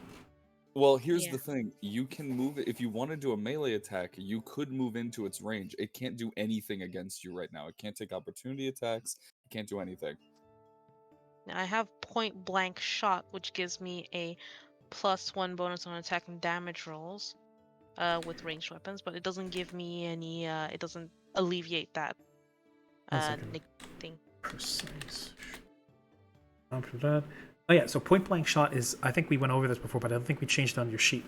Point blank shot isn't a thing in Elephant. Instead, it's replaced with precise shot. Mm. Oh, So so you I would- have precise shot. Yeah, so you could attack that thing at range without provoking attacks of opportunity. However, because it is a ranged attack, you don't get a flanking bonus. Mm-hmm. So you would still Oh. attack normal. Yeah. Okay. But in precise strike, it says that I have a flanking. If I walk into the range, and I throw the weapon at it, does it still count that I'm flanking it because I am in threatening square? I don't think that works with ranged attacks, even if it's point blank. Yeah, it's weird. If you're gonna do it, now is the time because, like I said, it has 0 attacks. of I'm gonna opportunity. make an exception for this point because of relative inexperience with the system, and also the fact that it is currently not able to respond with any sort of attack. I will allow it this once. Okay. Let me get off here and do the thing. I'm gonna throw it. As you dismount from Esmeralda, land on your feet with a swish of your coat, and direct the spectral shining sword to plunge down into the bullet. Make your attack. Yeah. No. Oh, that's unfortunate. I just realized it says you rolled a 19 plus 5, but it said you have a 14. What?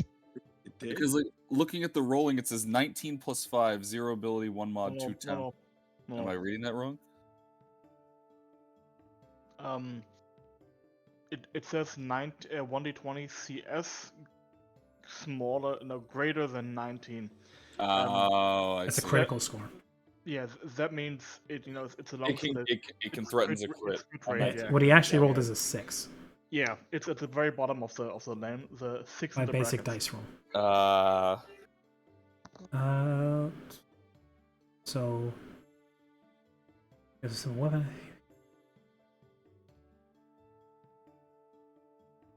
Yeah, it says nothing about whether or not it's like a what do you call it? Touch attack? It's just a normal ranged attack. Throw it as a ranged attack on an enemy with 30 feet. Yep. Unfortunately, the spectral blade bounces off of its shell, And now it is gone. and now it is gone, and you lose the AC bonus. Yeah. Will I be able to do an offhand attack? You take a penalty if I remember correctly. If you do. Yeah, because you don't have two weapons. I'll allow it. There's what sort of weapon are you attacking with? My sword cane. I want to say dagger, punching dagger. Okay, with your punching dagger as you draw that. And you may do that, I believe, since that is a light weapon, that is a -2. Okay. Oh wait, no, I'll do sword cane. I thought that wasn't a light weapon. Or will it Indeed. have to be unsheathed first? As part of getting off your horse, you would have been able to draw it. Okay. Because you have a base No. attack bonus of +1 around. Oh, okay. Then I'll do this. I'll do the thing. Submit. And now it's a 23. It's a 23. And then that will... Oh, hey, that hits. That will hit. As you direct the sword to plunge down, it bounces off, and then part of the fluid motion of dismounting Esmeralda, you then unsheath your sword cane and plunge it into the bullet between the plates, drawing blood. Very nice. I also deal an extra 1d6 precision damage. Because you're flanking. Exactly. Look at that. It's a 2.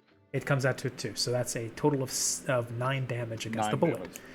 Damage is damage, and the thing is now heavily bloodied. The bullet cannot act, but is still aware of its surroundings as it shakes off the daze. Vark. Guess what? It's Varg's turn. Are you gonna Oh, throw boy. a coin at it again? Varg climbs on top of the still structurally sound part of the railing of this bridge to get some higher ground. Filling with his pocket to grab a gold coin this time. Oh no. And again, rears back, takes aim, and flicks it. Do not 360 no scopes this. Unfortunate that he rolled so low on the damage. That is very true, yes. But you do handily hit it, as this time you chip a piece of its armor off. Alright. Sorry, just actually, I realized- breezed by. Anything else you'd like to do, Mark? Oh, that's it. Okay. I just realized, have you been trying to taunt this thing to jump at you on the bridge so it'll collapse the bridge? Mm-hmm. That's what I figured. I was just looking at your Yeah. positioning. I was like, I Unfortunately, see now, what's going on. due to the position of both the wagon and the enemies surrounding it, it cannot get a charge off. Mhm. It's okay.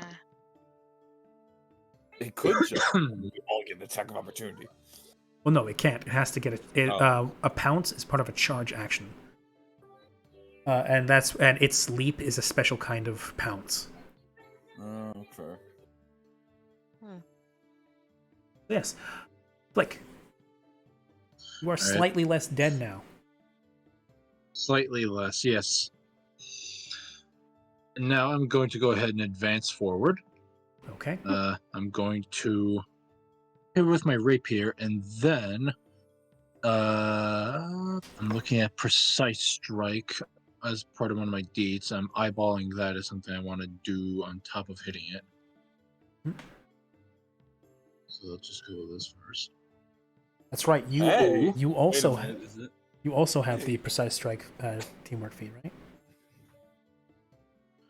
It's precise strike is part of my deeds because I'm a Right. swashbuckler. Right. And that is going to be 1 panache point down, I believe.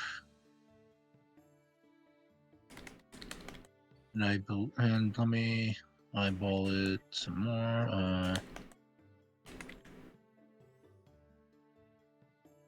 Additional damages, precision damage. You spend a point of panache to get some extra precision damage. Is that how it works? I'm not sure how much precision damage though. That's what I'm trying to read. I think it's See a if I can D. find it. I think it's a D6 plus however many points you spend. I remember reading it. Spent 1. Precise strike. Precise strike. Third level. You gain one. You can 1 panache feat. As long as she has at least 1 panache point, a swashbuckler gains the ability to strike precisely with light or one-handed piercing melee weapons. Use a seed attack with a weapon in her hand. Immune to the additional damage granted. Double her precise. Okay, so use panache to double the damage. Oh, so you just straight up Oh. do double damage. Yeah. Oh, So that's 20 damage then. If you want to spend the panache. Yes. Swift action. I believe, since it is like precise, I believe it is literally just precise strike, but it is. It's just flavored for the swashbuckler. Yeah, yeah. So in this case, you don't need flanking. You just need to only attack with a one-handed piercing weapon. I believe a rapier. That is. Yes, is what that absolutely. This is Yes. like swashbucklers are made for the rapier. So yeah, you can roll 1d6 extra, or you can use panache point and make it 2d6. Or actually, no, it says double. So in that case, 1d6 and then double it. Yeah. You know what? Yeah, let's double it. Let's make it 20. Well, no, that's your normal Oh, rapier oh. attack, isn't it? Yes. Yes. Wait, does it double the damage after, or does it do it? But does it double he the hasn't rolled damage precise back? strike damage yet. He's only rolled his rapier damage. Okay. Okay. Yeah, and Okay, spending so panache that's- only doubles the damage from precise strike.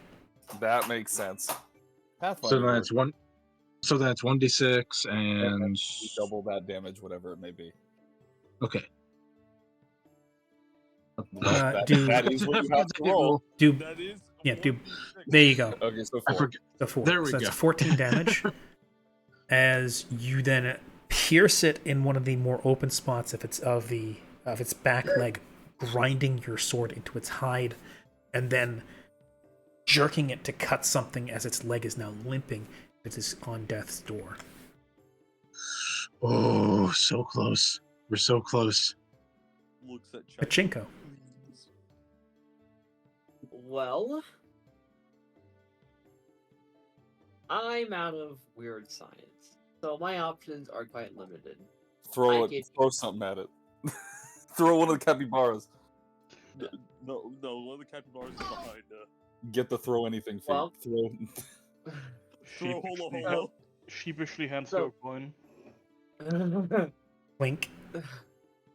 So, question. What's it called to draw? What action do I need to use to draw a weapon? What's Do your you base have attack bonus? At least a base attack bonus of +2. +1. Let's do. In that case, as part of your move action, so without actually moving, but if at some point you move, you may then also draw a weapon. Yeah, for free. Alright, so I like to. I guess I'm drawing my crossbow to think. At this point, I mean, that's all I can do, and hope I pierce. Uh-huh. Okay. So I draw That's- my crossbow and I take aim. 20, Double 20, their 20, ass. 20. Remember, you And- get a +2. Yes. Hopefully, oh, God. If you get a nat 20, or even because what's your dex score? That is not a nat 20. That is the opposite. That of is the natural exact opposite. You No, fool. Chaco Yeah. just looked at holo and pushes the trigger. I'm real fucking sick and tired of you. Okay. Yeah, this is the second time. I'm not, what do you call it? It's a nat 1. I'm not in the business of making people suffer for crit fails. Good. I think only in dramatic purposes or comedic purposes is it really any good. It's something I've been meaning to solidify sometimes. Fucking heavily punishing your players for a 5% chance on a fail. It's just an auto miss. I will say though, Flick, this is the second time something has whizzed past your head. Only this time you got to see it, and you get to experience it coming within an inch of your ear. As her shot goes entirely wide, doesn't even get close to the bullet. As instead it goes between its legs and past you. Just quickly turns his head to the side. And it goes right by your eyes. Yeah, and Internally, then- I'm tapping my toe, by the way. Internally, I'm tapping my feet in unamusement. Yeah. And he just kind of holds his arm to the side and says, "Again, really?" Karia.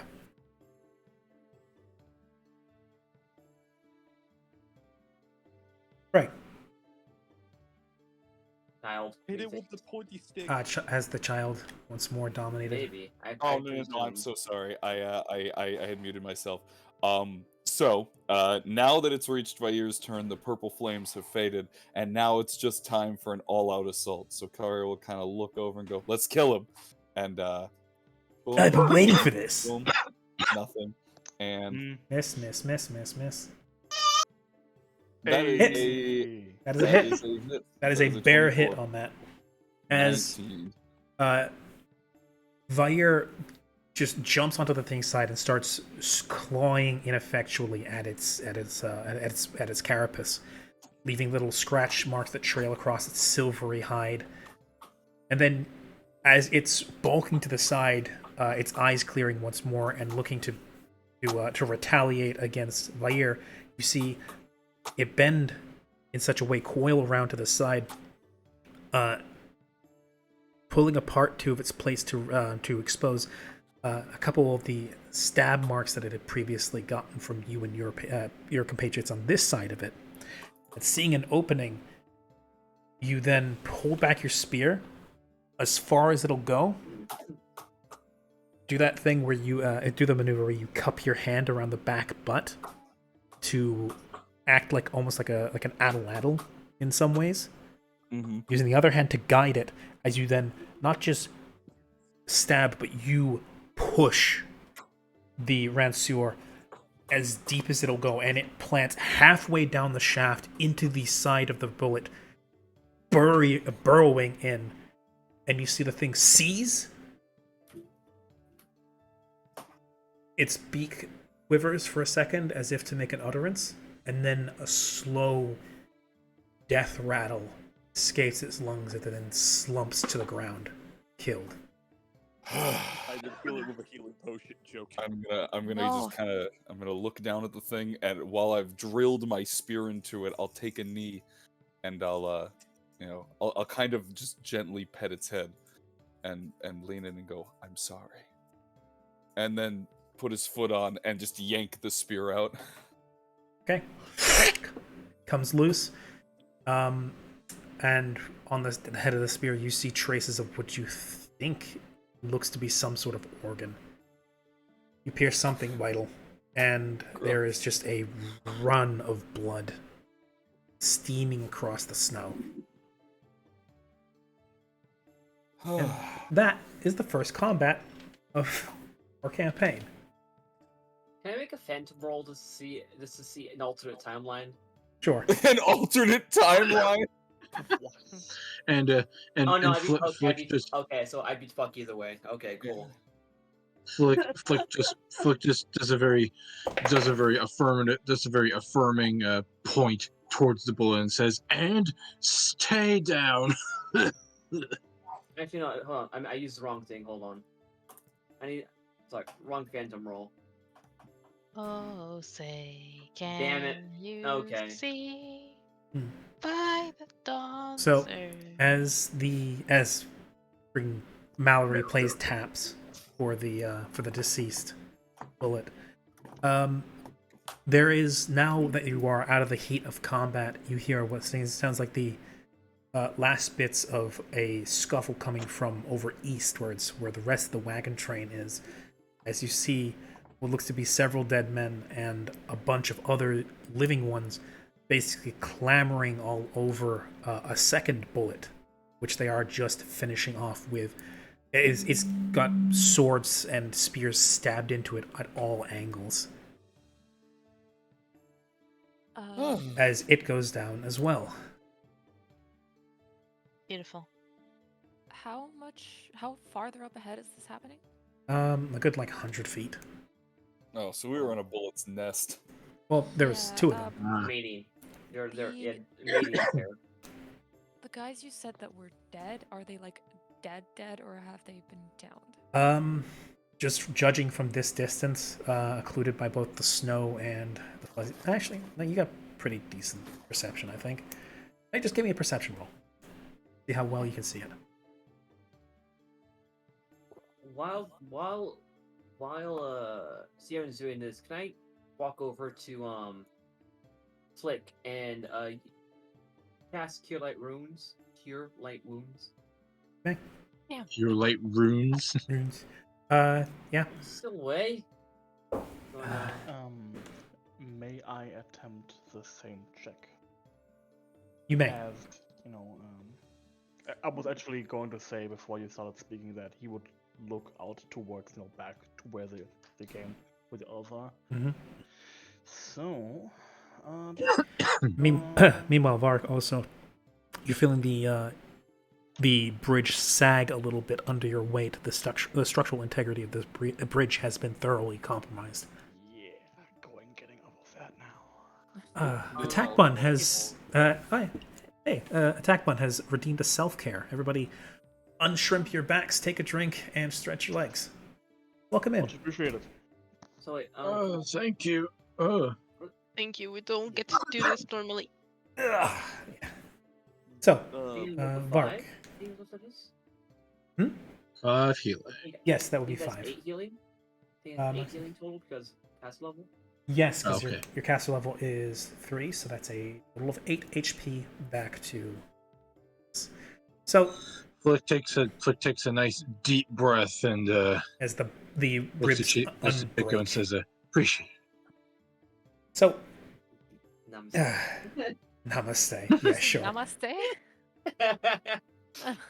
Vark, speaking of Flick, Siren, caught up in the throng as you are, and with the massive bullet currently dead next to you, half occluding your vision, it's hard to tell in the distance, but it looks like some casualties were had. Hard to determine at this distance. Vark, separated from the group as you are, peering past the other wagons, you see, apropos to the topic of Flick, that Flick managed to dodge a fate that is now, with visual proof in front of you, could have been far worse.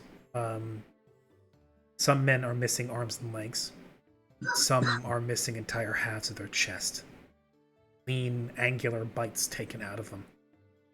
The jaws on that thing are vicious and custom made for biting through granite and rock and boulders. And when paired up against small humans with armor more befitting for warding off humanoid weapons, didn't stand much of a chance. Some were even bifurcated in half. Unpleasant sight. Some simply took scratches, deep gouges from the claws, and are alive or being treated. But it's very clear you guys got off a lot easier than the people on the side of the bridge. Since this thing is dead, can I start the process of skinning it, basically? Or just, Yeah, so You may. Holo was actually gonna look at Karia, and he was gonna say, "You want to help me harvest this thing?" was planning on it anyways. No So- reason to let this thing go to waste. So, you guys have an option here. You can do. You choose who's taking up the 4 on this, so who's doing the main role, and then whoever's aiding them makes a roll of their own. And if they roll well enough, the main person who's gets a bonus. Okay. I take it Karia is probably better at salvaging this than me. So Well, the thing is, probably not. Generally the two that would come to mind would be either survival or Survival. It's absolutely survival. Yeah, you are probably better at it than I am. I don't have a very good survival. Meaning, Weird. the Karia is gonna turn and look and go, I'm really good at hunting down food. I'm not very good at salvaging everything else, so I can Can help. we also get meat from this thing? Can we eat it? No. It'll poison us. Do you see the blood on this thing? It's disgusting. I mean, that would be a knowledge of nature. Yeah. That is true. I'll make a knowledge nature real quick. I also put there in the chat that Mhm. Siren's just gonna go over to. I saw you. anyone who's- You and Vark are very much of the same mind in that regard. Yeah. As he, without even saying a word, has left to go help those down the trail. Meanwhile, others from the caravan up the road, the other half of the caravan train, are coming down, having dealt with something else seemingly down their end of things. including Sergey, who is coming to ask what exactly happened. So yes, Could I come along with Vark and Siren? you may. Yes, it would be difficult to get Esmeralda over, so you're probably going to have to hoof it on your own. Yeah. Okay, well, Jesus. thank you, Addy. Baby is I was about to say, ramming. I actually misread. I was like, that's so weird that I have a +1 on my survival. I have a +7, +2. I'm at a 9. I have a +8, so if you want to roll, I- you can roll. I'm still gonna let you do it because I still said that Karia said that he's not very good at it, but I'm just gonna roll survival to assist you. Okay. Ray, what's And- that knowledge nature, by the way?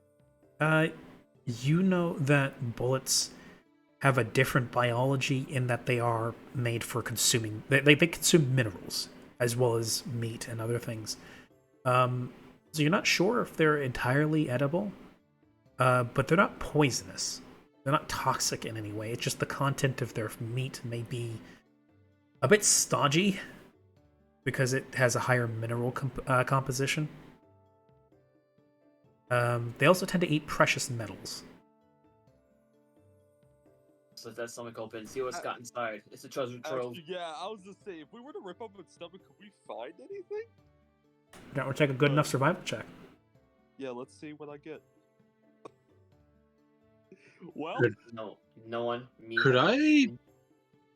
I was about to say I could help with that. I have a I think +5. You may do an assist roll, yes. I will do so. Karia did roll the assist with his 18 as well. Hmm? More assist, more. Trying Yeah. to find treasure in the literal It'll say belly of the beast. +4, but just yeah, with the +1, I think that should be a You know what, 17. since I'm here, actually no, I will not. I'm too I'm too improperly dressed for this. I do not wish to get dirty. Yes. I love how this shows the priorities of the party. Let's go help the people. Let's go dig into this thing. Precisely. Well, I'm so not yeah, there to help them. I'm there to do the funeral procession. yeah.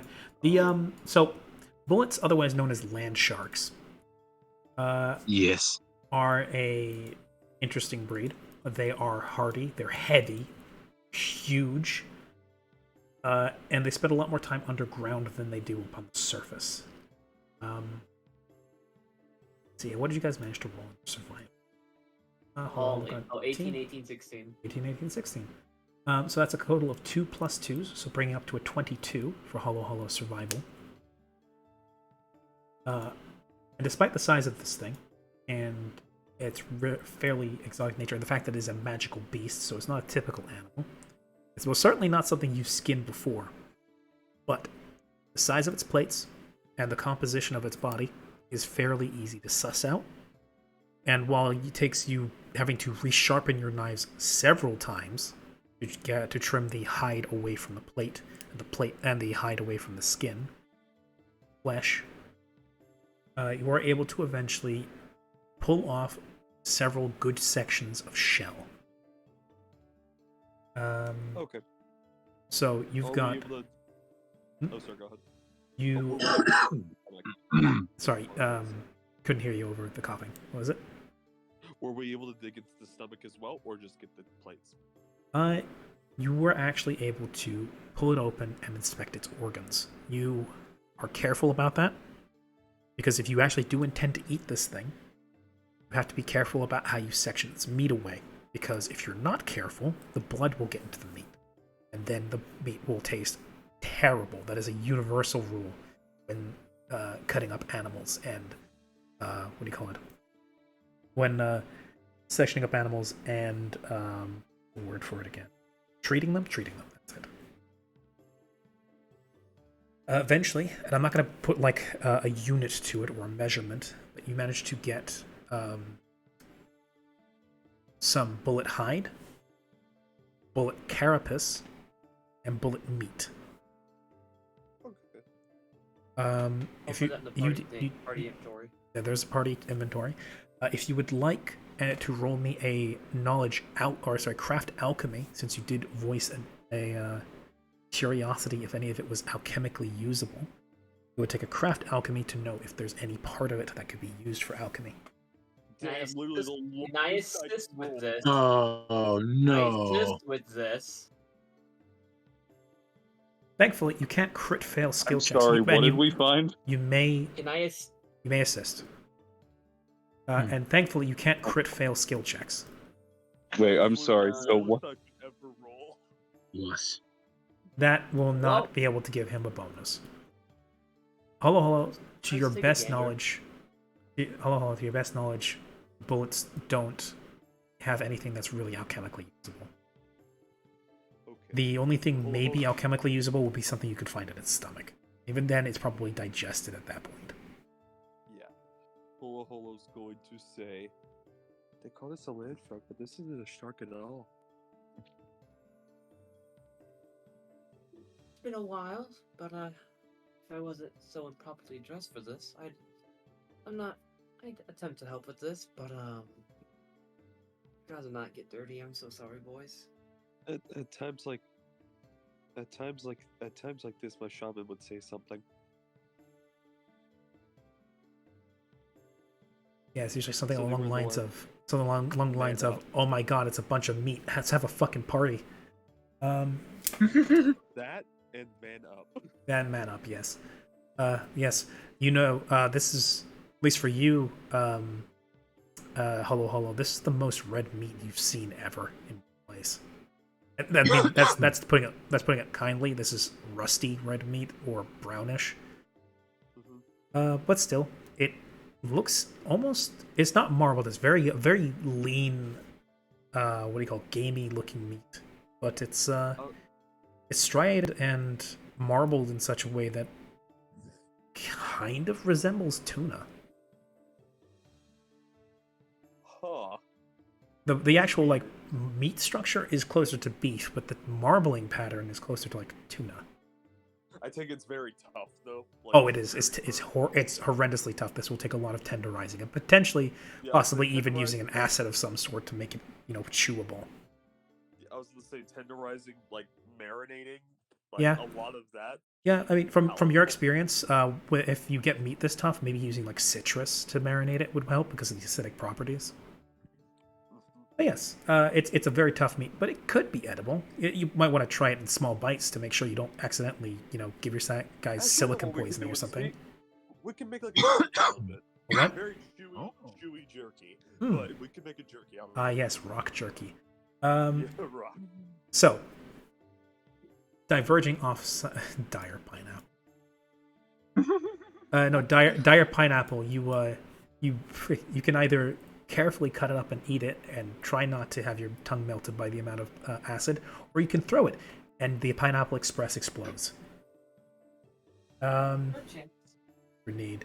So It's a grenade. yes, diverting over to the party that has split itself to the other side. You guys who are harvesting the bullet are being approached by Sergei and a few of his honor guard, so to speak. A few other ghouls in heavy armor as they're getting ready to inquire. And then we switch over to the other scene, which is a lot more somber. Bark and Siren, you're going about treating the wounded as you can. By the time you guys manage to run over and get there, it's just as the battle has died down. First aid is already beginning to be applied. There are several heavy wounded. Some have lost their limbs and are bleeding heavily, but are still alive. Others have passed already. A mixture of the shock, the wound, and the cold, having already taken several lives.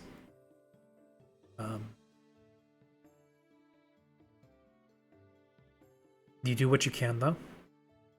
Siren, in particular, if you use your channel energy ability, are of particular value right now, as you are able to stabilize and heal everybody within the battle site instantaneously, saving the lives of those who would have otherwise slipped away that they had to wait. Varg has no direct medical expertise. I have no ranks in heal. However, academic alchemist, he has some knowledge about the human body, as well as the fact that he has a healer's kit. So he can provide aid for Siren.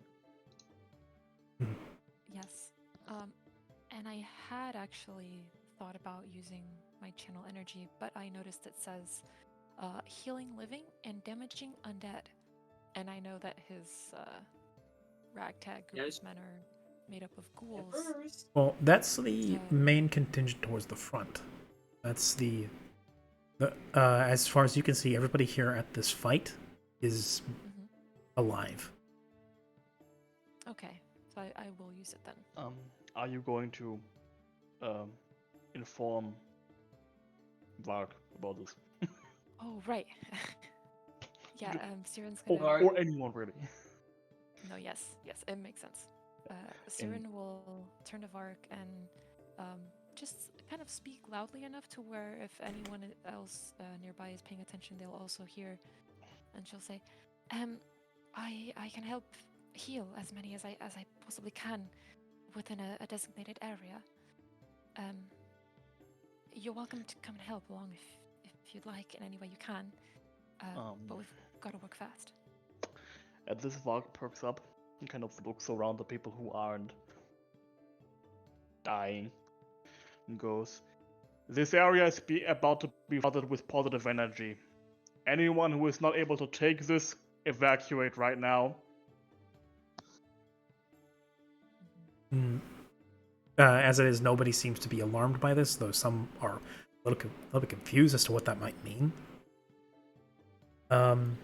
But nobody retreats. Further encourage. Come, please. Come closer. The those who are treating others and who think that their patients are stable enough drag them closer, as well as some guys with like bandages around their heads or around the stumps of their arms or across the gashes on their chests will stumble closer, helped by their allies. And once everyone is gathered as much as they can, Siren will take her staff with the moon crystal at the end of it and stomp it into the ground. And a wash of light blue energy emanates out. Healing for 2d6. I don't know if this is Wait, it's relevant, but is it 2d6 plus charisma, I think? Yes. okay.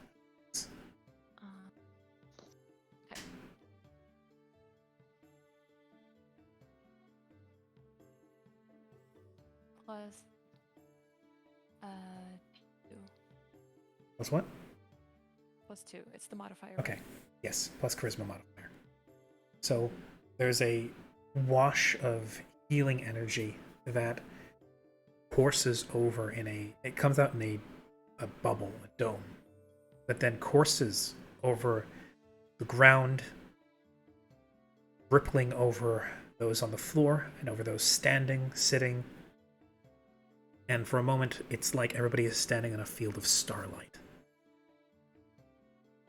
And Bark, even though you're at perfect health, Mallory as well, feel that warm touch, loving mother, as you feel, even if just a little, almost imperceptibly better, feel sturdier, better, like more steadfast on your feet. Siren, you heal that as well, precisely to full health. And those who are on death's door their complexions brighten a little bit. They're not as pale. Bleeding stops. Those who were dismembered, unfortunately, are not spared it, but at the very least, it stops the further degradation of the wound and loss of blood.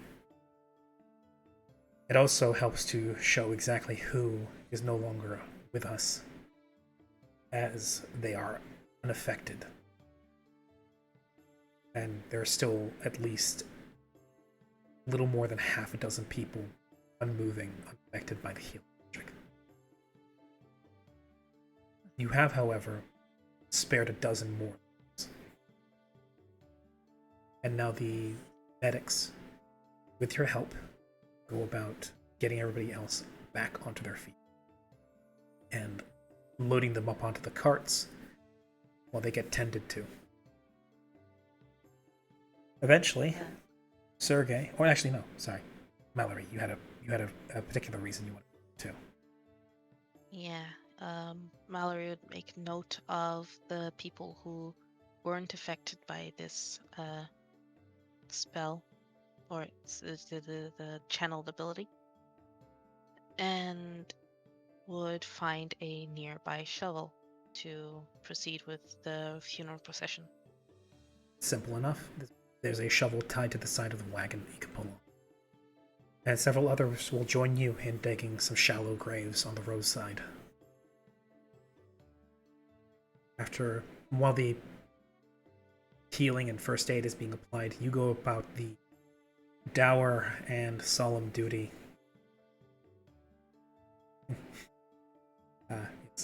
You go about the dour and solemn duty, and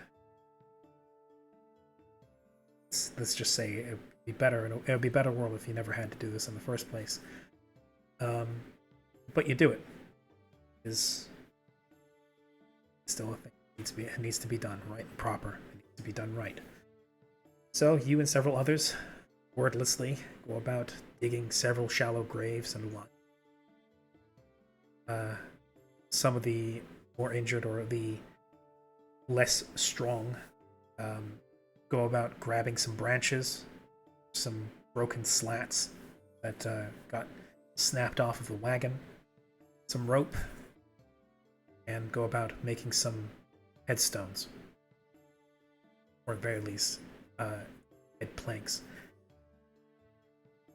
They scratch in names, the day, and whatever other memorializations they could think to come up with. Some break out calligraphy ink that into the wood. Before long, you've got a line of about 7 to 8 graves. Already the snow is starting to blow over freshly turned dirt as the bodies have been put in shallow graves. What would Mallory like to do to send these people? He would hold up his flask of water and take the time to bless it before turning it upside down, letting the water spill onto the 7 or 8 graves before bringing out his holy symbol and praying. Siren will also assist in prayer. Those in the caravan who are more faithful join you. Small whispered, more murmured prayers echoing in a mournful and sub-baritone chorus. There's a moment of silence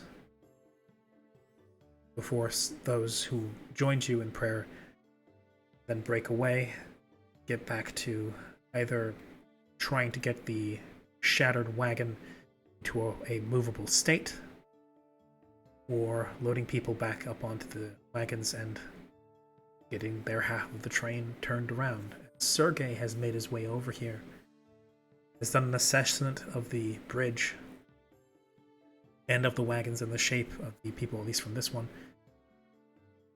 and it has come to a conclusion that they are going to try and get a good portion of the supplies, both building supplies and food and other necessities, moved onto the forward wagons, at least those that can carry it without overstraining themselves very much, while the other half turns around and heads back, potentially to ask for aid and to either at Savanosk, which is a serious distance away, or back at Mordon. He will try to get in touch with Stanislav, your benefactor, see about getting this bridge reconstructed, because without this bridge, the rest of the caravan can't reliably make it over. It's a serious hit to the wagon train. At least for the immediate mission, it is not a complete setback. On returning back to the front of the caravan, though, Sergei, being his usual taciturn self, informs everybody, whether those at the gravesite or those in the business of skinning the bullet at the moment, and those ahead of it, that the forward half of the wagon train will continue moving while the rest will return and look for getting help repairing the bridge so that the other half of the wagon train may return. And okay, yeah, we're just about to wrap it up, but you can go ahead and head out, Sully. All right. See you. Later. Thanks for the session. Thanks for playing. And Sully, sleep well, okay? Yeah, take care. Thank you for playing. Take So care. yes, the Sergei returns to the front, saying that they'll keep moving. The back half is going to return about getting help, and then maybe, who knows, in several months' time, they'll be able to reestablish a ready route and possibly even see about getting multiple bridges constructed to avoid this kind of thing. Sure. So, after disassembling the bullet, some of the meat is packed with and treated with salt to preserve it and to disinfect it, as is the hide, as a typical bush method of treating a hide to make it, to stop it from degrading, is to coat the bloody side with salt and then to roll it up, and then preserve it until it dries out. That's packed up onto your guys' wagon. Some of the meat and sinew and other things are divvied up among the other wagons, as that is a lot of meat, even for how big your wagon is. And what's left is dragged off to a far enough away area from the road that hopefully it won't become a stalking ground for predators. Mhm. And if it's especially not anything bigger than the bullet, because God preserve you if it does. Because they want this to be a usable route in the future. Yeah. Yes. We're able to mostly keep the carapace, though, right? Oh yeah, no, the carapace is you're able to use just fine. Some of the smaller pieces or the broken pieces as a result of the attacks won't be good for anything. Yeah. But you attacked it with mostly piercing weapons and no bludgeoning. So besides like a couple of the magic missiles and the point shots, you guys actually didn't damage the carapace too much. So you got some good big pieces of hide and mostly preserved pieces of carapace, so that's usable. We could probably reuse it to also reinforce the wagon. That would be a possibility. Yes, you just need a good enough armor smith. Yeah, you do. Reinforce the dragon. Well, I'm kidding. But yes, so eventually you guys are all told to load back up and continue moving because you guys have already lost a good amount of time because of this. Yeah, people say goodbyes. People say their farewells to their departed companions, and then one half turns around, the other half carries forward, and we will continue this next session. Yes. Rubs hands together. Can't wait to fix this. Not caravan. Yeah. I legit thought Flick was probably gonna die at some Yeah, point. you know, I thought me and Kari were about to go down for a sec. Goddamn. Frey, who I actually would did have. take lethal damage. Yeah, I did take legal damage. It just so happened that Sirin saved your ass. yeah, Sirin Yeah. literally saved my life. I'm gonna give that dragon lady the dragon dick at the next. No, I'm kidding. Don't be Wow. crass. Wow. Okay. I was gonna say, after you said that I saved your life, I was gonna be like, I'm a cleric. That's what I'm here for. But wow. Cleric, that's what I'm here for. Yeah, you're right. Pulling your ass out of the fire. Anyway, that said, we are about half an hour or more over schedule, but I think we had a good session today. Thank you guys Yeah. very much for playing. And we will continue our forward into the cold north next session, next Saturday. Tomorrow is is Genesis, and then Celesterius' re-debut, and that will be fun. Celesterius' art is amazing. She's Beautiful. and a total sweetheart. She just several of us. She just throws Kirby's at us on a regular basis. She's great. Yeah, we're subscribed to the Celeste Club. Yes, the Yes. Celeste Oh, the Kirby we're fans. talking about subscriptions. I was gonna say, if you really want to subscribe to the Kirby Celeste Club, you should be sure to not be too excited about it. Otherwise, you'd have to curb your enthusiasm. Bum, bum, ba-da-da-dum, ba-da-da-da-dum, ba-dum, ba-da, da-da-da-da-da-da-da-da-da. Bum. With that, we will have a perfect note to end this on. Thank you guys very much for coming. Those who stayed, those who didn't. To my players, thank you very much, and to the viewers as well. It's been lovely to have all of you. And I will see you guys next time. I wonder who we should throw ourselves at. Another 5 bullets. No. I'm still at What's it called? I have all the I know. Oh, look, Rothvik's streaming. Let's give him some that'll be raid. good. He's- He gave us, he rated us 2 weeks ago. Yeah, and he gave us a little bit of love, and he's playing Devil's Deck, which is a game made by the same people who did what's it called again? Book of Devils, which is a cool sort of almost origami style game. The first one was based around Diablo. This one is based more around Hearthstone. Fun game. And Rothvik also has a new PNG, which is very, very cute. He just recently got off of his 24-hour subathon, or donathon. And I'll throw you guys at him. He's a wonderful guy. He's a good presenter, great speaker, and new system, Planet Mercenary. I've never heard of that. Yeah. Technically, that button is for me suggesting a system for I need to take that redeem off because nobody ever fucking uses it, nor do they use it correctly. Not that I'm very clear about how to use it correctly. Normally, it's like, hey, I'm thinking of, I'm looking for a system that does this and this, and I'm supposed to give them a suggestion. I'm going to take that off at some point. But Planet Mercenary is a good suggestion. Yes, it is. It's a crazy ass game about. It's think Borderlands as a tabletop game. Doesn't Borderlands have a tabletop? It does, and it's not very. It's pretty bad from what I hear. Yeah. No. Planet Mercenary has its own. What do you call it? What's the system called? It's not mania. It's whatever. It's a craziness system to it. Remind you of your tidy your DMs. Yeah, that's true. That's very true. Yeah, it's based off of what was the webcomic again? Yeah, the Mayhem system. What was the webcomic it's based off of again, Grim? It was not Shazbot.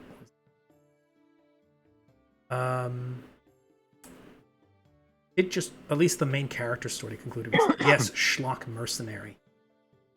If anybody's ever heard of that. It's an old webcomic at this point. If I showed it to you guys, you might recognize the the art style, some of the characters. But yes, it has something called the Mayhem system, where it's got kind of the near future, far future sci-fi elements that Shadowrun does, but it's in space, and it has a Mayhem system, so that when things go wrong, things go really wrong. Things fly off the handle very quickly. It's very dystopian. There's lots of megacorps and sort of OSHA violations and shit that's just baked into your everyday life. What's it called again? Planet Mercenary. It's a fun system. Ooh, okay. Yeah, it's craziness. And I'm gonna go ahead and start throwing us at Rothvik. Those who want to just give him a quick little hidey-ho and tell him he's a good being may do so. He's a kobold, by the by, and he's a good one at that. He runs the Mad Dungeon. Hell yeah. Supposedly he has a room full of, I think it was turkeys.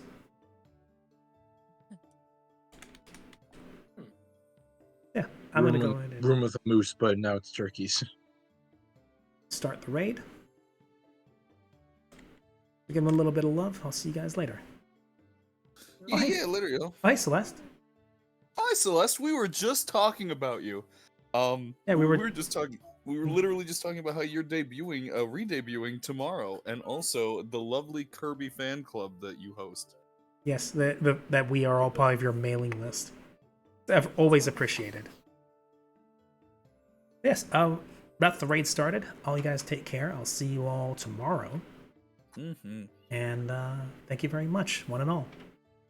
So long. And I'm going to throw us onto goodbye screen. Yeah, thanks. Bye. There you go. Now we got. Goodbye. All that I Oh, know sorry. is The only thing I know for real? There will be blood Shed. Yes. There will be blood shed. The man in the mirror nods his head. And with that, goodbye. Later, y'all. Later. We always pick the worst time to end streams, by the way. Right at the end there, we had 9 people. Yeah,